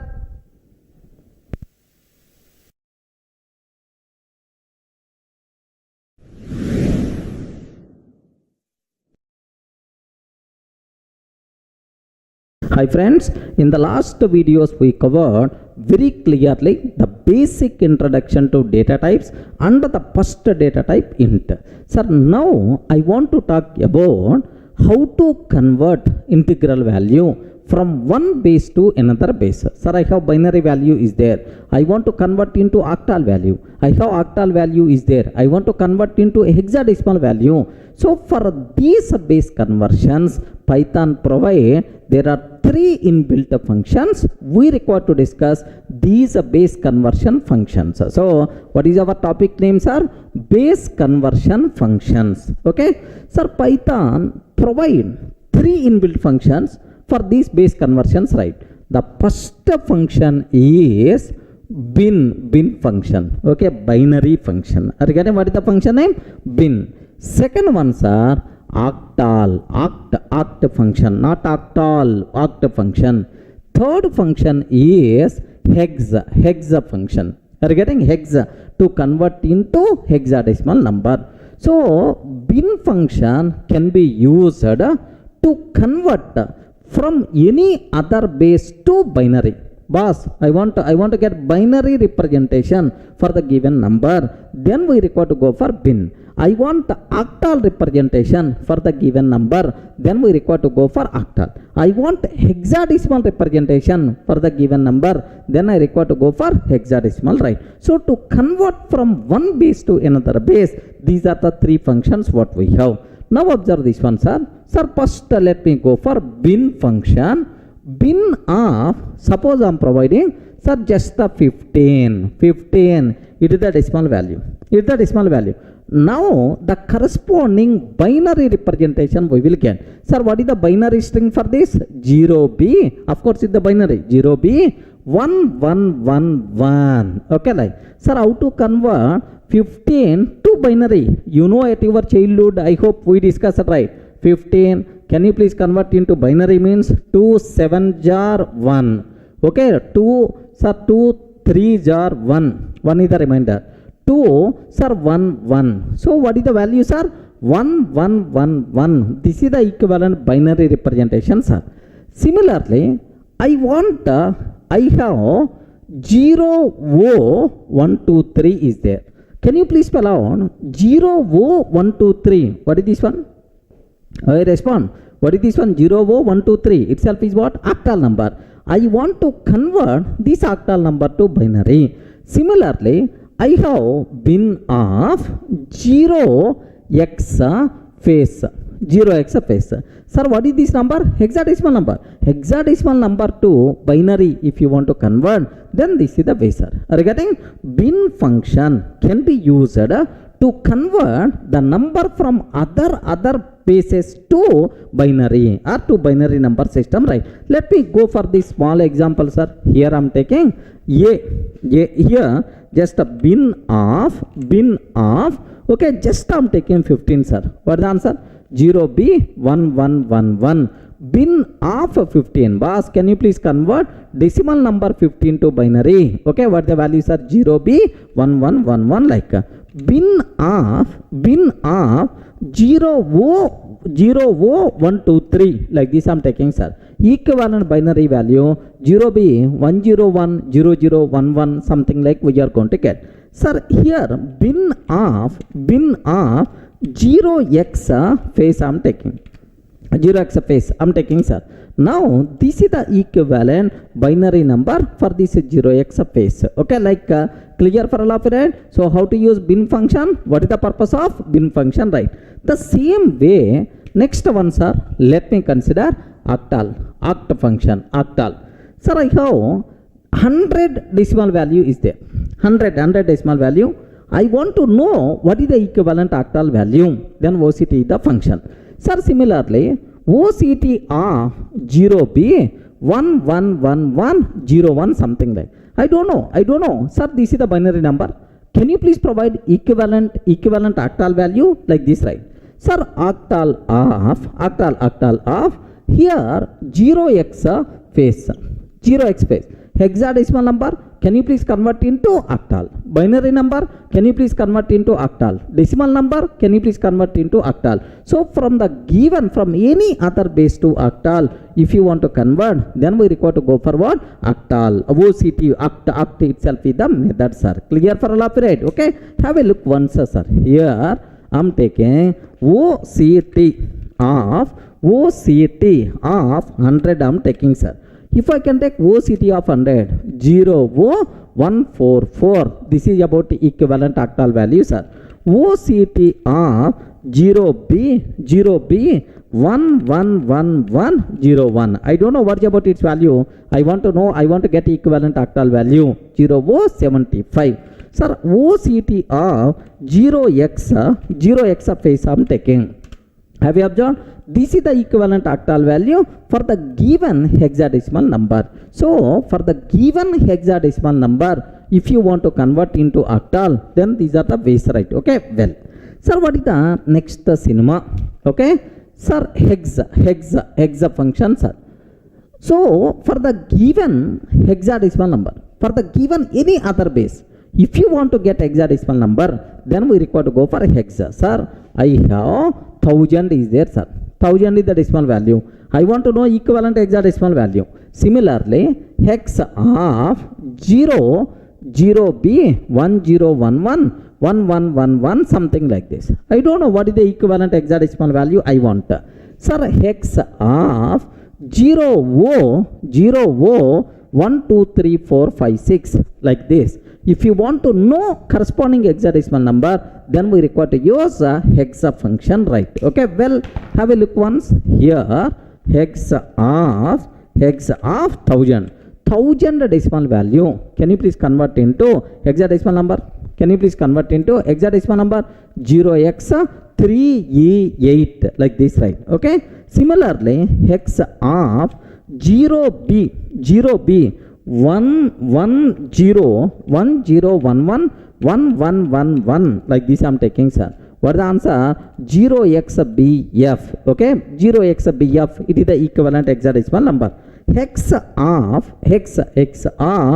0 1 2 3 4 5 6, sir. What about its value? Do you know? Here just observe 0x-A72e. Okay, like so by using these base conversion functions, bin function, oct function, and then hex function, happily we can convert from one type to one base to another base. Are you in the position to understand, right? But all these base conversions are applicable only for integral numbers, sir. Remember this one, only for integral numbers, right?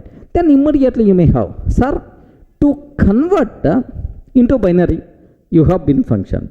To convert into octal, you have oct function.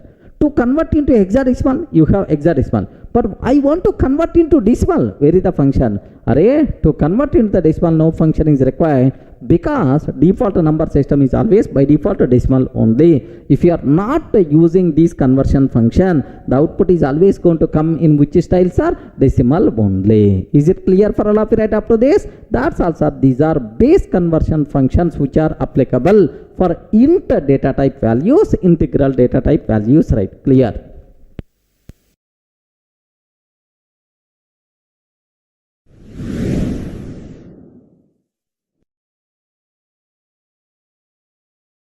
Hi friends, in the last videos we covered very clearly what is int data type, how you can represent integral values, what are various possible representations are there. Next, how to convert from one base to another base. Up to that it's very clear.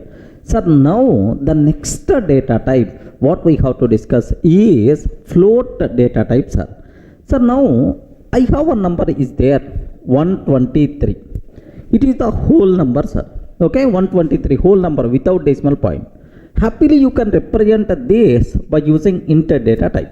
Okay, well, suppose I want diesel price. Regarding I want a diesel price. Assume that 78.43, 78 rupees 43 paisa. Assume that, sir. Sir, next dollar value in rupees. Assume 70.12. Assume that 70 rupees 12 paisa, 12 paisa like. Sir, how you can represent these values, the numbers with the decimal point? These numbers are by default considered as floating point values. Again, don't feel in our program you are always going to represent only whole numbers, integral numbers. No, sometimes we may require to provide, we may require to do this type of values also. How you can do that? Okay, to represent these floating point values, these floating point values, we have which data types are float data type we have to use. Remember this one, sir. Okay, sir, now I'm taking f is equal to sir 112.456 like this I'm taking, sir.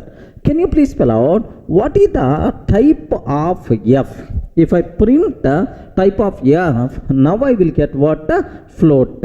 Observe, this is what types are. It is the float type like this, right? So what is the floating point number? A number with a decimal point is called floating point number. So to represent the floating point numbers, which data type we have in Python is the float data type, sir. Okay, have a look once, sir. Observe carefully here. If you are seeing, sir, f is equal to 1.234, like this I'm taking. Sir, what is the type of f?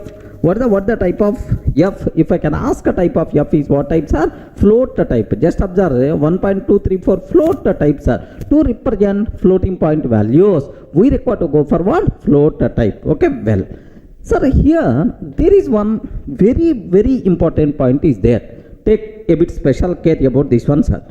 Sir, do you know, in the integral types, in the last video we covered very clearly in the integral types. Suppose I have a number is there, sir. 1, 2, 3 is there. By default it's the decimal.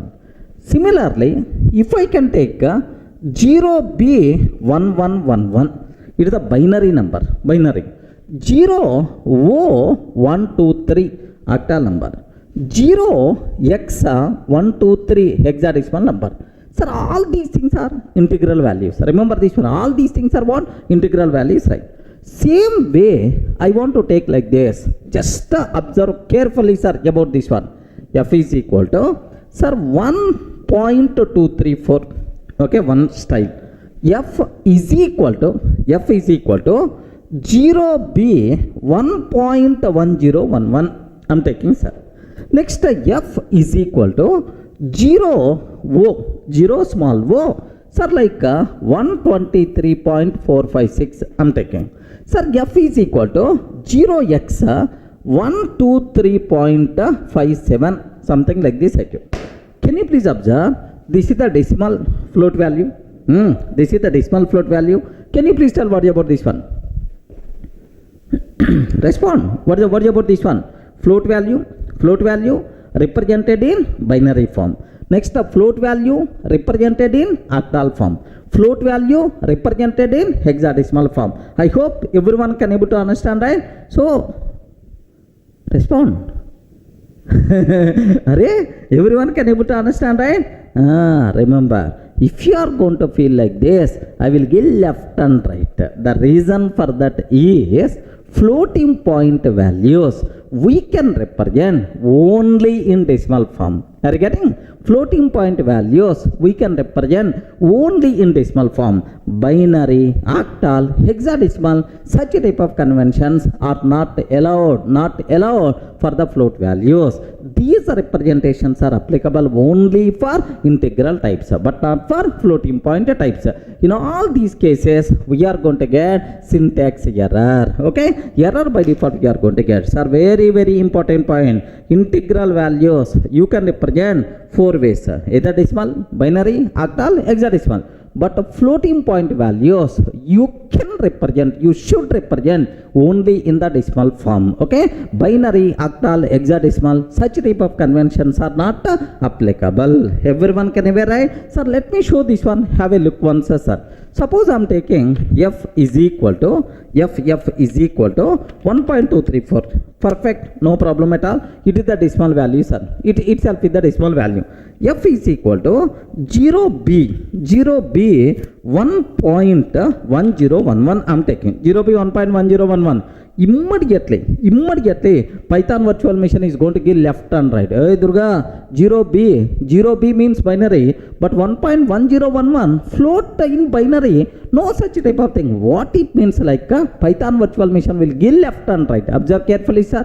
Here, if I execute this one, syntax error, invalid syntax. Are you getting syntax error? Invalid syntax. Similarly, f is equal to 123.456. If I can take again invalid syntax. Are you getting again invalid syntax? F is equal to 0x 123.45, something like this, right? Again itself is invalid. Syntax error we are going to get. So the important conclusion what you people should be aware, floating point values you should represent only in decimal form. Binary, octal, hexadecimal conventions are not allowed. Clear? Any doubt about this point? Okay, well, next for floating point values, there is another way, another representation is there, sir. What is that representation is? Take a bit special care, sir. If we can take f is equal to 1.2 E3, this type of representation is called exponential form. Are you getting? This type of representation is called exponential form or scientific notation. Exponential form or scientific notation, sir. Remember this one. So E3, sir, instead of small e, you can take capital E also, no problem at all. If I print f value, what is the output we are going to get, sir? Very simple. 1.2 E3 means 10 power 3. 1.2 into 10 power 3. 1.2 into 1000. So its value 1200.0. This is the output we are going to get, sir. Remember this. This type of representation is called what? Scientific representation. Scientific notation or otherwise exponential form. But this applicable only for what? Floating point values. Remember, have a look once, sir. Sir, I am taking f is equal to 1.2 E3. You can take small e or capital E. Either you can take small e or capital E. Happily, itself is acceptable. What about its value, sir? 1200.0. Sir, let me take 1.2 E3, capital E3 I'm taking, sir. If I can take f, then automatically 1200.0, like this we are going to get. This type of representation is called what? Scientific notation. So even floating point literal float values, you can represent scientific notation also, no problem at all. Okay, well, so now what is the advantage of this representation, right? The biggest advantage is even big values also within the lesser space you can represent, sir. Bigger values within the lesser space you can represent. Suppose I have a number is there. Assume that 12, after 12 there are 10 zeros are there, sir. Okay, 10 zeros are there. Okay, like 10 zeros, 15 zeros are there, sir. 15 zeros are there. Wow, how bigger value this one? 0.0 is there, sir. Assume this is the 0.0 is there. After 12, 15 zeros are there, 0.0. Sir, once 0.0 is there, it is the float value. It is the float value, right? Now, what is the, I can represent in scientific notation very easily. Sir, very simple. 1.2 E, how many zeros are there? 15. 1.2, 2 also I moved after decimal point, that's why 1.2 is 16. So, this bigger value also we can represent 1.2 is 16. That is the advantage of this scientific notation or exponential form. Everyone can aware within the lesser space you can represent big values also. That thing is applicable, sir. Sir, even in our calculators, if the value is too much lengthy but the display size is very small, in that small space how you can represent bigger values? Very simple, sir. We require to go for which one? Exponential representation. Observe our normal calculator. Have a look once, sir. Just a basic idea sake. Observe that this is the normal calculator what we have. Sir, here I am taking 25,000 into 25,000 I am taking. Okay, like now have you observed, right? Some 625 followed by some 6 zeros like we have. Okay, well, sir, now let me take sir into again that. Then automatically, do you know it is a bigger value? It is a bigger value, sir. What happened? This bigger value in this small space, how it is represented, sir? 3.90 E plus 17 means into 10 power 17. Are you getting? This type of representation is called what? Exponential form. It is applicable for what? Floating point data types. Okay, well, sir. So up to this, any doubt? Float type, it is very clear. Sir, let me conclude. If you want to represent floating point values, then we require to go for what? Float data type. float values compulsory having decimal point. A number with a decimal point is called float number. Floating point values you should represent only in decimal form. Binary, octal, hexadecimal, such type of things are not allowed. Floating point values we can also represent in exponential form or scientific notation. What the advantage of this one is, within the lesser space you can represent bigger values. That is the advantage, sir, of this floating point, I mean exponential representation. Clear for you?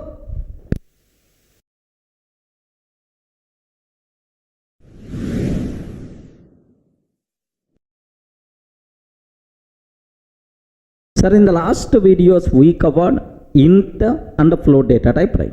Now I want to explain the Python specific special data type, complex data type. What is that, sir? Can you please spell out? Complex data type. Don't feel complex means very difficult, nothing, okay? It is one type of number systems, right? In your mathematics, somewhere in your school days, integral calculus, complex algebra, somewhere you may heard about that. So such a type of data type is called complex data type, sir. So what is the specialty? Why Python having these data types, sir? If you want to develop scientific applications, mathematics based applications, electrical engineering applications, this complex data type is very, very helpful. But C language not having, C++ not having, Java not having, only Python has this type, right? That's why it's the specialty, special data type present inside Python. What is the data types are? Complex data type. Sir, now what is the syntax? How you can represent complex number? Okay, observe carefully, sir. A plus bj, this is the syntax, right? A plus bj, a complex number is of what form? How you can represent, sir? A plus bj. Sir, this A is called real part. This A is called real part. And this B is called imaginary part. Are you getting what is this B, sir? Imaginary part. Next, what is this J?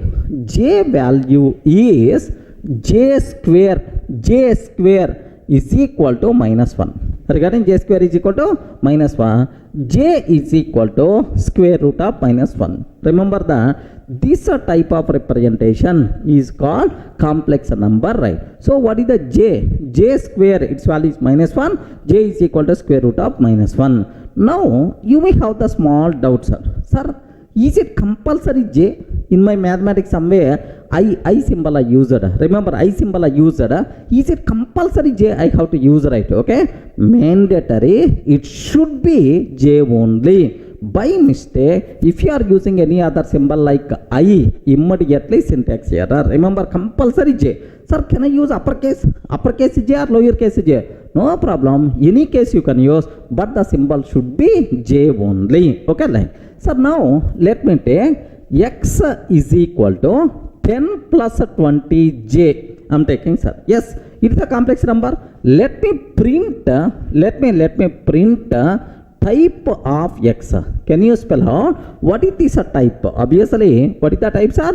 Complex type. The type itself is complex type, sir. Now have a look once. Here I'm taking x is equal to 10 plus 20 j. Either small j you can take or capital J you can take, no problem at all, sir. Sir, 10. Now let me print type of x. Regarding type of x like this. Sir, can you please spell out what is these types are? It is the complex types are. X is equal to 10 plus 20j. What the type of x itself is, sir, class complex. Okay, like we can take, sir. Sir, what is the x value? What is the x value? 10 plus 20j, like this, right? Sir, can I use capital J? Okay, x is equal to 10 plus 20 capital J I'm taking, sir. Yes, acceptable. What about its value, sir? 10 plus 20j. Of course, it is printing always in lower case, but if you want, you can use capital J also, no problem. Now x is equal to 10 plus 20 I am taking. Please confirm. Is it valid or invalid? 10 plus 20 I. Immediately syntax error because Python virtual machine unable to understand what is the meaning of this one. Are you getting right now? Have a look once. What is that error? Syntax error. Invalid syntax. Like this we are going to get. Now I hope it's very clear what is complex number, what is the syntax of complex number. Next and after that how you can represent complex number like this, right? So next this A is called what form? Respond. What is this A? A is called what? Real part. What is this B? B is called what? Imaginary part. Suppose assume that I have one complex number x is there, sir. Let me take, sir. X is equal to 10 plus 20 j I'm taking. Okay, well. Sir, x dot real. What the value, sir? X dot real. What the answer? 10.0. X dot imag. Remember, don't tell imaginary. imag, image. Okay, like 20.0 we are going to get. That's all. So, if you have complex number, how you can find the real part? How you can find the imaginary part? Clear, right? Okay, well. Next, the next important conclusion, sir. Sir, the first part is called, which one? Please confirm. The first part is called what? Real part. Second part is called what? Imaginary part. Sir, in real and imaginary parts, if you want, you can take int values. If you want, you can take float values, no problem at all. Int values you can take, float values also you can take. So, something like x is equal to 10 plus 20j valid, sir. Acceptable. X is equal to 10.5 20j acceptable. Sir, now in real part I am taking float value. Sir, next x is equal to 10.5 20.6j acceptable. Okay. So in real and imaginary part, happily we can take either int values or float values, no problem at all. Both are acceptable, right? But here one small twist is there. What is the twist is? This real part, you can represent either in decimal, binary, octal, hexadecimal. No problem, sir. This real part. If the real part I am taking int value, that int value you can represent either in decimal form or binary form, octal form or hexadecimal form. But imaginary part compulsory you should specify only in decimal form, sir. By mistake, binary form if you are using or octal form if you are using, immediately error we are going to get. Observe carefully. Here x is equal to 0b 1111 plus 1111 means 15, sir. 15 plus 20j I am taking. Is it acceptable or not? Acceptable, because in the real part you can take binary, octal, hexadecimal, acceptable, right? But if I can take x is equal to 15 plus 0b 1111 j I am taking. Immediately error we are going to get, sir, because imaginary part compulsory the value we have to specify only in decimal form, but the real part you can specify either in decimal or octal or hexadecimal, acceptable. Observe this important conclusion. Have a look once, sir. Have a look. My requirement is, now observe this, x is equal to here I am taking, here just observe 10.5 plus 20.6j. So real values, I mean both real and imaginary part can be either float values or can be either int values, no problem at all. Acceptable, sir. Now if I print 10.5 plus 20.6j, acceptable. X is equal to 0b1111 plus 20j I am taking. X is equal to 0b1111 plus 20j I am taking, sir. Sir, now real part, if you want, you can represent either binary, octal, hexadecimal, but imaginary part should be only in the decimal form. Correct, right? Have a look once, sir. Here, observe it is acceptable. What is the x value, sir? 0b1111 means 15 plus 20j, acceptable. Now I'm taking x is equal to 15 plus 0b1111 j I'm taking. Immediately error we are going to get, because imaginary part we should not use any other form except decimal. Remember that compulsory we have to use only decimal form. So immediately we are getting what? Syntax error, invalid syntax. Any doubt about this one? I hope everyone in the position to understand clearly, right? What is the meaning of, sir, like how you can represent? Okay, like, sir, next one more point, sir. Assume that I have two imaginary numbers are there, something like x is equal to 10 plus 20j, y is equal to, sir, 20 plus 30j is there, sir. Two imaginary numbers are there. No, I mean two complex numbers are there. Now my requirement is, can I perform arithmetic operations between these complex numbers or not? Yes, we can perform, no problem at all. So if you want, you can ask x plus y. If you want, you can ask x into y. If you want, you can ask x by y. No problem, x minus y. All those things are perfectly acceptable. Even we can perform arithmetic operations between two complex numbers also. Okay, have a look once, sir. Suppose I am taking x is equal to 10 plus 20j. Next y is equal to 20 plus 30j is there, sir. 30j is there. Now x plus y. What is the value of x plus y? 30 plus 50j. Okay, like this we are getting x into y.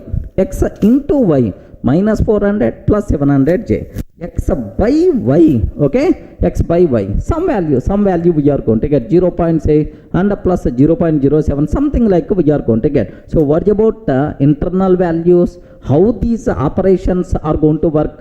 We are not required to worry, sir. Just we can perform mathematical operations, sir, for complex numbers also. Just aware this one. Okay, this is about basic introduction about complex data type. But anyway, it is not that much frequently used data type in our Python. Okay, very specific scientific applications, mathematics applications, next electrical engineering applications. There this complex data type is going to play the role. That's why it is highly recommended to discuss as less as possible about this complex number systems, right? Any doubt? Are you in the position to understand what is complex number, where you can use complex number, what is the syntax, next which is called real part, which is called imaginary part? In real and imaginary, can I take int values or not, float values or not? Next, can I perform arithmetic operations or not? Next, can I use any base or only decimal? For real part, you can use any base, but imaginary part, only decimal form. Binary, octal, hexadecimal, not allowed. That's all, friends. Clear, right?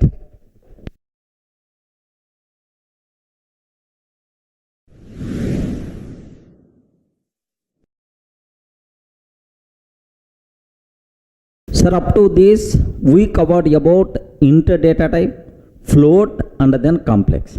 The next easy data type, what we have to discuss is bool data types are. Bool means what? Boolean data type. Okay, I want to represent logical values, sir. True, false, yes, no. Is this list is empty or not? So is employee salary is 0 or not? Or is it 10,000 or not? Something like. I want to check yes or no, true or false to represent logical values. Then we require to go for what? Bool data type. Remember this. Next, do you know the only allowed values for Boolean data type are true and false? Are you getting? True and false. Only allowed values, right? Best example, here also there is a small twist is there. Can you please tell, is it allowed value for Boolean data type or not? Please confirm, true and false. These are allowed values for a Boolean data type or not? Respond, man. Why you are silent? Is it allowed or not allowed? True or false? Is it allowed values for the Boolean data type or not? Yes. The people who are telling yes, I will give left and right. These are allowed values for Boolean data type in Java, in other languages, but not in Python. Remember this one. In Python, compulsory, sir, it should be true. Sir, T should be capital. Remember this one. Next, F should be capital. Okay. These are only allowed values for the Boolean data type in Python, sir. T should be uppercase, F should be uppercase. By mistake, small true, small false, immediately error we are going to get. What is this true? Name error. I'm not finding this name, like it's going to raise the error, sir. Just observe carefully, right? Sir, now, sir, here B is equal to true, I'm taking. Yes, acceptable. Acceptable because capital, acceptable. Now, what is the type of B? Now, what is the type we are going to get, sir? Boolean. Okay, like just have a look once, sir. Sir, now I'm taking B is equal to small true, I'm taking. B is equal to small true, I'm taking. Can you please tell, is it valid or invalid? Invalid. Small t is not allowed. Compulsory in Python. True means capital T. False means capital F. Okay. Have a look once. What is that error I'm getting? Name error. Name true is not defined. My Python virtual machine unable to identify this name true. Name true is not defined. Like that we are going to get the error, sir. Okay, well. Sir, now B is equal to capital true, I'm taking. Yes, perfectly valid. What is the type of B, sir? What the type of B? It's always what types are? Bool type. So, terminology is very clear for you people, right? Okay, well. Sir, now I have A is equal to 10 is there. B is equal to 20 is there. Now, sir, C is equal to A greater than B. So can you please check, is A greater than B or not? Is A greater than B or not? 10 greater than 20 or not? No. That's why, what is the output we are going to get? What is the value stored inside C? False. Let me print C value. Let me print a C value. Okay. What is the answer we are going to get, sir? False. Let me print type of C. Type of C. It is the Boolean type. So, the value is the false, it is what types are? Boolean type. Any doubt?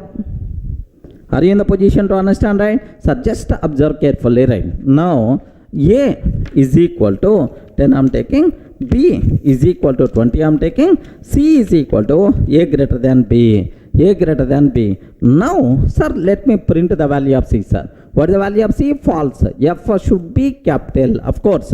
Now, what is the type of C, sir? What the type of C? If I can take class bool, the type itself is nothing but what types are? Bool type. Now, it's a very, very clear for you people, right? Okay. Now I have one small doubt, sir, about this Boolean data type. One small doubt is there. Listen carefully, right? If I can ask, can you please print, okay, true plus true. What the answer? True plus true. What the answer? Next, print true minus false. What the answer? Ayyo, respond. Arithmetic operations I'm performing between two Boolean values. True plus true. True minus false. What answer we are going to get now? Why you are silent? What the answer we are going to get now? True plus true. True minus false. So very simple, sir. Internally, this true and false represented as true. True means 1. False means 0, sir. Internally, true and false represented as 1, 0. That's why if you are performing arithmetic operations with the Boolean values, now the corresponding int values will come in the picture. Remember this one. Now, true plus true. So, 1 plus 1, its value is the 2, sir. 1 plus 1, the value is the true. Next, 1 minus false means 0. 1 minus 0 means the value is 1. Are you getting? 1 minus 0, the value itself is what? 1. Remember this one. I hope not required to keep any explanation. Remember, very important point. True internally represented as 1, false internally represented as 0. So in our mathematics, in the Python, in mathematical operations, if you are using Boolean values, now these integral values will come in the picture. Are you getting right? Have a look. Next, print true into false. true into false. 1 into 0, its value is always what? 0 only. Let me check this one, sir. Here I'm taking print of true plus true. Print of true plus true. What is the answer? 2 itself is the answer. Print of true minus false. What about its value? 1, because 1 minus 0, its value is the 1, sir. Print of true into false I'm taking. Print of true into false. What is the answer, sir? 0, like this, right? Sir, in our next sessions also, several times we are going to use this point. Remember, internally, true represented as 1, sir, false represented as 0. Clear for all of you, right? These are various important things you should aware about Boolean type. Sir, what are allowed values? Next to represent logical values, we are going for Boolean data type. The allowed values are true and false. Compulsory T should be capital and F should be false. F should be capital. Next, internally, true and false represented as 1 and 0 in the mathematical operations. So their integral values 1 and 0 will come in the picture. Beyond that, nothing, sir. Slowly, while discussing operators, I will add extra masala about these things. Just aware.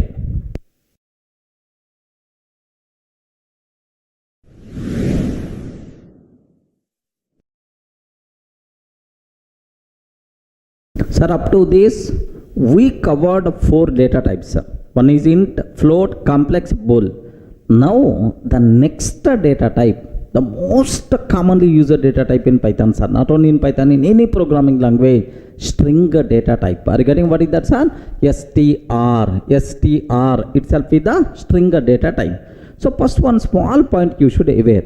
Almost this string data type we are going to discuss around 3 to 4 hours as a separate topic in the next videos, right? But here the basic introduction about the string I want to discuss. Of course, as a separate topic we are going to discuss this. Don't worry, sir. Just let me go for plain, just a taste of string concept I want to introduce. Like, sir, now what is string? Can you please spell out what is the string, sir? String itself is any sequence of characters. Any sequence of characters itself is treated as a string. Okay? Assume Durga is there, sir. It is a sequence of characters. A sequence of characters itself is a string. In Python, how you can represent a string? So, can I use single quotes or double quotes? Anyone, can you please tell? The people who are coming from Java background, sir, we should use double quotes only. Sir, we should use double quotes only because multiple characters are there. Okay? Can I use a single quotes or double quotes? Respond. Can I use single quotes or double quotes? Okay? Take very special care. We can use either single quotes or double quotes, no problem at all. Even triple quotes also. That part we are going to discuss next. So, any sequence of characters within single quotes or within double quotes is considered as a string, sir. Remember that. Now, here I am taking S is equal to Durga. Like this I am taking. Sir, yes. Now, print type of S. Print type of S. Obviously, what is the answer, sir? str type. Okay? Sir, next S is equal to, okay, I am taking Durga. S is equal to within, here just my target is within double quotes Durga I am taking. Within double quotes Durga I am taking print of type of S. Print type of S. Okay, obviously str type we are going to get. So any sequence of characters within single quotes or double quotes is considered as string. Remember that. Have a look once. Observe very carefully about this one, sir. Here I am taking S is equal to Durga. Like this I am taking, sir. Print what is the type of S? What the type of S? Like this I am taking, sir. This is, I saved this one, test.py. Are getting this file as the test.py, print of type of S. Now py test.py, like this, right? Sir, what is the output, sir? It is the str type only. Whether we are using single quotes or double quotes, it is always treated as It's always treated as okay, str type only, no problem at all. Itself is the str sir. Now I have one small doubt. What's my doubt is, which one is the recommended? Single quotes are recommended or double quotes are recommended? Sir, based on your comfort, anything you can use. But double quotes, a bit readability is not that my single quotes very plain, very simple. That's why recommended to use single quotes. If you are very comfortable with the double quotes, happily you can use it, sir. Okay, well. Now I have one more small doubt is there. Take very special care about this one, sir. Here I am taking S is equal to single character within single quote. Single character within single quote. Can you please tell what is the type of S? Single character within single quote is considered as char data type. Have you remembered? Is considered as char data type, character data type. But make sure this rule is applicable for Java but not for Python. In Python, there is no char data type. Are you getting the point right? So in Python, there is no char data type. Even single character within single quote also, sir, it is treated as str only. So no character data type, character values also we can represent in by using string type only in Python. Now if you want print of type of S, print of type of S, what the answers are? Again str you are going to get. Okay, have a look once. Now I am taking, sir, it is the single character within single quote. Are you getting single character within single quote? Sir, can you please print what is the value of S? What is the value of S and what is the type of S? What is the value of S? What is the type of S? Value of S is A only, and what is the type of S is str. Regarding value of S is A, and what is the type of S itself is what? str. Okay, remember that. There is no char data type in Python. We have only str type. Even char values also we can represent by using str only. Okay, well. So single quote, double quote, any quote you can use, no problem, right? Sir, what's about triple quotes? Remember this one. Sir, in Python, there is a big specialty is there. We can use triple quote symbols also. Okay? What is the story about these triple quotes? Let me explain, sir. 1 minute. Have a look once, sir. Here triple quotes. Triple quotes. Sir, triple quotes means triple single quotes or triple double quotes. Okay, like you can take triple single quotes, sir. Okay, open and end. Or we can take triple double quotes. Triple double quotes like sir, you can consider like this. Okay, it is also valid. In Python, triple quotes also acceptable, sir. Single quote, double quote, triple quote. Sir, I want to take 4 quote symbol, 5 quote symbol. PVM is going to give left and right. Remember that. So up to triple quotes are allowed.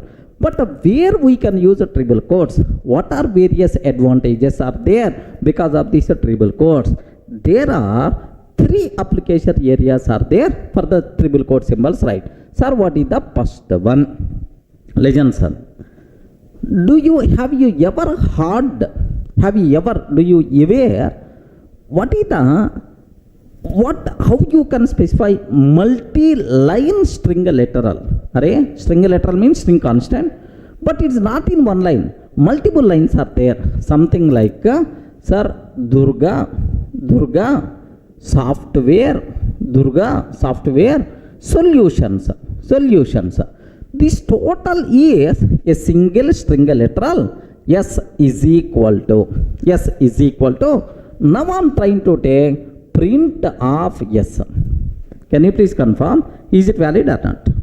This type of literal is called multi-line string literal. String value distributed across multiple lines. This type of thing is called multi-line string literal. Remember, right? Sir, can you please tell multi-line string literal, is it valid or not? I use which symbol? Single quote symbol. If I use a single quote symbol or double quote symbol, double quotes or single quote, Python virtual machine will give left and right, because single quotes or double quotes applicable for one line string literals but not multi-line string literals. Remember that, sir. Have a look once. Observe very carefully about this. Sir, I'm trying to take S is equal to Durga software, and then solutions like I'm taking, sir, and then print of yes. Okay, I'm trying to take print of yes. If I can take like if I can print of yes, if I can take like this, immediately error we are going to get, sir, syntax error. While scanning string literal, array single quote you open and Durga completed, but where you close, like it's always expecting the same line. Sir, instead of single quote, let me use a double quote symbol. Let me use double quote symbols, right? Even if I can take double quote symbol also immediately we are going to get error. So it's a very clear indication that single quotes and a double quote symbol are not applicable for multi-line string literal. So then how you can handle? Very simple, sir. Better to use triple quotes, triple single quotes or triple double quotes. Observe carefully, right? Now I don't want to use such single quote, triple single quotes I'm taking. Triple single quotes I'm taking. That's all. Print of yes, sir. What answer, sir? Have a look once. Durga software solutions. Perfectly it's going to work, no problem at all. Next, triple double quotes I want to take, sir. Triple double quotes. 3 times double quotes. 3 times double quotes. Perfect. It's going to work, no issue at all. Durga software solutions like this. Any doubt? Any doubt about this one? So the first important conclusion what you should aware, where you can use a triple quote symbol to define multi-line string literals. To define multi-line string literals. For that purpose we can use triple quote symbols, right? Okay, well. Next, what is the next thing I have to discuss? What is the next use of triple quotes, right? Very simple, sir. Listen a bit carefully about this one.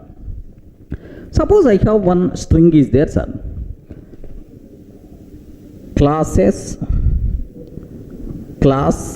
by Durga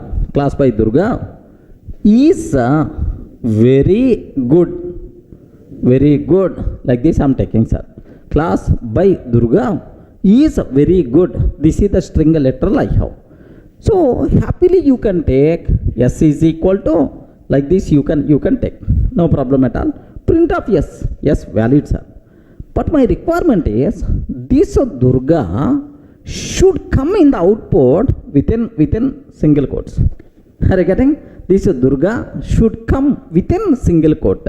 So if string contain single quote symbol as the normal character, then what we have to do is, so we should not enclose this string within single quote. By mistake, if you are taking single quote, what will happen? This single quote completed. This single quote completed. Now why Durga is coming in the middle? It's always a problem, syntactical mistakes are. So if you want to use a single quote as a normal character in your string, then that string should not enclose with the single quotes. Okay, well, so how you can handle? Very simple, sir. Better to take double quotes.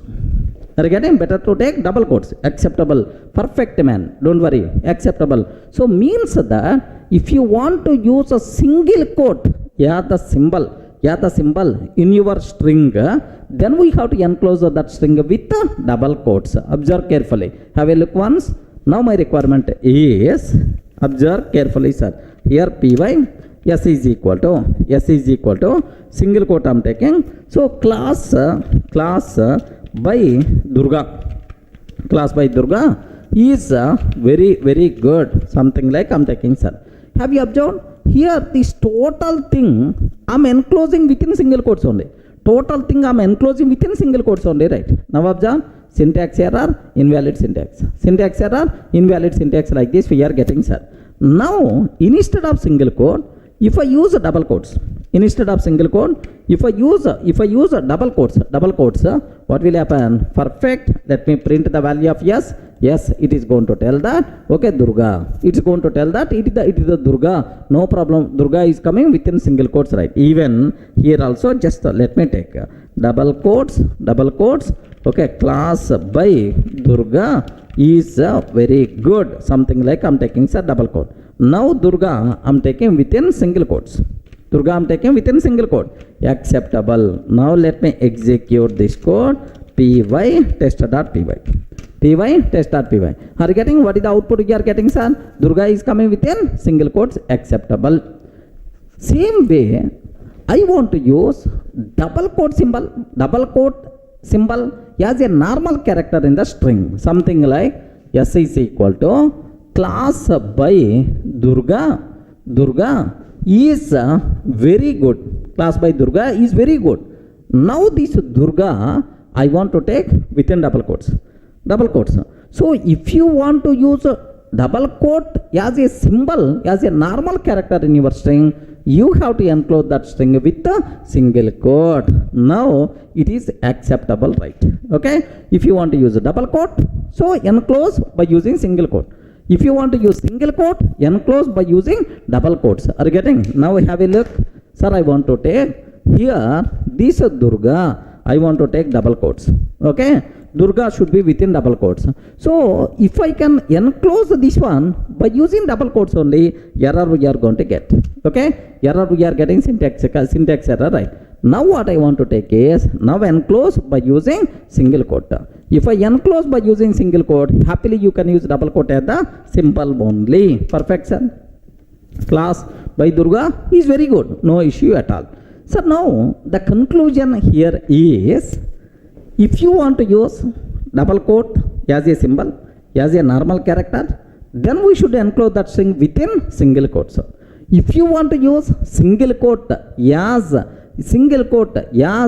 normal character, then we should enclose that string within double quotes. Clear, right? Now listen carefully.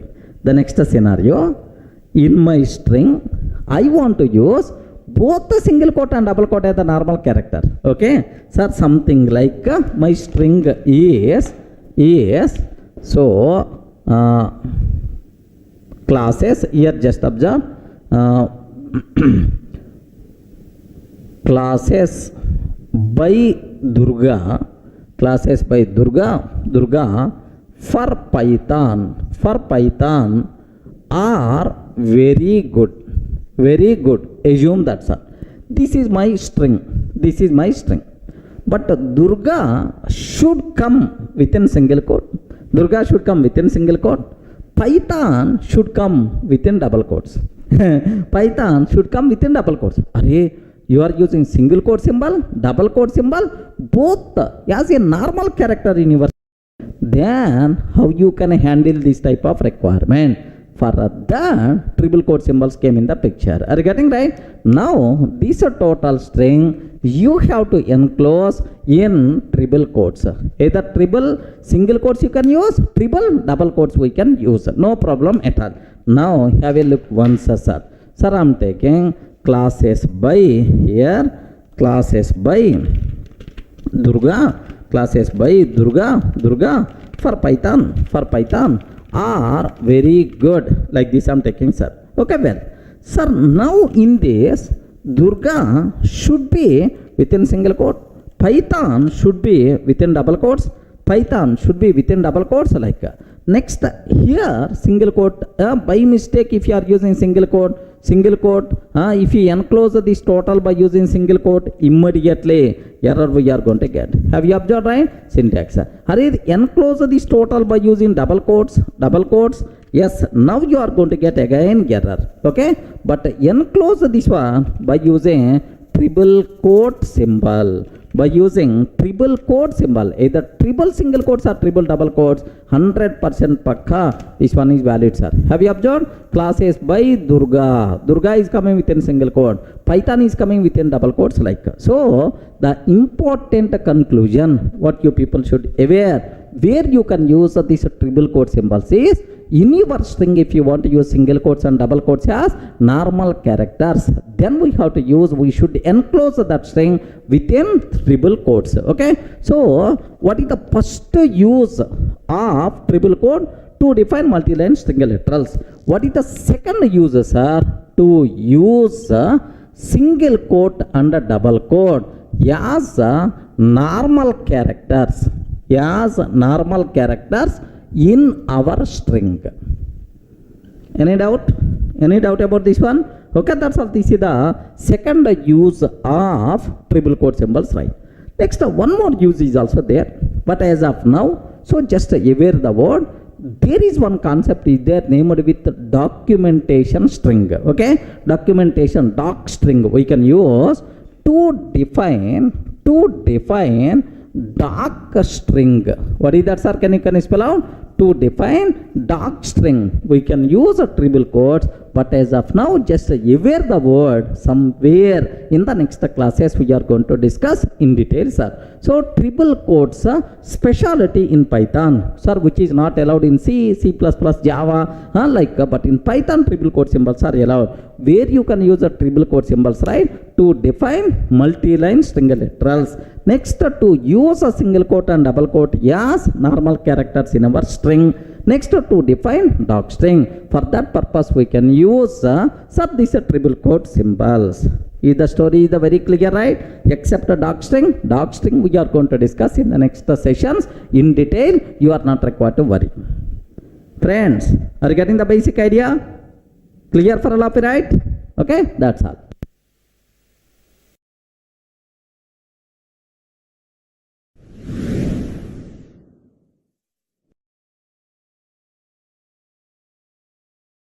Sir, in the last video we covered what is a string, how you can represent a string by using single quotes, double quotes.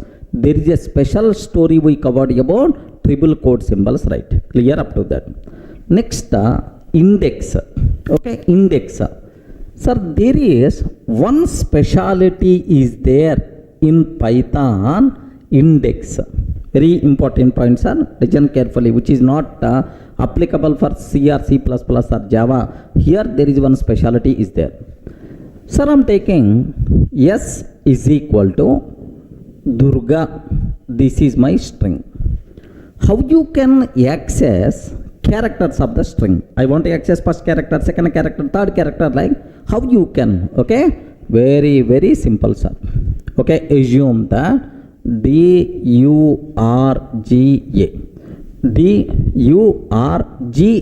is there, Durga. Now, do you know we can access characters of the string by using index? Do you know, right? Index. Sir, what is the, sir, first, do you know what is the first character index? 0, sir. Erase and the string, everything is always 0 based index. 0, 1, 2, 3, 4. Like 0, 1, 2, 3, 4. Like this, right? Now, I am trying to take print of S of 0. What is the answer? Respond, man. What is the answer we are going to get? S of 0. Which character locating at 0 index? Okay? D itself is the character locating at 0 index. Similarly, print of S of 3 I am taking, sir. Print of S of 3. Can you spell out which character is locating, sir? G itself is locating. Regarding G itself, at the third index, which character is there? G is there, sir. Okay, now print of S of 100 I am taking. Regarding S of 100 I am taking. For this S, what is the valid index? 0 to 4. 0 to 4 only. But 100 index is not there. Immediately, Python virtual machine will get left and right. Index error, string index out of range, like we are going to get index error. Regarding what is the error we are going to get, sir? Index error, like we are going to get. Okay, let me cross check, sir. Have a look once. Sir, I am taking very simple terminology.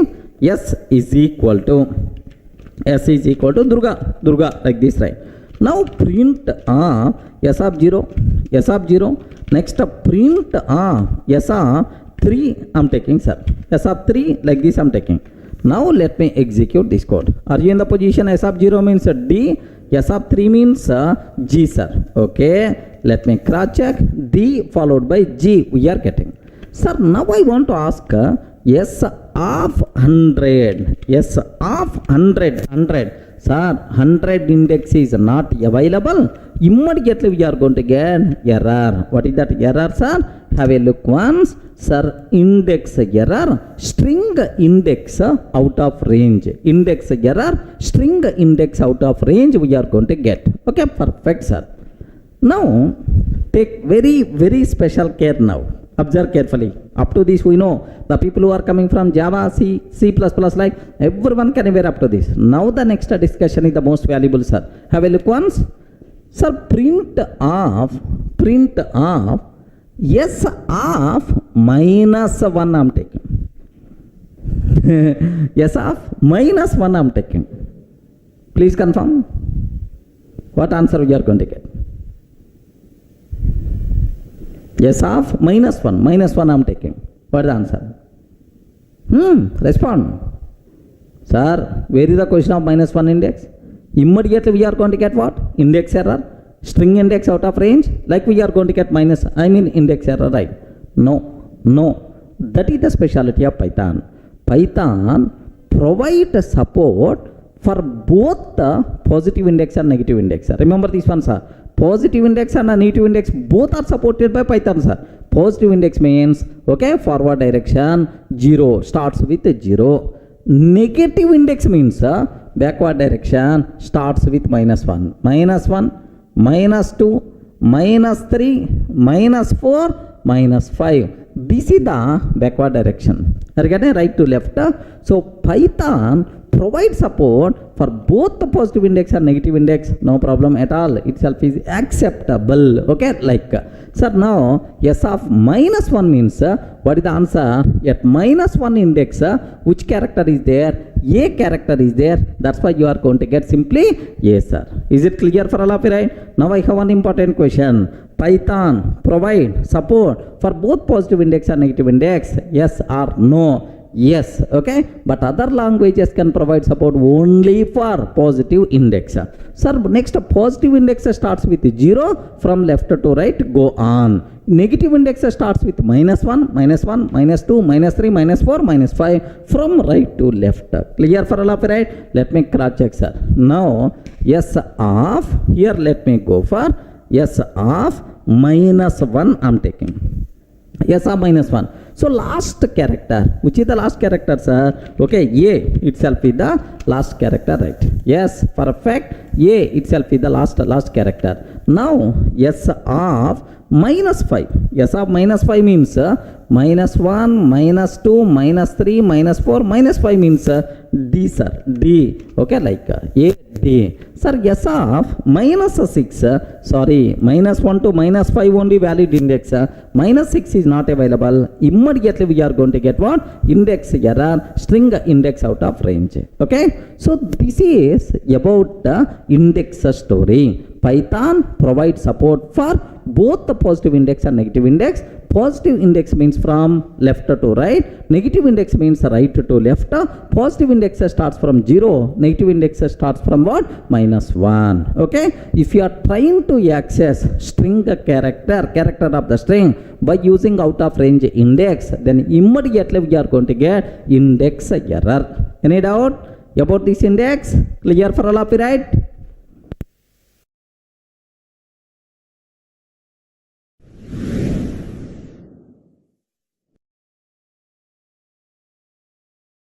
Sir, now I want to discuss very important special operator, Python specific special operator, slice operator. Just aware. What is this one, sir? Can you please spell out? Slice operator. Okay, like. Sir, while discussing string concept next, so I told already string we are going to discuss as a separate topic, separate unit. There we will discuss much about slice operator. Almost 1 hour we require to spend only on the slice operator, right? But now you people should aware just a basic touch. Array, I know basic idea about slice operator. That feeling you have to get. For that, let me explain. Sir, first question, what is slice? Slice. What is the meaning of slice? Have you ever heard about slice? Suppose apple is there. If we cut apple into multiple pieces, each piece is called one slice. Okay, are you getting one slice? Slice means what? A piece. Okay, a part of the apple. Are you getting? A part of the Mosambik is by default considered as slice. 1 minute, have a look once. In the Google, just aware, in the Google, apple, okay, apple slice image, like this I'm trying to type. Are you saying right? Apple, okay, apple slice image, like this I'm trying to type, sir. Okay, now have a look once. What response we are going to get? Apple slice image, okay, like if you consider this one, if you observe this, yes, have a look once. This is one slice. Are you getting? This itself is another slice. This is one slice. So in the apple, so we can cut apple into multiple slices. So each slice itself is nothing but what? One piece. One piece is called a slice. Clear, right? Forget. So this is general layman terminology. What is the slice? Sir, why apple? You are cutting into multiple slices. But what is Python slice operator? In the string, what is the meaning of slice? I have one string is there. Remember this. I have one string is there. I want to get part of that string. That part of the string is nothing but slice. How you can get that slice? By using slice operator. Remember. Suppose I have one string is there, sir. Assume that S is equal to A, B, C, D, E, F, G, H, I, J, K, L, M, N, O, P, Q, R, S, T, U, V, W, X, Y, Z. Oh, thank God I remembered all alphabet symbols. Okay, like, sir, that's all. This is my string. Now my requirement is, sir, I want which character locating at 4th index, which character locating at 5th index. Simple, S of that index, automatically you will get that. But now I don't want single character. I want a slice. I want one piece. Okay, like. Sir, now my requirement is I want from 3rd index to 0, 1, 2, 3. 3rd index to assume that 3rd, 4, 5, 6, 7 index like 3 to 7 I want. Sir, I want this piece. I want this piece. This piece is nothing but this slice. So how you can get this substring, this part of this slice of the given string by using which operators are? Slice operator. Now terminology is very clear. What is the purpose of slice operator, right? So now how you can use, what is the syntax for slicing? Observe carefully, right? Sir, this is the very, very important. S of begin index colon end index. Are you getting? Begin index colon end index. So you have to specify from this begin to end. Can you please give the string? Can you please give the slice? Can you please give the part of the string like this? So returns substring or otherwise slice return substring from begin index to can you please spell out, sir? From begin index to respond, man. From begin index to begin colon end. Colon is there. Begin colon end. From begin index to begin index to, remember, end minus 1 index. Are you getting? Begin index to end minus 1 index. Okay, not end index. Even you specified end here, but it's always going to return begin index to end minus 1. Okay, like suppose I'm asking yes 3 to 9. I'm asking yes 3 to 9. So it returns the string from 3rd index to n minus 1. N minus 1 means 9 minus 1. 9 minus 1 means 8. 3 to 8, okay, all characters locating from third index to 8th index, that slice we are going to get, that part we are going to get. Are you getting? Third, 3, 4, 5, 6, 7. Okay, 3, 4, 5, 3, 4, 5, 6, 7, and then 8 means up to I you are going to get, sir. Let me cross check. Third index to 8th index. Observe carefully. Here I am taking, sir. Have a look once. Let me close. Let me open. Let me consider A, B, C, D, E, F, G, H, I, J, K, L, M, N, O, P, Q, R, S, T, U, V, W, X, Y, Z. Like this I took, sir. Print of S of 3 to 9. Are you getting? 3 to 9. Observe the syntax of slice operator, sir. Okay, begin colon end. It returns a substring from begin index to end -1 index. This is the very important, sir. This word is the very important, end -1 index. So 3 to 9 minus 1 means 3 to 8. Okay, returns string from 3 to 8 index. N minus 1 means 8 index, right? So 3 means D, sir. D, E, F, G, H, I. Up to that it has to return. Let me cross check, sir. What is the answer we are going to get, sir? D, E, F, G, H, I. This is the syntax what you have to aware. What is the meaning of slice operator, right? Are you in the position to understand? So how many arguments are there for the slice operator? Please respond. How many arguments are there for slice operator? 2 arguments. Begin and then end. Next, sir, from begin index to n minus 1 index. Just a basic idea only. Okay, aware that. Next, if you are not specifying begin index, if you are not specifying begin index, the default value for begin index here from the beginning. Remember this one, sir. The default value is 0. The default value for begin index is 0 from beginning of the string. If you are not specifying end index value, then it will consider until end of the string. Remember this one. If you are not specifying end index, then it will consider until end of the string. Clear, right? Now observe S of sir colon 9 I am taking. S of colon 9. Hurry, you didn't specify begin index value. If you are not specifying begin index value, then automatically starts from 0. Begin index and what? 0 to 8 you are going to get. Okay, 0 to n minus 1, 8.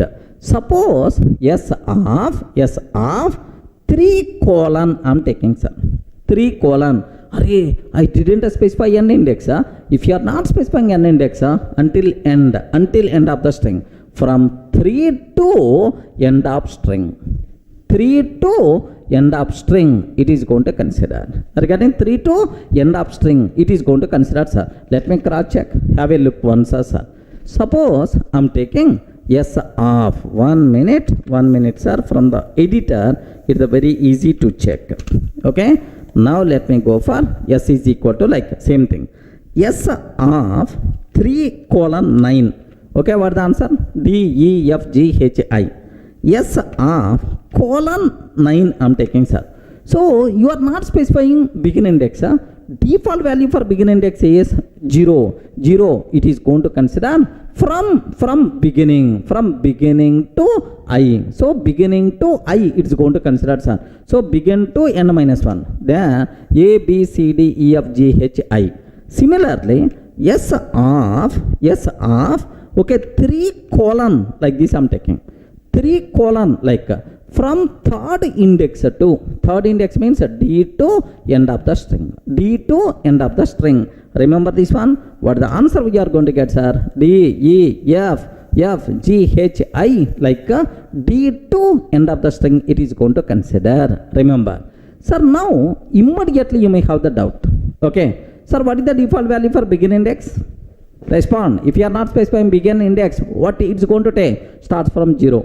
If you are not specifying n index, what it's going to return? It's going to return last. Okay, well. Now my question is, I'm not specifying begin index and the end index. I'm not specifying begin index, end index. What will happen? I'm not specifying begin index and end index. What will happen? Very, very simple, sir. Okay, default value 0 means starts from begin. Default value is the end of the string. From begin to end, total characters is going to consider, means original string, total string is going to be considered, sir. Let me cross check. Have a look once about this terminology, sir. I'm taking S of colon, that's all. So I didn't specify begin index and end index also. I didn't specify anything, sir. Then total string by default is going to consider. Let me cross check, friends. Here, have a look once. A, B, C, D up to Z, total thing by default got considered. This thing itself is nothing but slice operator behavior. Any doubt? How many arguments are there? 2 arguments, begin and end, begin index to n-1 index. Just this is only taste, that's all. There are n number of doubts are there in your mind. Sir, there is a third argument is also there named with a step. These are things in detail we will discuss where, sir, in the string concept. Just a basic idea. Oh, there is a something is there named with the slice operator. Try to get idea right. Okay, well. Here, just one more small finishing touch I want to give for this slice operator. Just a basic introduction. This is not complete discussion of slice operator, right? In string concept, I will explain in detail. Don't worry. Suppose here, I'm taking S of, listen very carefully. Listen very carefully. 3 colon 1000 I'm taking, sir. Can you please tell what the answer we are going to get? 3 colon 1000. Sir, actually third index to 25 index only valid index. In the alphabet symbols total 26 are there. 25th is the last index. Sir, now I'm talking about 3 to 1000. What will happen? Please respond. What will happen? Obviously 1000 index is not there.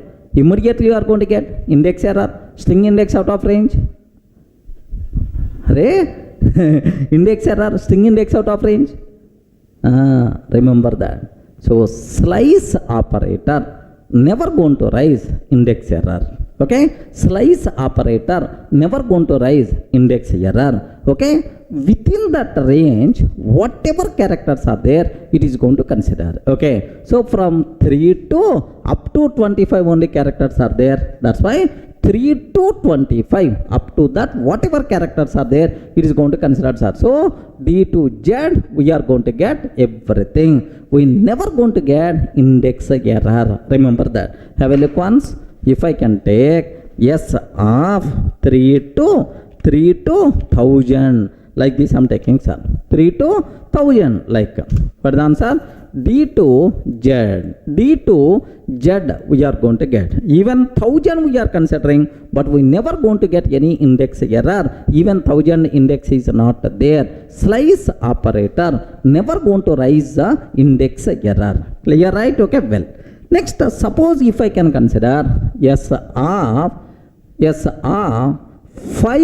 colon 3, sir. 5 colon 1. Assume that 5 colon 1.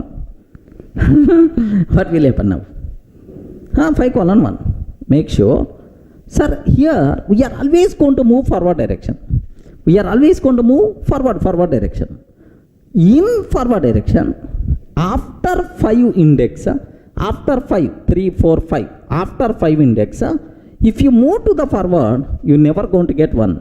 You never going to get 1. That's why from 5, if you move forward, you never going to get 1. Means that nothing. There is no slice. Okay? Empty string by default you are going to get. What the results are? Empty. Nothing is there. So this slice is not possible. Empty only we are going to get. So now have a look once, sir. S of 5 colon 1 I'm taking. 5 colon 1. What the answers are? Empty. Again, what the answer we are going to get? Just a empty string we are going to get. Okay, that's all. So in that slice, if the content is not there, a simple empty, even out of range also, we never going to get index error. Sir, just up to whatever characters are there, it is going to consider. Sir, this is basic idea about the slice operator. Okay, it doesn't mean it is a complete discussion of slice operator. Minimum 1 hour I will spend on this slice operator while discussing string concept. There your doubts by default will be clarified. After completing that slice operator, you never going to ask any doubt at all, I'm sure. But here you may have some doubts. Please keep these doubts with you until covering this string concept. Clear? Any doubt about this terminology? Okay?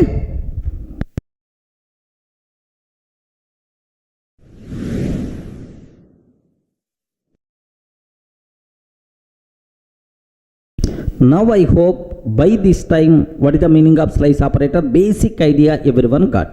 Now let me go for a small application area where we can use slice operator, right? Just observe. I'm taking S is equal to Durga. This is my string, sir. My requirement is I want output as, I want to convert this string as DURGA. Like this I want to take. Are you getting? I want to consider this one as DURGA. Like what it means is, can you please convert first letter into uppercase and then remaining as it is you can take. Are you getting? Remaining as it is you can take, like this, right? How you can do that? Very, very simple, sir. Output is equal to, sir, I want to get the first character. How you can access first character of the string? Respond. How you can access first character of the string?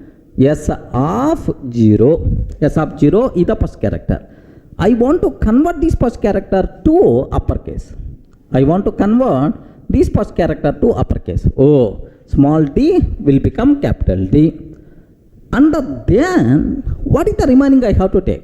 So the remaining from one index to, from one index until end, you have to take as it is. You require to take as it is. So plus, okay, plus operator we can use between two strings.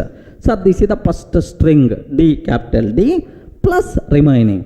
How to represent remaining part? How you can represent remaining part? So it is a piece, it is a slice. So S of starts from one index to end. That's why S of 1:end, like this, right? Okay. Now print of output, sir. Print output I'm taking. So what is the output we are going to get, sir? Do you know? Our expected D capital and then Durga. So if you are perfect with the slice operator, you can play the games like anything with the string, sir. Boss, I want from one index to end of the thing I want to consider as it is, first character converting into uppercase. Let me consider, let me execute this code. Have a look once, sir. My requirement is, sir, observe carefully. Here S is equal to Durga, like this I have.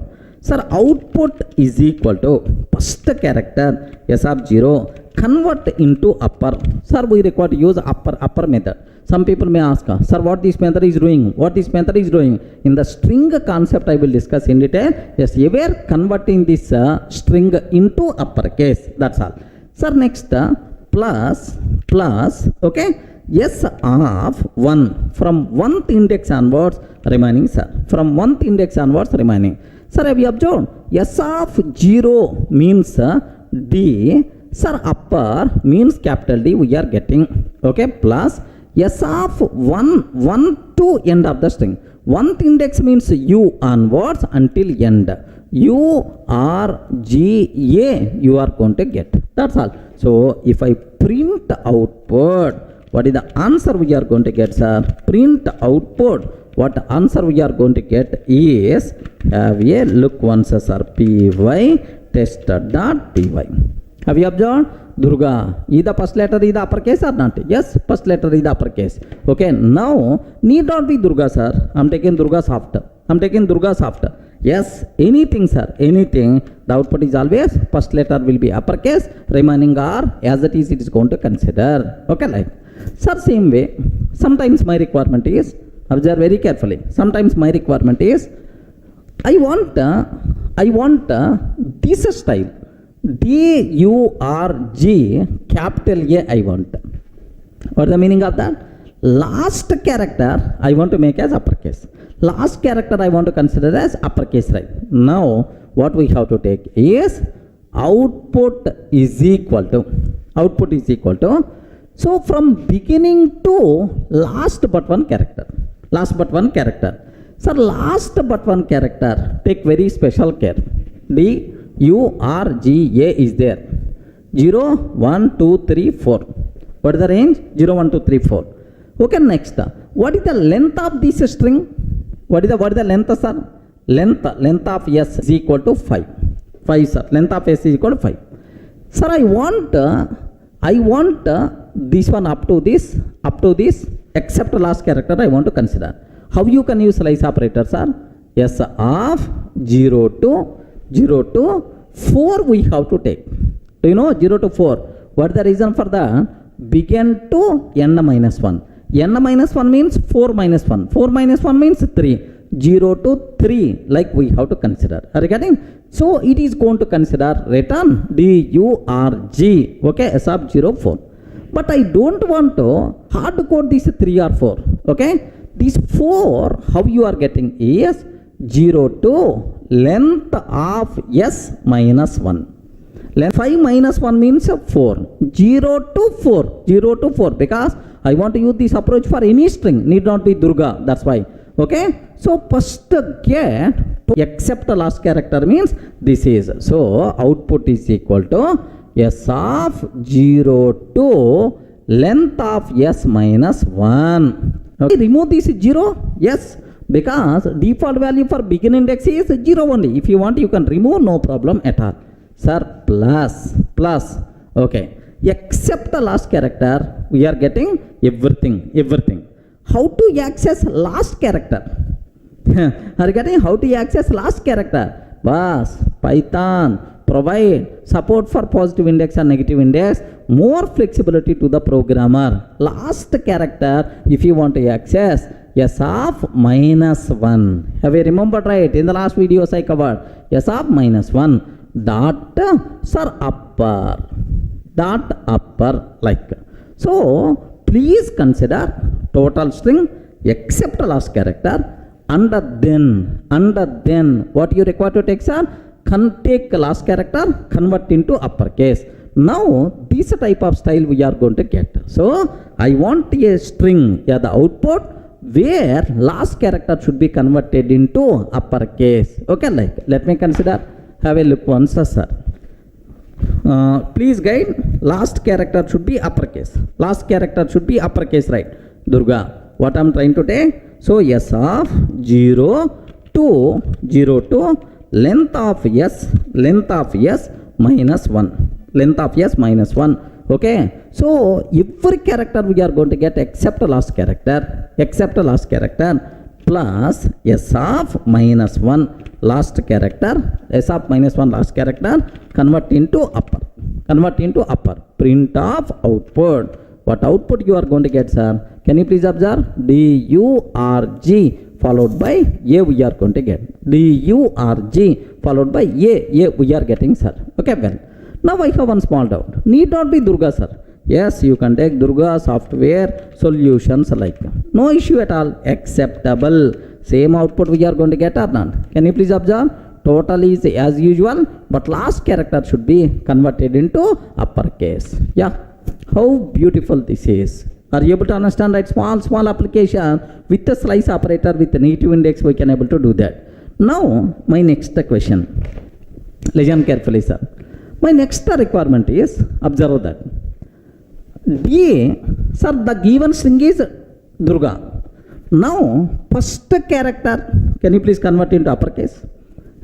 U-R-G, okay? Last character, can you please convert into uppercase? Are you getting? First character, we require to convert into uppercase. Last character we have to convert into uppercase. What is the way, sir? Very simple. Output is equal to read the first character, convert into uppercase. Yes, of 0 dot upper. Okay. Read first character, convert into uppercase. Okay. Next, from 1, so DURGA. Now, from 1th to last but 1. From 1th index to last but 1, can you please read as it is? Okay, plus what I have to take here is S of 1th index to last but 1, length of S minus 1. So, only first character, second character, one index character to last but 1. Okay, well, second one, last. Now I have to consider last character. How you can read last character? Just how I told. Have you remembered, right? S of minus 1 dot upper, like. Observe this. This is the first character. This is the last character. Okay. Now the remaining characters we can read by using this slice operator. Okay, well. Now print of output. Yes, first character should be in the uppercase. Last character should be in the uppercase. Remaining characters are as it is we are going to get. Have a look once. Observe carefully, sir. Here I want to write again. Sir, here just the Durga only I am taking, sir. First character, S of 0 dot upper, converting into upper. Next, sir, second character onwards means 1th index onwards. Last but 1. Last but 1 means length of S minus 1. Okay. Plus last characters are S of minus 1 dot upper. That's it. Wow. Beautiful, sir. Observe. Sir, this is, if you can able to understand this syntax, nothing will be there, sir. Okay. Read first character and converting into upper. Read last character, converting into upper. In the middle, the remaining characters can you please take as it is. Okay, like. Now, observe. Let me consider. So, first character is in uppercase, last character is in uppercase. Okay, well. Suppose need not be Durga, sir. It may be Durga soft. It may be Durga soft. Now, have a look once. So, first character uppercase, last character uppercase, right? Sir, need not be Durga software.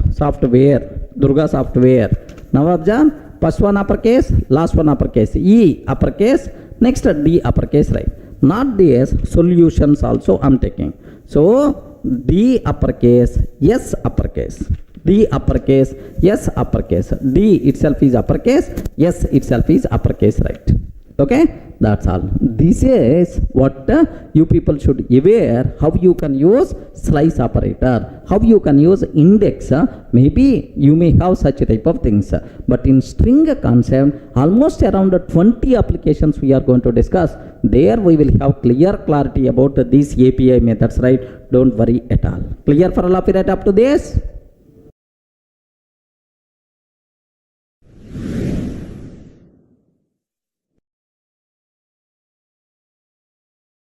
Sir, up to this, it's very clear how you can use slice operator. Small applications how you can develop by using slice operator, negative index, positive index, right? Sir, now related to string, there are two important points I want to discuss with respect to mathematical operations, right?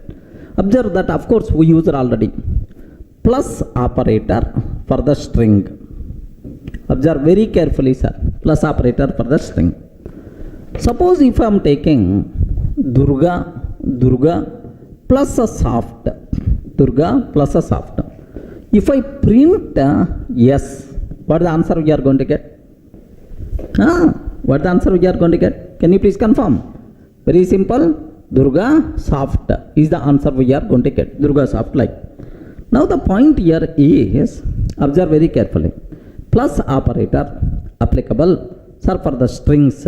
Then simply it acts as concatenation, right? Okay, well, now especially the people who are coming from Java background, you can answer very easily about this one. Yes is equal to Durga plus a 10 I am taking. If I can take print of yes, Huh? What the answer? Respond, man. The people who are coming from Java background, you can easily answer this one. What the answer we are going to get? Durga. Durga 10. Are you getting what the answer we are going to get? Durga 10. Because, sir, if you want to apply plus operator for the string, at least one argument is the string type. The other can be anything. It simply acts as concatenation, right?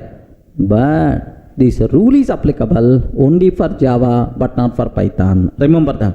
In Python, if you want to apply plus operator for the string, compulsory both the arguments should be string type, sir. Regarding compulsory, both arguments should be string type. Remember this. That's why, do you know? So here one is string, but the other one is not string. Not string. Immediately we are going to get type error. Are you getting what is the error we are going to get, sir? Type error. If you want to apply plus operator between two string values, compulsory both arguments should be string type. One is string, the other one is non-string. Immediately we will get error. Clear, right? Let me show this one. Here observe a bit very carefully about this one, sir. Sir, I'm taking just here, forget about all this nonsense. S is equal to Durga plus soft. Durga plus soft. Sir, print of S. Print of S. Perfect. Okay, Durga soft we are getting, sir.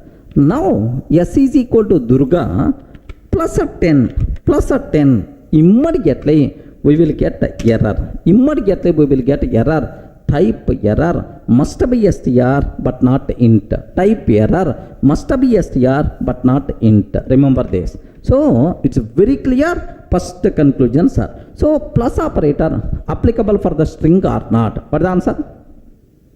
Respond. Plus operator applicable for the string or not? Yes, applicable for the string. Next, sir, if you want to apply plus operator for the string, what is the rule? The rule is both the arguments must be string type. Remember, one is a string, the other one is a non-string. Immediately error we are going to get. Okay, well. Next, about the star operator also. There is one very important, sir. So this specialty is not there for the remaining languages, right? Star operator. Star operator, multiplication operator, right? Now I'm taking S is equal to Durga into 3. Durga into 3. Can you please tell what the answer we are going to get? Respond. What answer? S is equal to Durga into 3. What answer we are going to get now? Your answer may be correct or not. Don't worry. You can tell. I will explain anyway. You can cross check. Compulsory everyone should have some answer in your mind. Durga into 3. What the answer we are going to get? Sir, I'm feeling it is error because multiplication for the string how you can apply, sir. Okay, like in Python, this one perfectly acceptable. No problem at all. In Python, perfectly this one is acceptable. The reason for that is, so this is called string repetition operator. Sir, Durga, can you please consider Durga 3 times? If I print yes, what the answer? Durga, like we are going to get.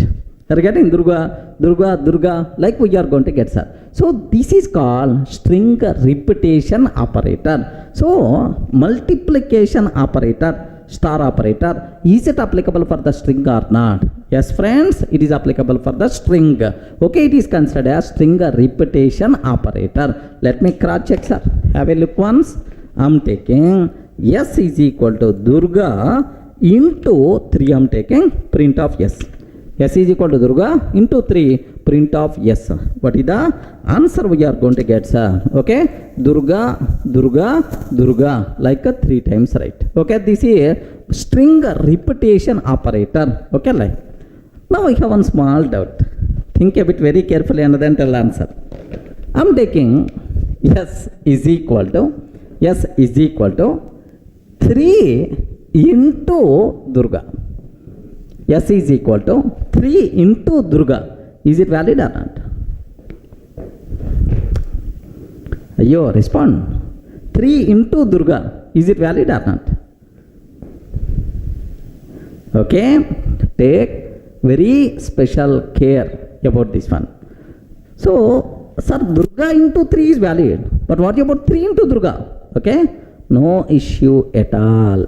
Multiplication operator we can apply for the string. If you are applying for the string, compulsory one argument should be string type, the other one should be int type only. Int type only. This order, first you are taking string under then int, or first int under then string, no problem at all. In any order you can take, but make sure whenever we are using star, one argument should be string type, the other argument should be int type. Okay, acceptable, right? So print of yes, print of yes. Now same Durga, like 3 times you are going to get, no problem, right? Okay, let me cross check, sir. Here I'm taking, so here instead of, let me take, sir, 3 into Durga, like this I'm taking, sir. 3 into Durga, perfect, acceptable. Durga, like you people may feel sorry showing old output only second time, like hey, let me change something. Okay, 5 times I'm taking, sir. 5 Durga, like this, right? Perfect, acceptable. Durga, 5 times it's going to come, sir. Clear for all of you, right? Next, sir, can I take like this? Can you please tell, is it acceptable or not? Okay, I want to take like S is equal to Durga into soft. Durga into soft, immediately error we are going to get. Because the reason is type error. Because the reason is whenever we are applying star operator for the string, compulsory one argument should be string, the other argument should be int type. But you are taking again string. That's why we are going to get, can't multiply string with non-string like you are going to get, sir. Have a look once. Here Durga, here I am taking. So S is equal to Durga into soft I am taking. Durga into soft I am taking, sir. Now observe, sir, type error, can't multiply sequence by non-int type of str. Can't multiply sequence by non-int type of str. Like this we are going to get. Okay, everyone in the position to understand clearly, right? Okay, well, so is it applicable, star operator applicable for the string or not? Yes, if you are applying star operator for the string, one argument should be string type, the other argument should be int type. In any order you can take string int string, acceptable, no issue at all, right? Okay, well, sir, now sometimes I may write like this, where exactly these type of requirements are there. For beautiful printing sake I can use print, okay, hash symbol, print hash symbol, okay, 30 times or 10 times. Observe, print hash symbol 10 times. Okay, next print of Durga soft, next print again hash symbol 10 times. Print hash symbol 10 times. Are you getting right? Now hash like 10 times, and then Durga soft in the next line, and then hash like 10 times. Now observe the output what you are going to get. If I print more meaningful print statements, right? Okay, here print of hash symbol, okay, 10 times, hash symbol 10 times, like in the middle I'm taking print of Durga soft. Okay, like I'm taking, sir. Observe the output. Observe the output, how beautiful it is. Are you getting? So this is, I hope you people can see where you can use star operator for the string concept. Clear for all of you, right? These are various important things what you should aware, but it is the basic idea about the string concept. There is a separate topic we are going to discuss, a string, almost around 3 to 4 hours. There we are going to discuss in detail. Don't worry, sir. This is about string data type. Sir, up to this we covered 5 data types: int type, float type, complex type, bool type, str type. 5 data types we covered. these 5 data types are considered as fundamental data types of Python. Remember these ones are, these are fundamental data types of Python. Next, long data type available only in Python 2 but not in Python 3. Okay, long is applicable in the old version but not in the Python 3 version, right? Next, char data type. Sir, in other languages like C, C++, Java, char data type, separate data type is there, but in Python there is no char data type. Even char values also we can represent by using string type only. Remember these important conclusions, right? Have a look once, just I documented these conclusions also, observe that. So important conclusions. The following data types are considered as fundamental data types of Python: int, float, complex, bool, str. Next, long data type available only in Python 2 but not in Python 3, sir. Sir, by that. So long values also you can represent by using int type only in Python 3. Remember, right? Next, there is no char data type in Python. Char data type is not available in Python. Char values also we can represent by using what? str type only. That's all. This is the discussion about fundamental data types present inside Python. Clear for all of you, right?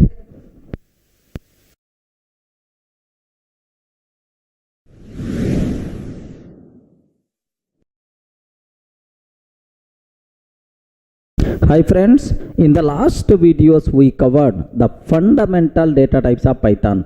Int type, next float type, complex, bool and str type we covered, right?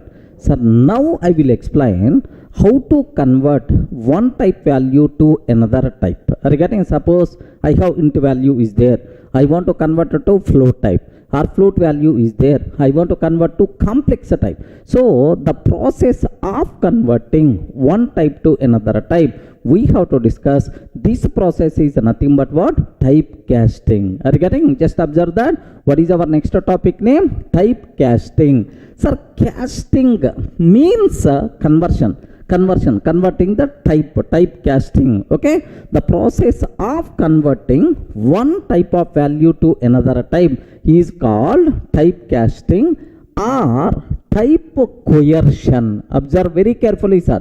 What is the other word, sir? Type coercion, like this, right? So how you can perform typecasting?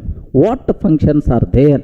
Okay, Python provide 5 inbuilt functions are there, sir. By using these 5 inbuilt functions, happily we can convert from one type to another type. Sir, which those? What are those inbuilt functions, right? Sir, first one, int function. Are you getting? What is the first one? Int function. Second one, sir, float function.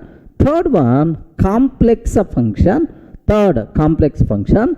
Next, bool function. Are you getting? Bool function. Next, sir, str function. Are you getting? These are the 5 typecasting functions what we can use, okay, to convert one type value to another type. Now we have to perform postmortem about all these functions, right? Okay, multiple examples we require to discuss, internal loopholes we have to aware so that you people can get much clarity, right? Okay, so can I start the cinema? Is it clear for all of you, right? So total how many typecasting functions are there? We can perform typecasting in Python by using which functions? Int function, float function, complex function, bool function, and then str function, right? So now the first thing what we have, int function, sir. Have you observed the first one? Int function. Can you spell out what is the purpose of int function, sir?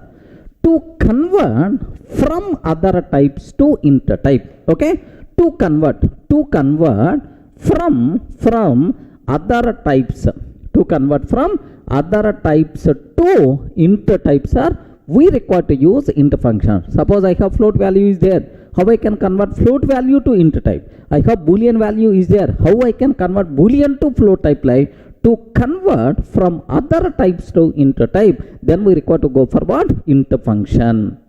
Clear, right? So now how you can use this one? Okay, the first thing what I have to discuss, right? Float to int conversion. I have float value is there, I want to convert float value to int. What is the option? Sir, very simple, sir. Int of, you can pass any float value, no problem, sir. Sir, now I have 10.989 is there. This is the float value, sir. I want to convert this float value to int type. What will happen is, so how this int function is going to behave? Yes, what is the output we are going to get, sir? Very simple, 10 we are going to get. Whenever we are trying to convert float value to int type by using int type casting function, the digits after the decimal point will be gone. Are you getting? The digits after the decimal point will be gone. Then obviously, what is the output we are going to get? Just a simply 10. Now, can you please tell float to int conversion? Is it possible or not? Yes, possible. How you can convert, sir? Whenever we are trying to convert float to int, the digits after the decimal point by default will be gone. Remember that, sir. So it may be positive or negative. The rule is always the same. Have a look once. What I want to take here is, observe carefully, sir. Int of 10.990 or 990. Very simple. The output is can I get 10 or can I get 20 or can I get 10 and 20? Okay, very simple. You are always expecting what? Int value, right? What the output we are going to get, sir? A big type error we are going to get. Remember this one, a big type error we are going to get. So complex number cannot be converted to int type. Remember this one, sir. Complex number cannot be converted to int type. By mistake, if you are trying to convert complex number to int type, immediately error we are going to get. Okay, have a look once. Sir, I am taking int of 10 plus 20j. Are you getting? Int of 10 plus 20j. What the answer we are getting, sir? Type error. Sir, this one is a very important. Type error. Can't convert complex to int. Type error. Can't convert complex to int. Like this, sir, type error we are going to get, sir. Okay, well, this is what you people should aware. Okay, well, sir, now, okay, float to int, how to convert we are saying. Complex to int, sorry, sir, not possible. Next, bool to, yes, observe that. Boolean value, Boolean value to int type, sir. Yes, happily you can do that. Have you remembered somewhere we cover true? True means internally treated as 1. False means internally treated as 0, sir. Now, have you observed? Bool of true. Bool of true, sir. So, here just take a bit very special care. I don't want to convert to bool. So, int of true, sir. Int of true I am taking. What is the answer? Can you please convert Boolean value true to int type? Very simple, sir. 1 we are going to get. Convert, sir, Boolean value false to int type, sir. 0 we are going to get. So, bool to int type conversion is possible or not? Yes, perfectly itself is acceptable. No problem at all. Okay, let me show this approach, right? Have a look once. Int of true I am taking, sir. Int of true I am taking. Then its value is treated as 1. Similarly, int of false I am taking, sir. Its value is internally treated as 0, sir. I hope everyone can able to understand, right? So, how to convert Boolean value to int type? Is that clear? So, now the last conversion, sir. Okay, I have string value is there. I want to convert string to int type. Are you getting? I want to convert string value to int type. What is the option, sir? Yes. Is it possible to convert? Yes, friend. Happily we can do that. But there is a rule is there. Let me talk about that rule clearly, right? Compulsory string value internally contains integral value. Remember this. Compulsory string internally contains integral value and should be specified only in base 10. Sir, binary form, octal form, hexadecimal forms are not allowed. So, string internally contains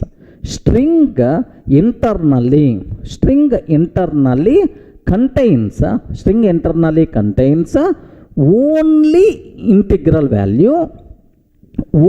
integral value that should be specified in base 10 only, decimal form only, like this, right? Okay, well, sir, int of, sir, 15 I am taking, 100% pakka valid. Even it is a string, internally it contain what?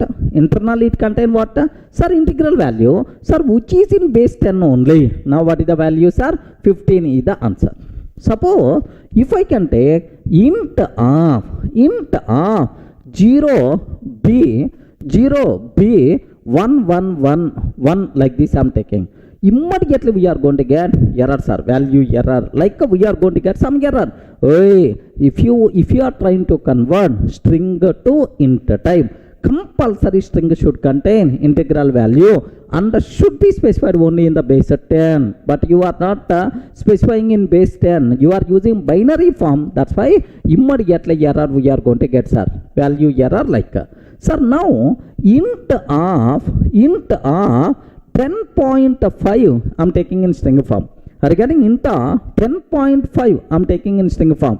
Can you please tell 10.5 it is not integral value, it is a float value, sir. Sorry, this conversion fails, sir. It is also we are going to get error, sir. Okay, so is it possible to convert string to int type or not?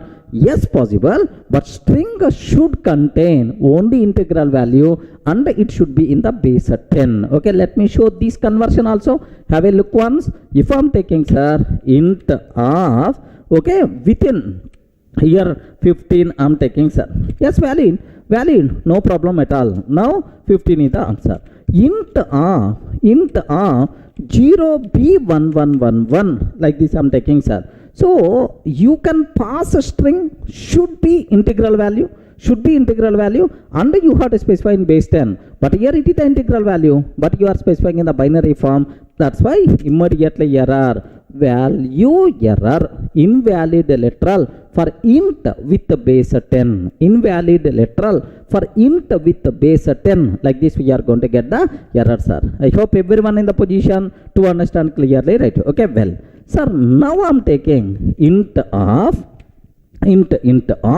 sir, just a 10.5, int of 10.5. So you are trying to convert string to int, but the string is not containing integral value, it contains floating point value. Now observe that what will happen? Value error, invalid literal for int with the base 10.5. That's all. This is what you people should aware about int functions, right? Clear for all of you, right? So how to convert other types to int type? What are various possibilities are there, sir? Int is the typecasting function we have to use. Float to int, possible conversion is possible or not? Yes.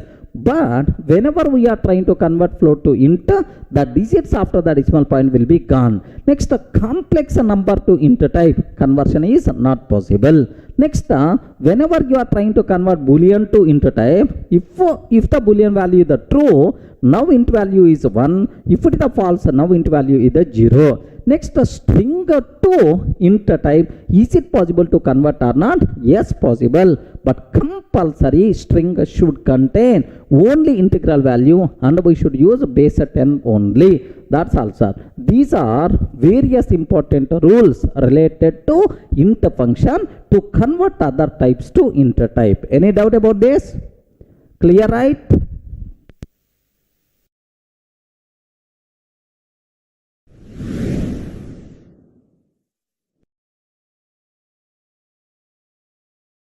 Sir, up to this we covered how to convert other types to int type casting function.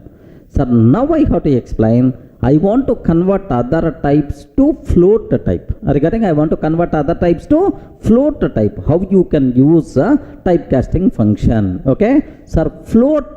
This is the typecasting function we require to use. So from int type for complex type, int type value, complex type value, bool type value, str type value, how you can convert into float type, For this we require to go for this float function, sir. Okay, to convert other types to float, we have to go for what? Float function. Sir, what is the behavior, right? Now observe very carefully. I want to convert into two floats, sir.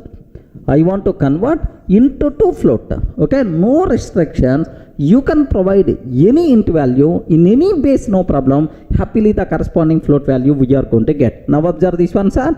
Float of sir 15 I am taking. Now what will happen is, whenever you are trying to convert 15 into value to the float, this output will become 15.0. Remember, sir, if I can take float 0b 1111, okay, now also 15.0 you are going to get, because binary 1111 means 15 only. Now what is the output you are going to get? 15.0. No restrictions. Happily you can convert into to float type, right? Okay, just observe this one, sir.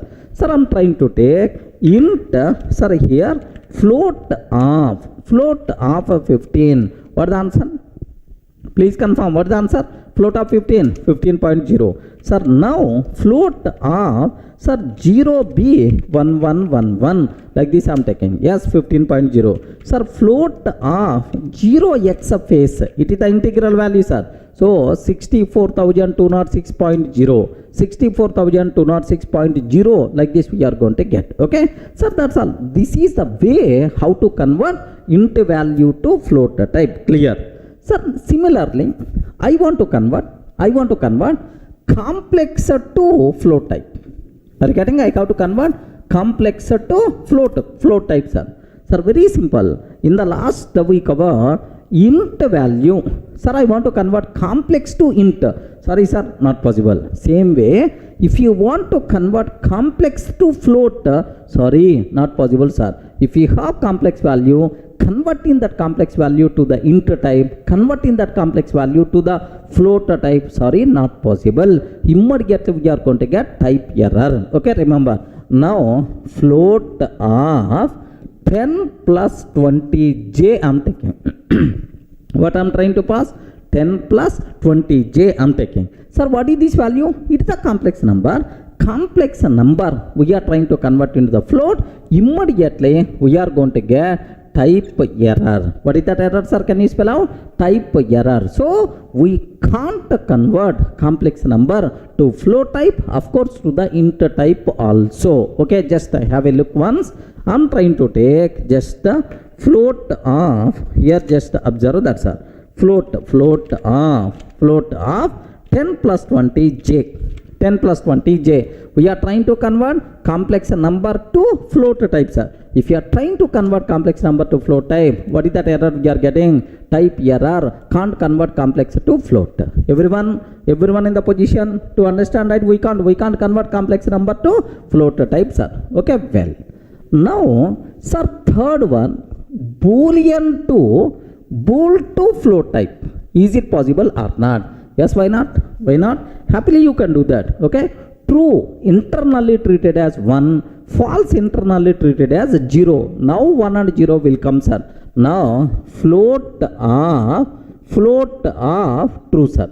If you are trying to convert true to the float type, its value will become 1.0, because we are trying to convert into the float 1.0. Sir, float of, if I can take false, what answer we are going to get, sir? 0.0, like this. So is it possible to convert float Boolean to float or not? Boolean to float or not? Yes, possible, man. 1.0, 0.0, this is the way, sir. Let me cross check here. Have a look once, sir. I am taking here float of true I am trying to take. What the answer, sir? Float of true I am trying to take. What answer? 1.0. Sir, similarly, float of false I am trying to take, sir. What output you are going to get? 0.0. So float of true, float of false, not required to give any explanation this. Sir, next fourth one, sir. What is the fourth one?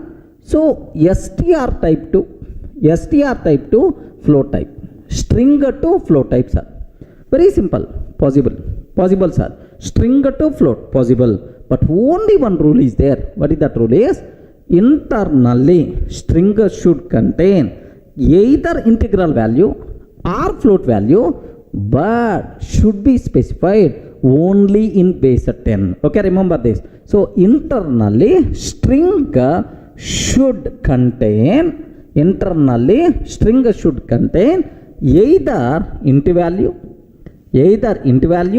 or float value, either int value or float value, but should be specified only in base 10. That's what you should aware, sir. Okay, well, very simple. Now let me cross check. Float of, okay, 10 I'm taking. Float of 10 I'm taking. So it is a string, but internally contains what? String only. Internally contains int value only. Now what is the output we are going to get? 10.0. Perfect, sir. Acceptable. Float of here 20.6, like this I'm taking. Yes, internally it contains float value. No problem, this conversion is possible, sir. 20.6. Okay, now float of, okay, 0x face I'm taking. Immediately value error you are going to get. 0x face. Hey, internally it should be int value and we should specify only in base 10. Sir, it is int value only, but you use an hexadecimal. That's why, sorry, it is not possible. Next, float of Durga I'm taking. Float of Durga I'm taking. Again, sir, error we are going to get. Maybe value error. Okay, like again error we are going to get. So that's what, by seeing this one, you people can aware. Whenever we are trying to convert, okay, string to float type, string can contain int value or float value, but we have to specify only in what? Base 10. Remember, let me cross check, sir. Here very, very simple. I'm taking, sir, float of 10.0. Sir, float of 20.6 I'm taking, sir. 20.6. Next, float of 10, 20.6. Next, sir, here 0x face hexadecimal int value I'm providing. Immediately error we are going to get. Have you observed, right? Value error could not convert string to float. Sorry, sir, string to float conversion is not possible in this case. Similarly, float of Durga I'm taking. Meaningless here. Value error could not convert a string to float. If the string is Durga, you can't convert into the float value. That's all, sir. This is what you people should aware clearly, right? Any doubt about this one? So what is the purpose of float function? To convert other types to float, we require to go for float function. Next, int to float, whenever you are trying to convert, no restrictions. You can provide int value even in decimal form, binary form, octal form, hexadecimal form. Just a 0.0 will be added in the float. That's all, sir. Next, complex to float. Sorry, not possible. You can't convert complex number to either int, complex number to float. Such type of conversions are not allowed. Next, bool to float, possible, sir. If you are trying to convert a true to float, 1.0, false means 0.0. Sir, string to float, sir, should contain, the string should contain either int value or float value and should be specified only in the base 10. That's all. This is the way how to convert from other types to float type, how to use a float type casting function. Clear, right? Sir, up to this, it is very clear how to convert from other types to int type, how to convert from other types to float type. Now my requirement is, I want to convert from other types to complex type. Are you getting? Suppose I have int value is there, okay? I have float value is there, or bool value is there, str value is there. Sir, all these values, how to convert into complex type? Regarding this typecasting function, we have to discuss. For that, we require to go for what? Complex. So, what is the purpose of complex typecasting function? To convert from other types to complex type. For that purpose, we can use complex, right? But anyway, complex number. What is the syntax for complex number? Can you please spell out, sir? A plus bj. A plus bj. this A is called what? Real part, and this B is called what? Imaginary part. Are you getting this? A is called real part, B is called imaginary part. Okay, well, sir, now how you can convert from other types to complex? There are two forms of complex function is there. Sometimes you may pass only real value, and sometimes you may pass real value and sir, imaginary value also. What it means? Now observe that first form 1, sir.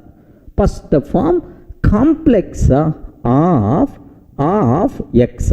Only one argument I am passing. Complex of x. Only one argument I am passing.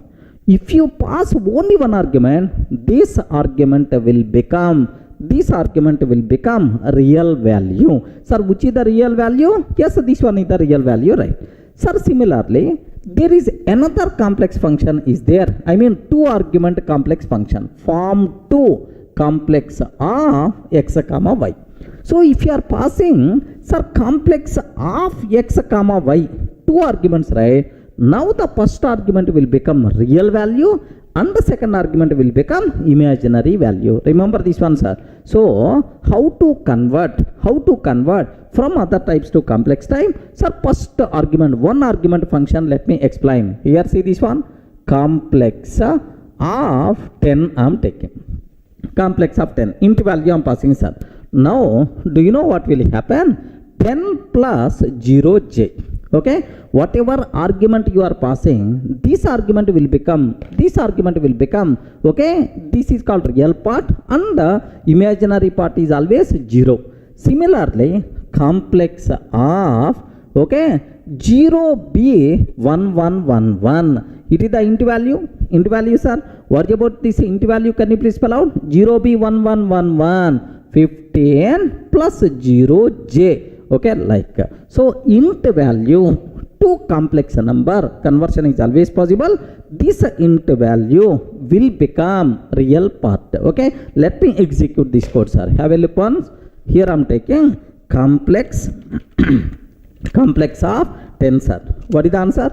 10 plus 0j. Remember, sir. Similarly, complex of okay, 0b1111, like this I am taking, sir.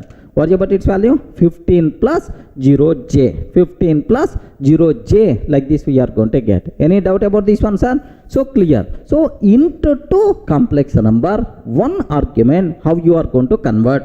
Similarly, sir, let me go for complex of okay, 10.5 I am taking. Sir, which value I am passing? Float value. Float to complex. Yes, no problem. 10.5 plus 0j. 10.5 plus 0j. Similarly, complex of true. True I am passing, sir. Complex of true. If you pass a true means what? 1. Have you remembered? 1 plus 0j. Sir, complex of false if I can take. Complex of false if I can take. What about its value, sir? Do you know? 0 plus 0j, it is always going to print 0j like this, right? Of course, imaginary part is the 0, then it's not required to display just 0j. That's all. Only second half is going to be printed. Let me show these things, right? Here observe carefully, right? Sir, I want to convert float value to complex. Float value to complex, right? 10.5. Complex of 10.5. Sir, have you observed? 10.5 plus 0j. Next, complex of true I am taking, sir. Complex of true. What about its value, sir? 1 plus 0j, because true means 1. Similarly, complex of false I am taking, sir. 0 plus 0j, its value will be printed as 0, sir. Okay, well. Next, sir, I want to convert string to complex. Okay, I want to convert string to complex, right? Sir, complex of, okay, string. Sir, please make sure this string should contain either int value or float value and should be used only in the base 10. Whatever rule we cover, For the float function, same rule, sir. If you are going to pass a string value, compulsory that string value should contain either int value or float value, and we have to use only base 10. Remember, now I'm taking, sir, 10 in the form of string. Okay, 10 in the form of string, sir. Now 10 plus 0j. Okay, complex of okay, 10.5 in the string form. 10.5 plus 0j we are going to get. So just observe, let me cross check these two things also. Have a look once, sir. Sir, I'm taking complex of 10, I'm taking, what is the answer? 10 plus 0j. Perfect, sir. Complex of 10.5 I'm taking, sir. What is the answer? 10.5 plus 0j. Sir, complex here have you observed 0b1111 like this I'm taking. Sir, have you remembered, if you are specifying the string, compulsory it should contain either int value or float value. Under that value should be specified only in the base 10. But you are using binary. What will happen, sir? Value error. Complex arg is a malformed string. Malformed means what? So not properly formatted. String is not properly formatted. Malformed string, like this we are going to get. Okay. So this is what you people should be aware. If you pass only one argument, that argument will become only real part and the imaginary part will become 0. So from other types to complex type, how to convert only with real value, this is. Sir, now what about sir, form 2? I want to pass real value and imaginary value both. Yes, possible. Yes, first argument, second argument, right. Now complex of 10 comma 20. Are you getting? Complex of 10 comma 20. 10 will become real value, 20 will become imaginary value. Now observe that 10 plus 20j. This is the answer we are going to get. Similarly, complex of 10.5 comma 20.6 I am taking. 10.5 comma 20.6. Now 10.5 plus 20.6j we are going to get. Everyone can able to understand, right? If you are passing two arguments means what will happen for complex number? Now have a look once, sir. Here I am trying to take complex of 10 comma 20. Can you please have a look once? What is the answer we are going to get? 10 plus 20j. Okay, like.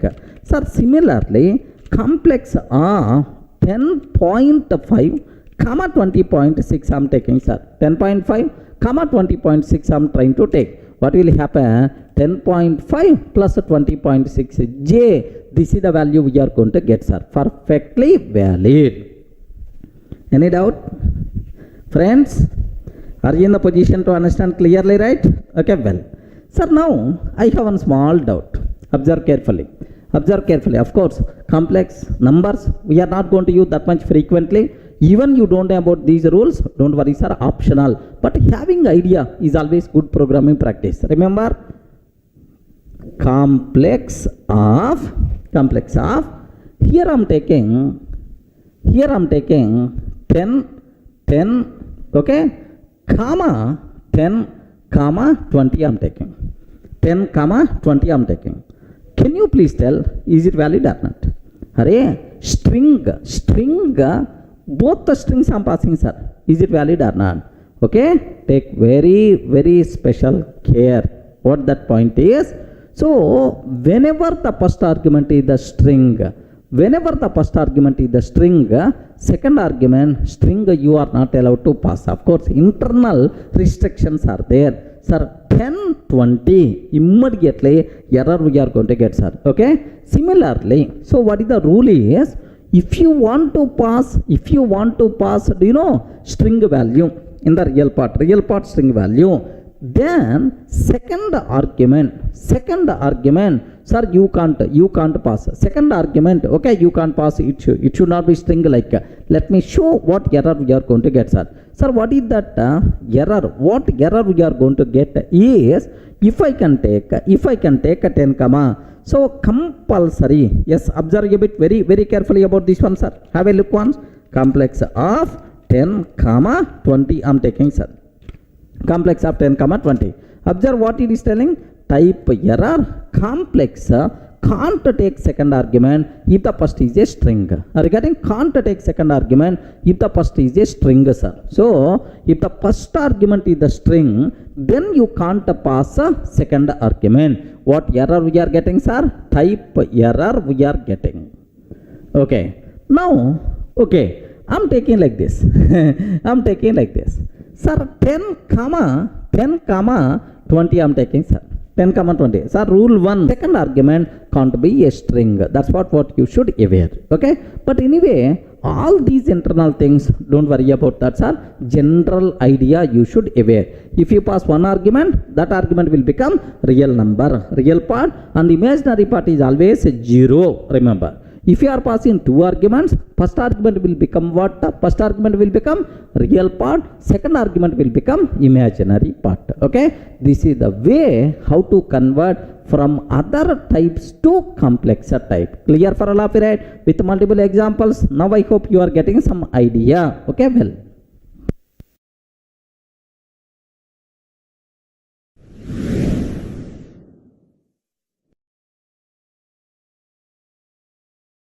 Sir, up to this, it is very clear how to use int function, next a float function and a complex function.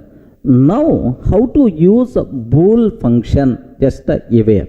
Sir, I have one int value is there, sir. Or I have float value is there. Or we have, okay, string value is there. Or complex number is there, sir. All these things I want to convert into Boolean type. Regarding I want to convert into Boolean type. For that purpose we have to use bool function. Okay, to convert the given number to Boolean type. For that we should go for bool function, right? Sir, now how you can use this bool function? What are the rules are there? If the argument is the int type, float type, complex type, next the string type, what rules are there, sir? Take very special care about this one. Sir, bool int argument. Int argument, sir. If I pass int argument, bool of, sir, 10 I am taking. Can you please tell what the answer? Very simple, sir. If the argument is 0, remember, if the argument value is 0, then false. Non-zero means true, sir. Okay, please make sure whether it is the int type, float type, complex type, everywhere this rule is always same. Sir, if the argument is 0, then it's always treated as the false. Otherwise, it is treated as the true, sir. Now, bool of 10. 10 is not 0. That's why what value we are going to get, sir? True. Next, bool of, sir, here just I am taking 0, sir. Oh, 0 man, 0 argument. 0 argument means what? False we are going to get. Remember this one, false. So, non-zero means true, 0 means false. Let me cross check, have a look once, sir. Here I am taking bool, of 10. The answer is the true, sir. Bool of 0, false, sir. Bool of minus 10, yes, whether it is a positive number or negative number, man, is it 0 or not? Not 0. That's why true is the answer we are going to get. Clear, right? If you pass int argument, how the bool function is going to behave? Okay, well, sir, same way, if I pass float argument, sir, rule is always the same, not required to keep any explanation. If the float value is 0, treated as the false, non-zero treated as the true, sir. Okay, I'm taking bool of 0.0. Float value 0.0. 0.0 is always what type? Float. 0 only. Its value is the 0. That's why what is the answer? False is the answer. Sir, bool of 0.1, sir. 0.1. 0.1, is it 0 or non-zero? Non-zero. Even it is a very small value also, but non-zero. That's why we are going to get true as the answer. Clear, right? Any explanation is required? Let me check this possibility also. Sir, bool of, here 1 minute. Here observe this. Bool of 0.0. Total value is evaluates to 0. That's why it is the false. False is the answer. Bool of 0.0001, sir. Very small value, but it's not 0. That's why true itself is the answer. Bool of minus 0.00001 I'm taking, sir. Still it is the true only because it's not 0. So it is not 0, that's why it is the true. So clear, right? If the total value evaluates to 0, then it's always false. Non-zero, it is always a true, sir. Okay, like. Sir, next complex argument. Complex number argument, right? Complex argument, if you pass. Sir, simple. Both the real part and the imaginary part, both are 0. Real part and the imaginary part, both are 0. Then it is considered as false. Otherwise, it is treated as the, sir, true, sir. Very simple. Bool of 0 plus 0j. 0 plus 0j. 0 plus 0j. What is the answer we are going to get, sir? False. False. Because the real part is the 0, imaginary part is the 0. Sir, except this, if a non-zero, sir, bool of 1 plus 0j, then automatically true is the answer we are going to get. 1 plus 0j, true is the answer, sir. If both the real part and imaginary part, both are 0, then only false, sir. Otherwise it is the true. Let me cross check, sir. Here, have a look once about this one. Bool of 0 plus 0j, false is the answer. False itself is the answer, sir. Bool of 1 plus 0j, 1 plus 0j, true itself is the answer. So both real part and the imaginary part, both are 0, then only bool function is going to return false. Otherwise bool function is always going to return, so true, sir. Okay, well. Sir, next fourth argument, sir. Very important. Fourth argument, observe carefully. Here, if it is the string argument, sir, a bit dangerous, man, take special care. A bit dangerous, take special care. STR argument, right? What is the STR argument? Sir, very simple, how the bool function is going to be here. If the string, sir, let me check here, right? Can you please tell bool of true I'm taking, sir? Bool of false I'm taking. Bool of yes I'm taking. Bool of no I'm taking. No I'm taking. Bool of empty string I'm taking. Have you observed? In the first case, what the answer? True. Second case was string internally contain false only. String internally contain false only. What the answer we are going to get? Okay, most dangerous point. Several times we are going to use in the next classes also. Take a bit very special care. What the point is? What that point is? If the argument is empty string, if the argument is empty string, then only considered as the false.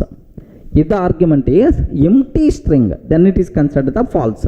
If it is not empty, it may contain true or false or Durga or yes or no. In all cases, we are going to get true as the answer. Remember this one. Even bool of false also, it will become true only if the argument, if the string argument is empty string, then it is treated as the false. Sir, if it is not empty, then it is considered as the true, right? Any doubt about this one? Let me cross check here. Okay, sir, very simple. Bool of true I'm taking.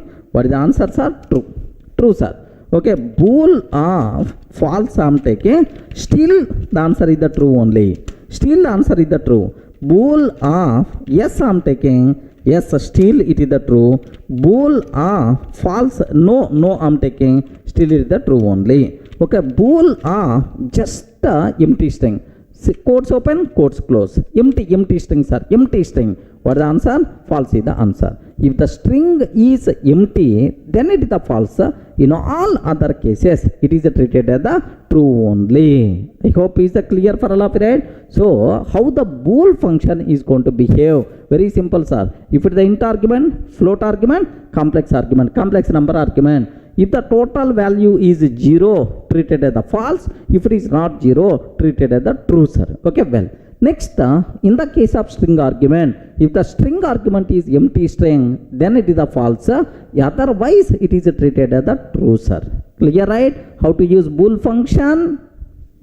Sir, up to this, we covered very clearly how to use int function, float function, complex function, and a bool function. Now the next ones are str function. What is the purpose of str function? If you have int value, or float value, or complex value, or bool value, if you want to convert this one to string type, then we require to go for str function. So from other types to string type, if you want to convert, then we require to go for str function, right?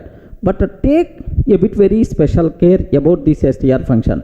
Nothing, no big rules are there. Any conversion is always acceptable, man. Okay, no restrictions, no internal loopholes are there. Okay, here observe str of 10. Now I will get a 10, sir. Convert this 10 like a 10. str of 0b1111. 0b1111. Int argument I am passing. But this int argument you are providing in which form? Binary form. But output is always going to come in decimal form only. Remember that. It's always going to provide in decimal form only. Have a look once. Observe carefully, right? Here, just I'm taking str of 10, sir. str of 10. 10 is the answer. str of 0b1111. Like this I'm taking. Still it is treated as the 15, right? Okay. Same way, the remaining cases also. str of 10.5. Now it will become 10.5. str of 10 plus 20j. Now it will become 10 plus 20j in string form. Okay. str of true, sir, it will become true in string style. str of false, now it will become false in string style, like. So now no rules, internal loopholes. Any type to string type, happily we can convert, no restrictions, right? Okay, have a look once the remaining also. str of 10, str of 10.5. 10.5. Yes, converting into string. str of 10 plus 20j. Okay, have you observed, right? 10 plus 20j. str of true I'm taking, sir. True itself. str of false I'm taking, sir. Then obviously false we are going to get.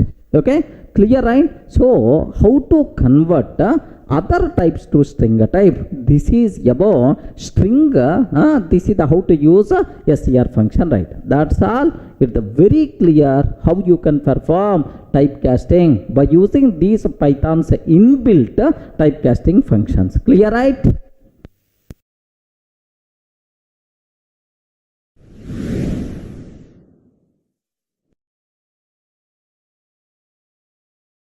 Sir, in the last videos we covered very clearly how to perform typecasting with examples. All the 5 typecasting functions I explained.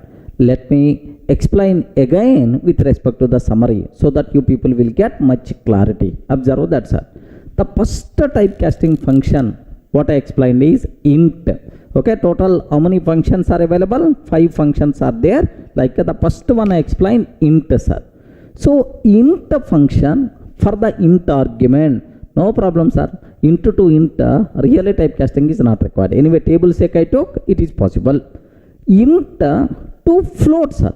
If you are passing float argument to the int function, so something like int of 10.5, what will happen? It's very clear. The digits after the decimal point by default will be gone. 10 is the answer we are going to get. Acceptable.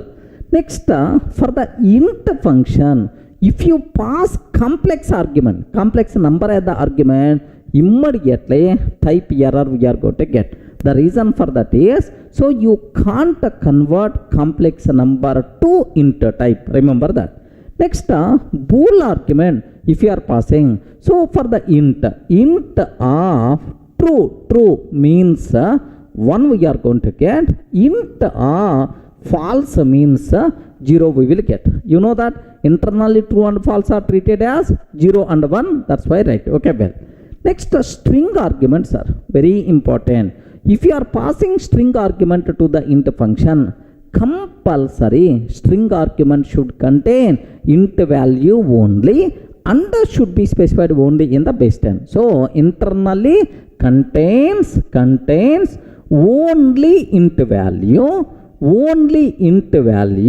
and base 10. This is a very important, sir. By mistake, string argument internally contain binary form, hexadecimal form, octal form. Immediately we are going to get value error. Okay, sir, please make sure, sir. If you are passing string argument, if you are trying to convert string to int value, string should compulsory contain internally integral number and should be in base 10. Okay, conversion is possible, but this rule you have to aware. Sir, what is the second one? Float function, sir. So can I convert int to float? Yes, why not? Happily you can do that. Float of 10 if you are taking 10.0 is the answer. Yes, float int argument you can pass to the float. Now the corresponding float value you will get. Next, float argument float, of course possible, not required to use typecasting function, it is already float. Next, complex number I want to convert to the float type by using float function. I want to convert complex number to float type. Sorry man, complex to float conversion not possible. If you are trying to do that, type error we are going to get. Next, bool to float, Boolean argument to float. Yes, why not man? Okay, float of true if you are taking 1.0 we are going to get, because true means 1, but I want float value 1.0. Similarly, float false if I can take 0.0 we will get, no problem at all. So Boolean to float conversion is always possible. Next, what about str arguments, sir? Sir, str to float conversion is always possible, but internally str should contain either int value or float value, and compulsory we should use a base 10. Have you remembered, right? Either int value or float value, compulsory we should use base 10. By mistake, if you are trying to use any other base, immediately error we are going to get, sir, value error we will get. Okay, that's all. This is the behavior of float function, right? Sir, what about complex? I want to convert int argument to complex. Okay, there are two complex functions are available, one argument, two argument. If you are passing one argument, it will become which types are, if you are passing one argument, it will become which one? Real part. If you are passing two arguments, it will become both real and imaginary. Sir, I am taking complex of 10, sir. Then 10 plus 0j will come. 10 plus 0j will come, sir. If I am taking complex of 10 comma 20, I am taking, sir. 10 will become real number, 20 will become imaginary number. 10 plus 20j we are going to get. Okay, remember. So int argument, if you want to convert int value to complex, possible man. Don't get confused. Int number to complex type possible, but complex number to int type not possible. Complex number to float type not possible. Remember, don't get confused. Clearly, sir. So complex number, if you want to convert to int type, float type not possible, but int number if you want to convert to complex possible. Don't get confused. Okay, well, what about float, sir? Same rule. If you are passing one argument, it will become real part. If you are passing two argument, it will become, if you are passing two argument, it will become what? Complex. Are getting both the real part and imaginary part. Same rule. Next, complex to complex. Anyway, always possible. Always right. So, bool argument. If you pass bool argument true, sir, it will become only one argument. It will become what? Real part. Of course, its internal value 1 will be considered if it is a true. If it is a false, 0 will be considered. Yes, possible. Even I explain with example. String arguments, sir. Yes, please make sure. So, if you want to pass a string argument to the complex function, 2 rules I covered. Okay, 2 rules I covered. If the first argument is the string, second argument you should not pass. So if you are passing string value, it will become real value. Then imaginary number is always 0. Next, for the second argument, string value, you can't pass. Okay, with those restrictions, you can pass a string value, no problem at all. Next, bool functions. So if you are passing int value, sir, very simple. If the int value is 0, it will considered as false. Non-zero, it is considered as true. Yes, int to bool, possible. Next, float is also. If the value is 0.0, it will become false. Non-zero, it will become true, sir. Next, complex number. So, real part and imaginary part both are 0. 0 plus 0j, it is the false. In all other cases, it is the true, sir. Next, bool argument. Bool to bool, no problem at all. Next, the string arguments are, if the string is empty, then empty string, then it is false. Non-empty, it is always a true, sir. Remember this one, very, very important point. If the string argument is empty string, then it is always considered as false. Non-empty string, it is always considered the true, sir. Next, str. You can convert any type to str, no problem at all. Are you getting? This is a small summary what you people should be aware about typecasting functions. Maybe so this having idea is always recommended, but complex numbers we are not required to worry that much because we are not going to use that much frequently in our coding. But having awareness is always recommended, right? Sir, clear for all of you, right? If any person is asking about Python typecasting functions, can you please explain with an example? Then you should be in a position to give left and right. Clear, right?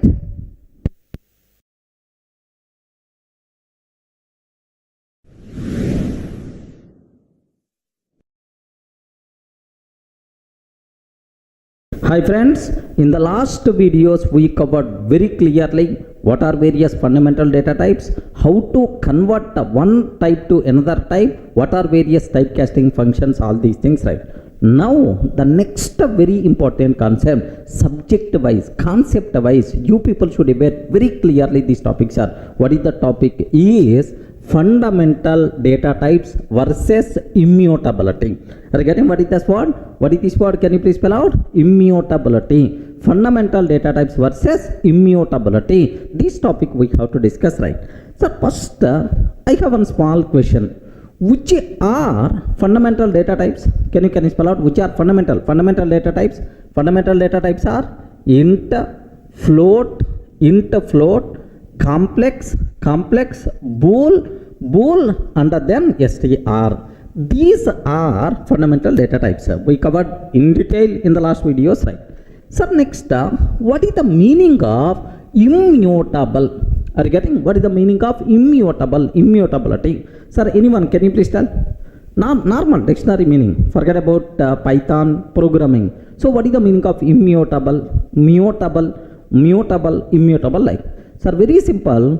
Mutable means changeable. You can change. Immutable means non-changeable. Are you getting what is the meaning of mutable? Can you please spell out? Very important word. Mutable means changeable. Are you getting? Happily you can change. Changeable is mutable, sir. Immutable means non-changeable. Immutable means non-changeable. You can't perform any changes. Such type of thing is called immutable. Okay, like now I want to conclude the most valuable, very important points are all fundamental data types are immutable, non-changeable. Sir, what it means? What is the meaning of immutability, sir? Once we create an object, we create, once we create an object, we can't perform any changes in that object. Very important, sir. Why I'm writing, especially this one is, this point should inject in your mind. Once we create an object, we can't perform any changes. In that object. If we are trying to perform any changes, with those changes, a new object will be created. If we are trying to perform any changes, any changes, with those changes, a new object will be created, sir. With those changes, a new object will be created. Regarding with those changes, a new object will be created, right? Okay, this non-changeable nature is nothing but immutability concept. Are you getting right? So what is the meaning of immutable, sir? Once we create an object, we can't perform any changes in that object. If you are trying to perform any changes, with those changes, a new object will be created. This non-changeable behavior is nothing but what? Immutability. Any doubt about this one? Sir, okay, theory okay. Sir, immutable means non-changeable. Can you explain with an example how fundamental data types are immutable? Okay, just observe a bit very carefully about this one, sir. Here I am taking, sir, x is equal to 10. I am taking, sir. Do you know x is equal to 10? Can you please represent this one with the diagrammatic representation? Yes, friends. Sir, everything in Python is an object. Everything in Python is an object. We covered already in the last session. So do you know? Sir, now x is the reference variable, 10 is the object. Okay, well. Sir, now what I am trying to take is, do you know? For every object, address is there. Address is there. How to print address of an object? ID function we require to use. Now let me print ID of x, sir. Okay, some value you are going to get. Okay, well, now I am trying to take x is equal to x plus 1. Observe carefully, sir. X is equal to x plus 1. I am trying to change the content of x, adding 1. Can you please tell, because of this change, what will happen? Yes, friends, because of this change, what will happen? X is equal to x plus 1. What will happen? So don't feel this 10 will be replaced with 11. No, this is not the thing which is going to be happen, sir. Once we create an object, we can't perform any changes in that object. If you are trying to perform any changes, with those changes, a new object by default will be created. Remember this one. So because of x is equal to x plus 1, what will happen is, with the 11, a new object will be created, sir. With 11, a new object will be created. Now onwards, x is pointing to this reference variable. Now this object not having any reference variable, that's why eligible for garbage collection. Sir, inside Python virtual machine, there is one component is there. If any object not having any reference, such type of useless objects will be destroyed by garbage collector. Now this object eligible for garbage collection, right? Sir, now earlier x is pointing to this object, but now x is pointing to this object. Where is the proof for that? Are you getting? Print of ID of x. Okay, if really a new object got created, then how many objects will be there? Can you please spell out how many objects will be there, sir? 2 objects will be there. So address of first object, address of second object, both are different. If really 2 objects are going to come, yes, clear, man, you can't perform any changes in this object. With those changes, a new object got created. We proved practically, right? Let me execute this code. Have a look once, sir. I'm taking x is equal to 10, sir. I'm taking x is equal to 10 I'm taking, sir. X is equal to 10. Now print of ID of x, sir. Print of ID of x. Okay, just observe up to this line. Sir, py, okay, py test.py. Have you observed this is the address? Because for every object address will be there, sir. Okay, well. Now x is equal to x plus 1 I'm taking, sir. X is equal to x plus 1. Print of id of x I'm taking, sir. Print of id of x. Sir, if really new object is going to be created, because of this x is equal to x plus 1, if really a new object is going to be created, compulsory the address of this object, the address of this object, both are different. Have a look once. Now here it's a very clear for you people. Now both addresses are same or different. Can you please observe? Here 544, but here we have 560. There is a clear difference there between these two things. So two objects got created, right? Yes. Practical proof. Okay, so once we create an object, we can't perform any changes in that object. If you are trying to perform any changes, with those changes a new object will be created. This non-changeable behavior is nothing but immutability concept. Have you observed, right? So once we create an object, we can't perform any changes in that object. If you are trying to perform any changes, with those changes a new object will be created. This non-changeable behavior is nothing but immutability object, that immutability concept. Sir, now it's a very clear for you people. Yes, I created an object, x is the 10. So whenever I am trying to perform some change in the existing object, changes won't be there. Compulsory a new object got created. Practical proof. Clear for all of you, right? Now int object, is it immutable or mutable? Respond, friends. Int object, is it immutable or mutable? Immutable. Correct, right? Sir, let me go for one more small example so that you will get much clarity, right? Have a look once. One more example. So with a bit sir, more explanation will be there. Observe. I'm taking x is equal to 10, sir. X is equal to 10. So now, do you know here x is pointing to 10. Perfect. Now I'm taking y is equal to sir, x I'm taking. If I can take y is equal to x, what it means is y is also pointing to same object. Y is also pointing to same object. If you want, sir, for practical proof, if you want, you can print address of x and address of y. Now I'm trying to print address of x,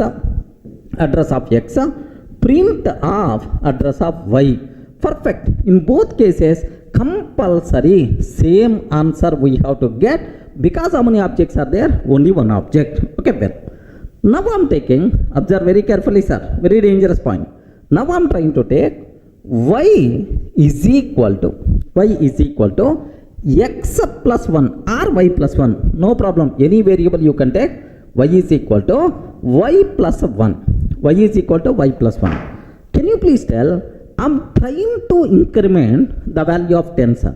So if you are trying to perform any change, with those changes, compulsory a new object will be created in the existing object. Okay, no changes, right? A new object got created. This new object pointed, referred by y. That's why now onwards y is pointing to this object, right? Can you please confirm total how many objects are there? Respond. Why you are silent? Total how many objects are there? 2 objects. First object and the second object, right? So x is pointing to this one, y is pointing to this new object. Sir, if you want, print the value of x 10, print the value of y 11, and print address of x and address of y, both are different. Remember, so if I print x value 10 is the answer. If I print y value 11 is the answer. If I print address of x, id of x, print id of y, compulsory both are different.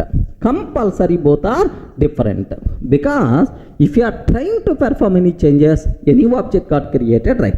Now I have one question.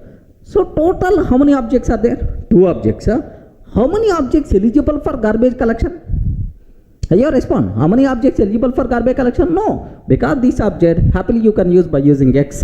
This object happily we can use by using y. That's why no object, 0 number of objects eligible for garbage collection. Clear, right? Let me execute this one also so that you will get much clarity. Observe carefully, sir. Here I am taking id Here x is equal to 10, sir. Y is equal to x. Okay, print of id of x, print of id of x, print of id of y I'm taking, sir. If I consider like this, what is the answer we are getting? Have you observed? Both addresses are same, because up to this, how many objects are there? Only one object, man. Only one object. 10 is the reference variable. Both the x and y pointing to same object only. This is the thing which is going to be happen. That's why same address we are going to get. Now my question is, y is equal to y plus 1. Y is equal to y plus 1. Now with this change, a new object will be created, sir. Now print x value, print y value. Sir, what is the value of x? 10. But what is the value of y? 11. 11 like this, right? Sir, now observe. So value of x is 10, value of y is 11. Sir, let me print id of x, print of id of x, print of id of y, print of id of y. Sir, I'm sure in both cases, different objects are there. That's why different addresses we have to get. Last two addresses, observe that, sir. Yes, last two addresses. Okay, these are the two addresses, right? At the beginning, both are pointing to the same address, but now both are not pointing to the same object. Sir, this is the old object only x, but y pointing to new object. That's what you people should aware clearly, right? So from these two examples, you are getting much clarity. What is the meaning of immutability? Once we create an object, we can't perform any changes in that object. Have you observed, right? Once we create an object, we can't perform any changes in that object. If we are trying to perform any changes, with those changes, a new object will be created. This non-changeable behavior. Non-changeable behavior is nothing but what? Immutability. Any doubt? Up to this is the clear?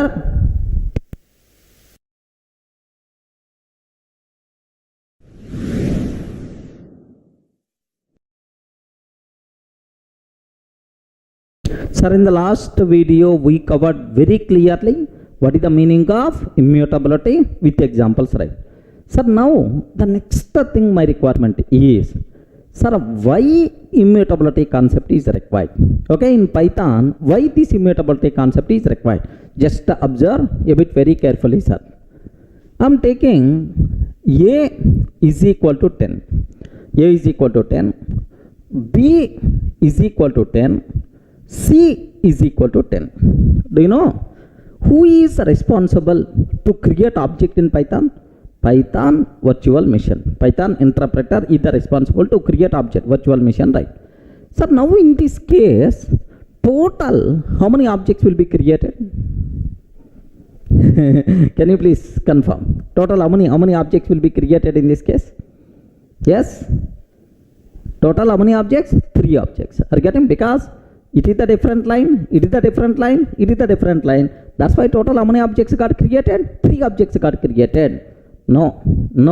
Our Python virtual machine is a bit intelligent person. Are you getting? What it's going to do is A is equal to 10. Listen very carefully about this one, sir. Sir, A is, yes, refers to this object. A is equal to 10. Okay. Now my point is, sir, B is equal to 10. In Python, if an object is required to create, an object, Python virtual machine is required to create an object. Blindly, it won't create an object. First Python virtual machine, what it will do, PVM, what it will do is, for the required content 10 is an object already available or not. Are you getting? For the object already available or not. So Python virtual machine will check. If an object already available, it is always going to use existing object only. Remember that it's always going to use what? Existing object only instead of creating new object. Sir, object reusability. So, if a Python virtual machine required to create an object, it won't create that object immediately. First it will check, is any object already there with the required content or not? If an object already there with the required content, then what it will do is, it will reuse existing object only. It is not going to create new object. So B is equal to 10. 10 is already there. Now B is also pointing to that object. Remember that. It's a point into that. Similarly, C is equal to 10. Okay. C is also pointing to that object. A, B, C. So total, how many objects are there? Respond. How many objects are there? Only one object. But how many reference variables are there? 3 reference variables pointing to same object. 3 reference variables pointing to same object. Object reusability, man. Okay, where is the proof for that? Very simple. Print of ID of A. Print of ID of B. Print of ID of C, sir. Are you getting? Print of ID of A, ID of B, ID of C. What is the answer we are going to get, sir? Just observe carefully. Have a look once. Here I am taking A is equal to 10, B is equal to 10, C is equal to 10. Okay, print of ID of A, ID of B, print of ID of A, ID of B, ID of C, sir. If I can take like this, what output by default we are going to get, sir? Sir, can you please expect, is it the same answer or not? Yes. Means that how many objects got created, sir? Only one object got created. So 3 reference variables pointing to the same object. Are you able to understand? So what is the advantage? What is the biggest advantage here? Instead of creating 3 objects, we are creating only one object and we are reusing the same object. The biggest advantage here, what we are going to get is memory utilization will be improved. Memory utilization will be improved. Memory saved, sir. Memory usage of memory saved. Second advantage is, do you know, creating an object is a costly operation. In any programming language, creating an object is a very costly operation. We are not required to create 3 objects. One object is enough, means automatically performance also will be improved. Automatically performance also will be improved, sir. This is the advantage. Okay, clear, right? Don't feel only for the int. For the remaining cases also, happily it is applicable. Observe this. A is equal to, sir, 100.234. What is this one? Please confirm. What is this one? It is the float value. Now B is equal to, sir, 1000.234 I am taking. Can you please imagine how many float objects will be created? How many float objects will be created? Only one object, and reuse same object. Are you getting? Only one object and reuse same object for both requirements, right? Okay, well, now print of how you proved in the last example. What is the approach we followed? Sir, address of ID of A, ID of B. If addresses are same, both are pointing to the same. So not required to compare addresses. There is one small shortcut is there. If you want to check whether A and B both are pointing to the same object or not, how to check is operator is there. What is that operator? Is. A is B. Okay, in the operators I will explain in detail, don't worry. A is B when it returns true if both are pointing to the same object. If both the references pointing to the same object, then only it returns true. Remember that. Sir, now A is B or not? A is B or not? Yes, perfect. Yes, both are pointing to the same object only. True itself is answer we have to get, sir. Remember this. Sir, where is the proof for that? Have a look once, sir. Observe carefully. Here I am taking A is equal to 1000.234. B is equal to 1000.234. Like this I am taking. Print of A is B. Like this I am taking. Are you getting? Print of A is B. B. Like this I am taking, sir. Can you please observe that? What is the answer we are going to get? True. True means both are pointing to the same object only. So reusing object, this story not only for int, for the float also it is applicable. Let me cross check for Boolean case. A is equal to true I am taking, sir. What is the value? True. True. B is equal to true I am taking. A is equal to true, B is equal to true. print of A is a B. A is a B like this, right? Sir, what will happen in this case is A is the true. Sir, true itself is an object only in Python. A is pointed to that.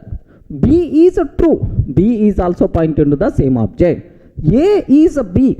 Both are pointing to the same object or not. What the answer we are going to get? True itself is the answer. Okay, let me cross check here. See this one, sir. A of course is equal to true I'm taking. B is equal to true I'm trying to take. Okay, print of A is B. Okay, what is the answer, sir? True only we are going to get. A is B. A and B both are pointed to the same object. That's why what answer we are going to get, sir? True itself is the answer. So even for Boolean case also this rule is applicable. Let me consider what about string? What about string case? Let me consider, sir. A is equal to Durga soft. A is equal to Durga soft. B is equal to Durga soft. Are you getting? A is equal to Durga soft. B is equal to Durga soft. Print of A is B. Are you getting? Print of A is B. Like this I'm taking. What answer we are going to get, sir? True only. Here Durga soft is the string object. Both A and B point into the same object. Everyone can able to understand, right? So here let me cross check this last final point also. Okay, Durga soft. Here also Durga soft, like this I'm taking. A is a B or not. What are the answers are? Have you observed? True itself is the answer. Okay, well. So now, so Python virtual machine, how it is very intelligent, okay, to improve memory utilization, performance improvements, right? Now the terminology is very clear. So in Python, if an object is required to create, Python virtual machine won't create immediately. First it will check, is there any object already available with the required content or not? If an object already available with the required content, then existing object will be reused. Clear, right? If existing object is not there, sir, no existing object, then only a new object will be created. This behavior is nothing but, this is what the advantage of this object. This approach, memory utilization, performance will be improved, sir. Everyone can able to understand what the advantage like. Sir, here you may ask something. Sir, reusing existing object, performance will be improved, you are telling, sir. But whenever we are creating an object, every time my Python virtual machine will search whether this object is already available or not. So search operation, so performance effect may be there. Search operation it has to do, performance effect may be there. So after searching, if it is identified, no object is available, then it has to create what? New object, create operation. Do you know? So search operation, create operation, time complexities, search operation is a very easy job, but create operation is a very difficult. That's why even it is going to perform search, no performance issues, because create operation is more costly than search operation, right? One student asked the doubt, sir, you are telling, so before creating an object, Python virtual machine is always going to search, is this object is already available or not? Is it performance issue or not? Yes, definitely performance issue. But search operation, so how much time it is going to take? Create operation, how much time it is going to take? Search operation will take very less time when compared with create operation. That's why, so search operation, so if you are going to use instead of create, obviously performance is going to be improved because it's the most costly operation. Clear for all of you, right? Okay, well. Next, sir, now that's all. This is what we have, right? Now maybe a chance. So what advantage we are going to get because of this object reusability? Can you please tell? Object reusability, what advantage? Memory utilization, performance, both will be improved because of this approach. But what problem is there in this approach? Because if you want something, you should miss something. For every advantage, okay, compulsory there should be some problem is there. So what problem in this approach? That part I will show in the big picture so that you people can get much clarity. Up to this is the clear, right? Sir, now I want to show the same concept in the big picture. Observe that. I want to develop one voter registration application. What is this one, sir? Can you please spell out? Voter registration application. I want to develop, sir, voter registration application. In the voter registration application, do you know which fields are there? End user, voter is required to fill which fields? Observe carefully, sir. Name compulsory required. Father name, okay, required. Next, mother name. These days in India, okay, everywhere mother name also should be specified, compulsory, right? Next, address because voter ID acts as address proof also, okay, like sir, house number. Next, street, next, city or village, next, district, and then state, okay, like pin number, at last submit button, like we are going to take. Of course, multiple fields will be there. Next, here we require to upload our photo also. Assume that, sir. Okay, this is a small voter registration application. I'm trying to do that. Now take a bit very special care. For every user, name must be required, father name must be required, mother name must be required, address, all these things must be required. Sir, now within Hyderabad, assume that, sir, India, Telangana, Hyderabad. Within Hyderabad, assume 1 crore voters are available. How many voters, right? 1 crore. 1 crore voters are available, right? Assume. Now, do you know, for all these 1 crore voters, sir, what is the city name? Hyderabad only. Correct or not? For all 1 crore voters, what is the city name? Hyderabad only, right? Now, first voter came. Now, observe carefully, sir. First voter came. Boss, my city is Hyderabad. Sir, immediately, Hyderabad object got created. So, which is referred by v1.city. Okay, Hyderabad, like. Now second voter came. Sir, my city is also Hyderabad. If a second voter city is also Hyderabad, can you please tell, is it required to create new object? No. Directly, for second voter also, same object will be reused. Okay? V3 person is coming. For that also, same object will be reused. Now, 1 crore voters who are belongs to Hyderabad, for all these people, sir, what is the city name? Hyderabad only, right? Now the point, observe carefully, sir. Sir, we can create 1 crore Hyderabad objects and we can use, or we can create only one object and we can reuse that object with the 1 crore references. Which approach is always recommended? Obviously this approach. Have you observed, right? 1 crore objects we require to create. How much memory is required? How much performance issue, like array, you are not required to create 1 crore objects. Only one object is enough. Reuse the same object with the 1 crore references. The biggest advantage, okay, is memory utilization, performance improvements, right? How beautiful this concept. How the Python internal memory management model, yep, beautiful concept, man. But Python virtual machine is a very much intelligent, sir, with respect to the memory utilization, with respect to the performance. Clear for all of you, right? In the big picture, we are not creating 1 crore Hyderabad objects. We are creating only one Hyderabad object and we are reusing 1 crore with 1 crore references. Okay, well. So, memory utilization, performance improvements are there. Okay, well.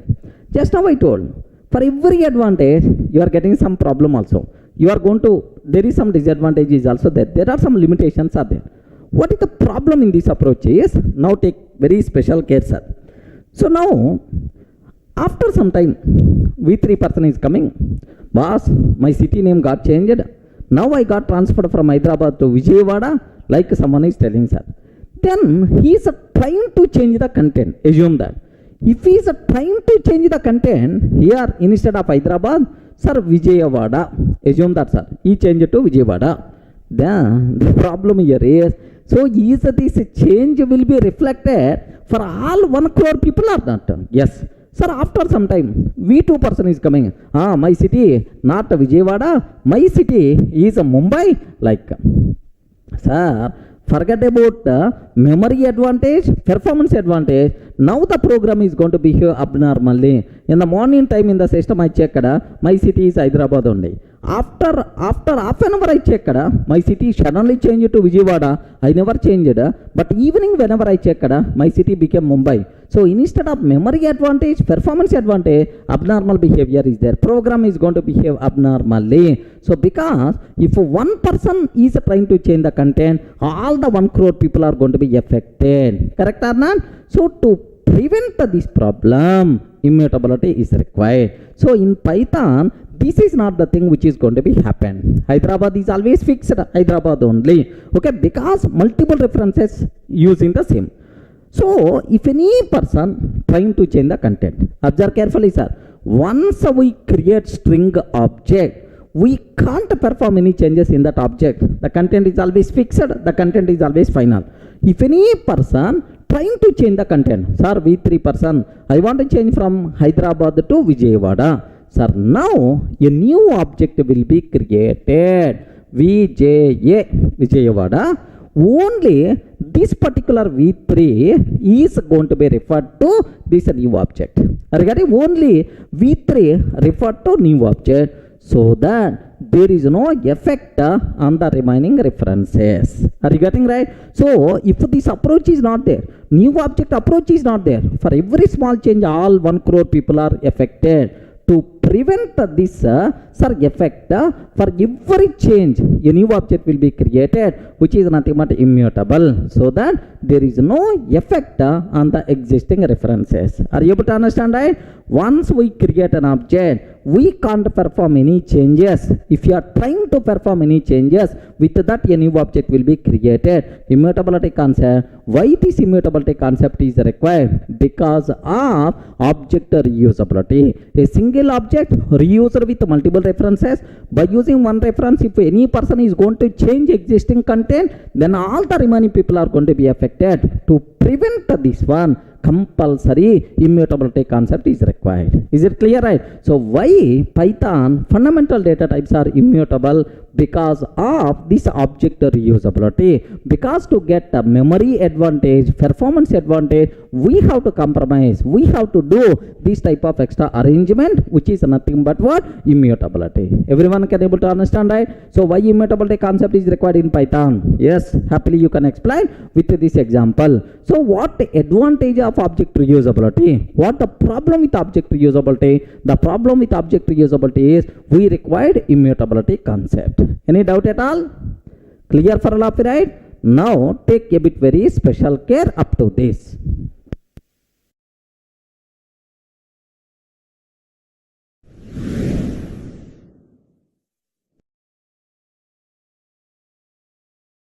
Sir, now take very special care. All fundamental data types are immutable. Okay, so like int, float, complex, int, float, complex, next bool, and then str. All these things are immutable. Don't worry, sir, everything is immutable. Okay, like, but object reusability concept applicable only for int type, float type, bool type, str type. So for complex type, object reusability concept is not applicable. Maybe internally the way of representation is the different, maybe at memory level. So here object reusability is not there, but it is immutable. Remember that. So now where is the proof for that? Yes, if you consider a is equal to 10, b is equal to 10, print of a is b. True is the answer. True is the answer, because for int always it is going to use existing object only. Next a is equal to 10.5, b is equal to 10.5. okay, print of a is b. Okay, in the case of float also we are always going to get existing object. We are always going to reuse existing object only. True, sir. Sir, now a is equal to true, b is equal to true. Print a is b. Yes, a is b. What are the answers, sir? True. Yes, we covered, we executed already all these things, right?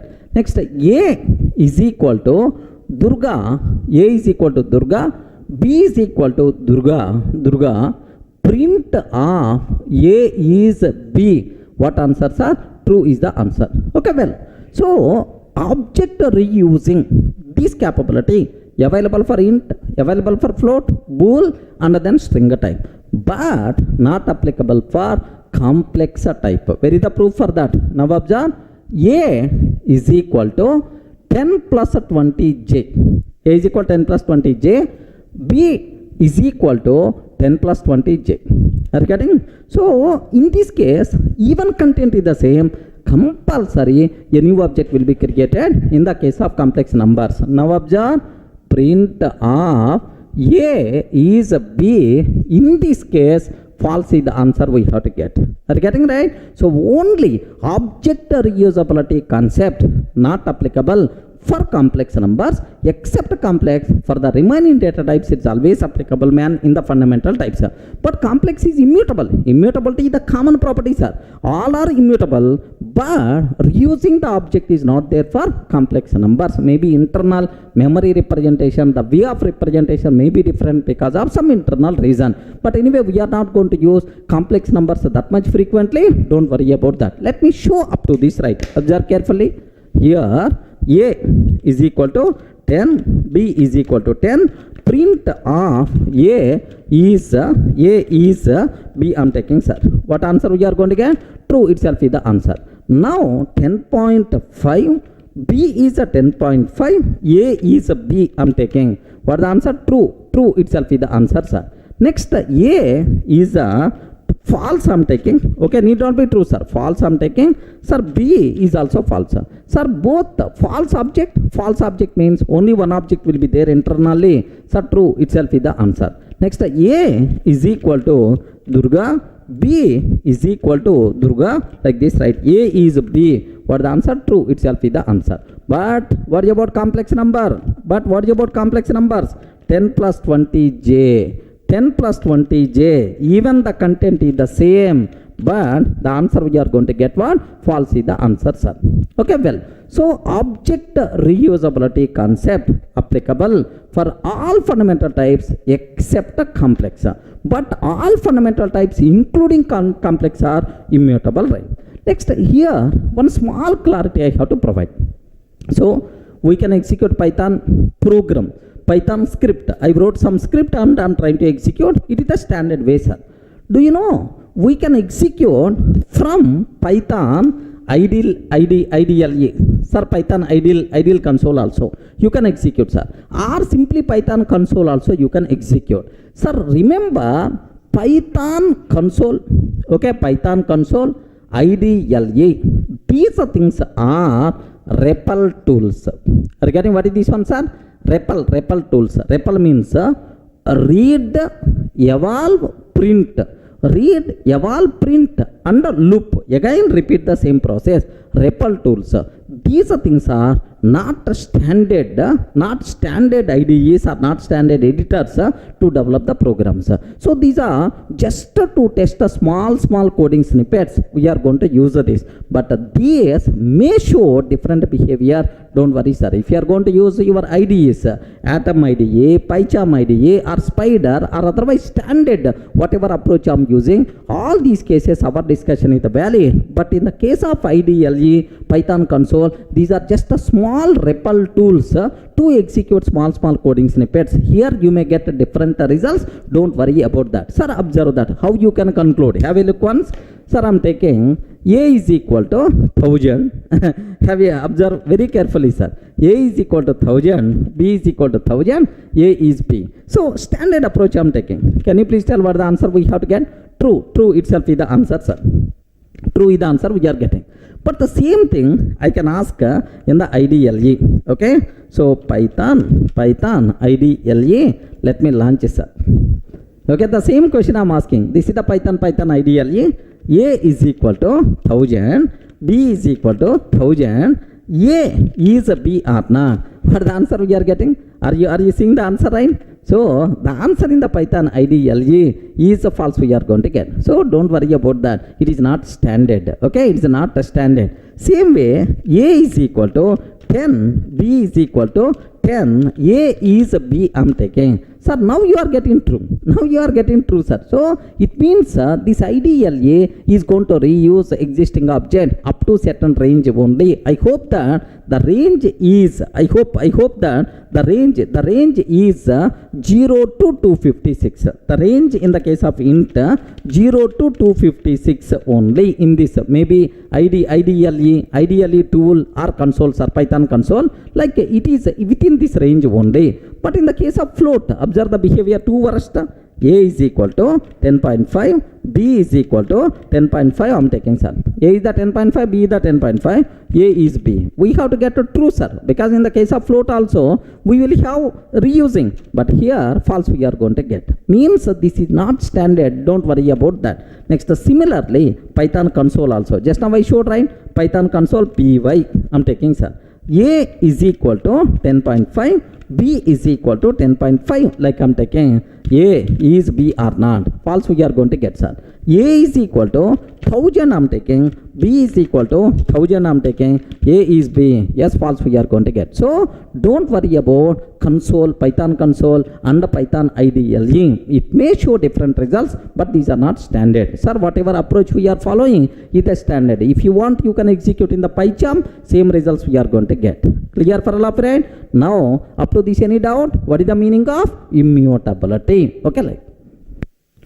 Sir, by this time, you people got very clearly what is about immutability, why this immutability concept is required, up to that clear. Now, some students may ask, sir, immutability okay? Can you please show at least one example about mutability also, so that we will get complete picture, like you may ask.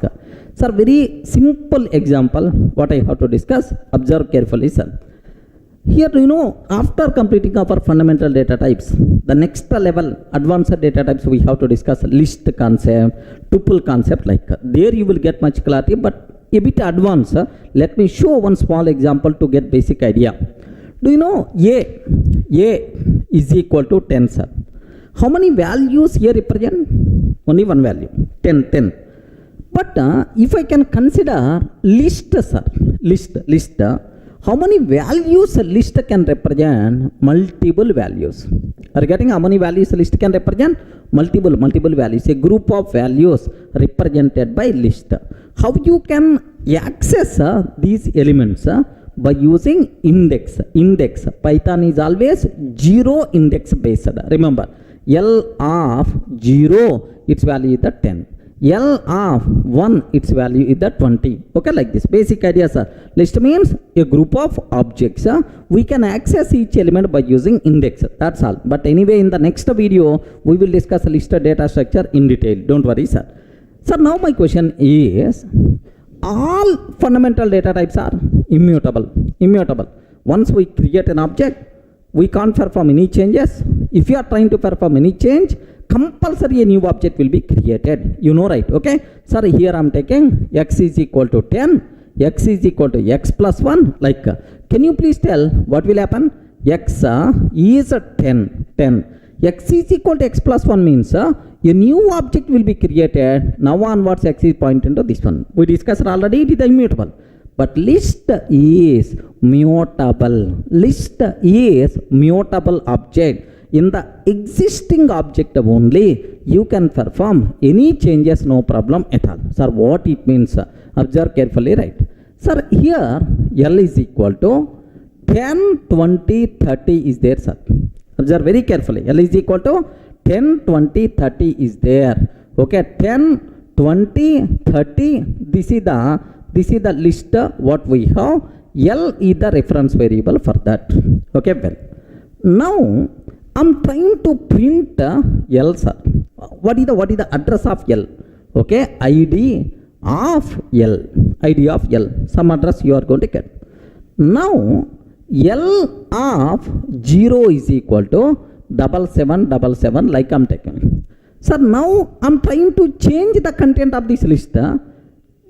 If the list is mutable, Obviously, in the existing object only we require to perform changes. Correct, right? So L of 0 is equal to 7777 means now this one replaced with 7777 in the existing object only. Remember this one. So once we create list object, you can perform any changes in the existing object. This changeable behavior is nothing but mutability concept. Okay, well, list is mutable. Where is the proof? Now print address are print of id of L, after modification address, before modification address, both the things are same because modification happened in the same object only. If you want, you can print L value, modified value by default we are going to get, sir. 20, 30 like modified value we are going to get. So means that clear practical proof. So all changes are happened in the existing object only, but not in the new object. Where is the proof? Let me execute this code. Observe carefully, sir. Here I am taking, here 1 minute. Here I am taking L is equal to 10 comma, L is equal to 10 comma 20 comma 30, sir. Print of id of L, print of id of L and print L. Sir, I am trying to print content of L and its address also. Okay, let me execute up to this. Yes, content is 10, 20, 30. Address is, this is the address, right? Okay, well. Now my question is, L of 0 is equal to 7777 I am taking. L of 0 is equal to 7777. Print of id of L, sir, after modification, what is the result? Next, id of L, okay, like, so before modification, what is the L and address?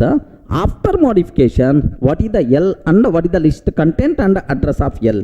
Now observe, sir, am I getting modified content but address is not changed, meaning that so all changes will be performed in existing object only. This behavior, this changeable behavior is nothing but mutability concept. Is it clear for all of you, right? So can you please explain with an example what is the meaning of mutability? Best example. Let me go for one more small chota example, right? Have observed carefully, right? One more example to prove again. Here I am taking L1 is equal to 10, 20, 30, 40, like I am taking, sir. L1 is equal to 10, 20, 30, 40. Now, sir, this is the list we created. 10, 20, 30, 40. L1 is the reference variable. Okay, well. L2 is equal to L1. What is the meaning of this one? L2 is equal to L1 means L2 is also pointing to L1 only. L2 is also pointing to L1. Now, what I want to do, how many list objects are there? 1. But how many references are there? 2 reference variable. Both reference variable point into the same object. Sir, if any person trying to change the content, all those changes will be performed in the existing object only. So by using L1, if I perform some change, those changes will be reflected to L2 also, because both are pointed to the same object. In the existing object only modifications are performing. Okay, now sir, print of L1, print of L2, sir. In both cases we are going to get 10, 20, 30, 40 only. Okay, well, now L1 of 0 is equal to 7777. L1 of 0 is equal to 7777 I am taking. Where will be performed, sir? L1 of 0 means 7777, like 10 will be replaced in the same object. Now the change will be reflected to L2 also. Now let me print again. Print of L1, print of L2. What is the output we are going to get in both cases, sir? Do you know? First element replaced with 7777, 20, 30, 40. So by using L1, if you perform any change, that the change will be reflected to L2, because both are pointing to the same object. In the existing object only, content will be modified. Sir, with those changes a new object created? No. In the existing object only, modification performed. This changeable behavior is the mutable. Observe carefully. Sir, now L2 of 1. This time I am trying to change by using L2. L2 of 1 means 20, sir. Is replaced with 8888. L2 of is replaced with 8822. What 8888? What it means is this one replaced with 8888, right? So this change will be reflected for L1 or not? Yes, because both are pointed the same. In the existing object only, all changes are going to be happen. Now print of L1, print of L2. What is the answer we are going to get? In both cases, 7777, okay, 8888, 30, 40 is the answer we are going to get. Friends, everyone in the position to understand clearly. So in the case of list, the modifications are happening in the same object or not? Yes, that's why list is mutable. So can you please explain basic example to understand mutability concept? Best example to understand, let me execute this code. Have a look once. I'm taking L is equal to L1 is equal to 10, 20, 30, 40, sir. Okay, well, L2 is equal to L1. So both are pointing to the same object. Print of L1, next print of L2. Like this I'm taking, sir. Okay, well, print of L1 and L2. Let me execute up to this. Let me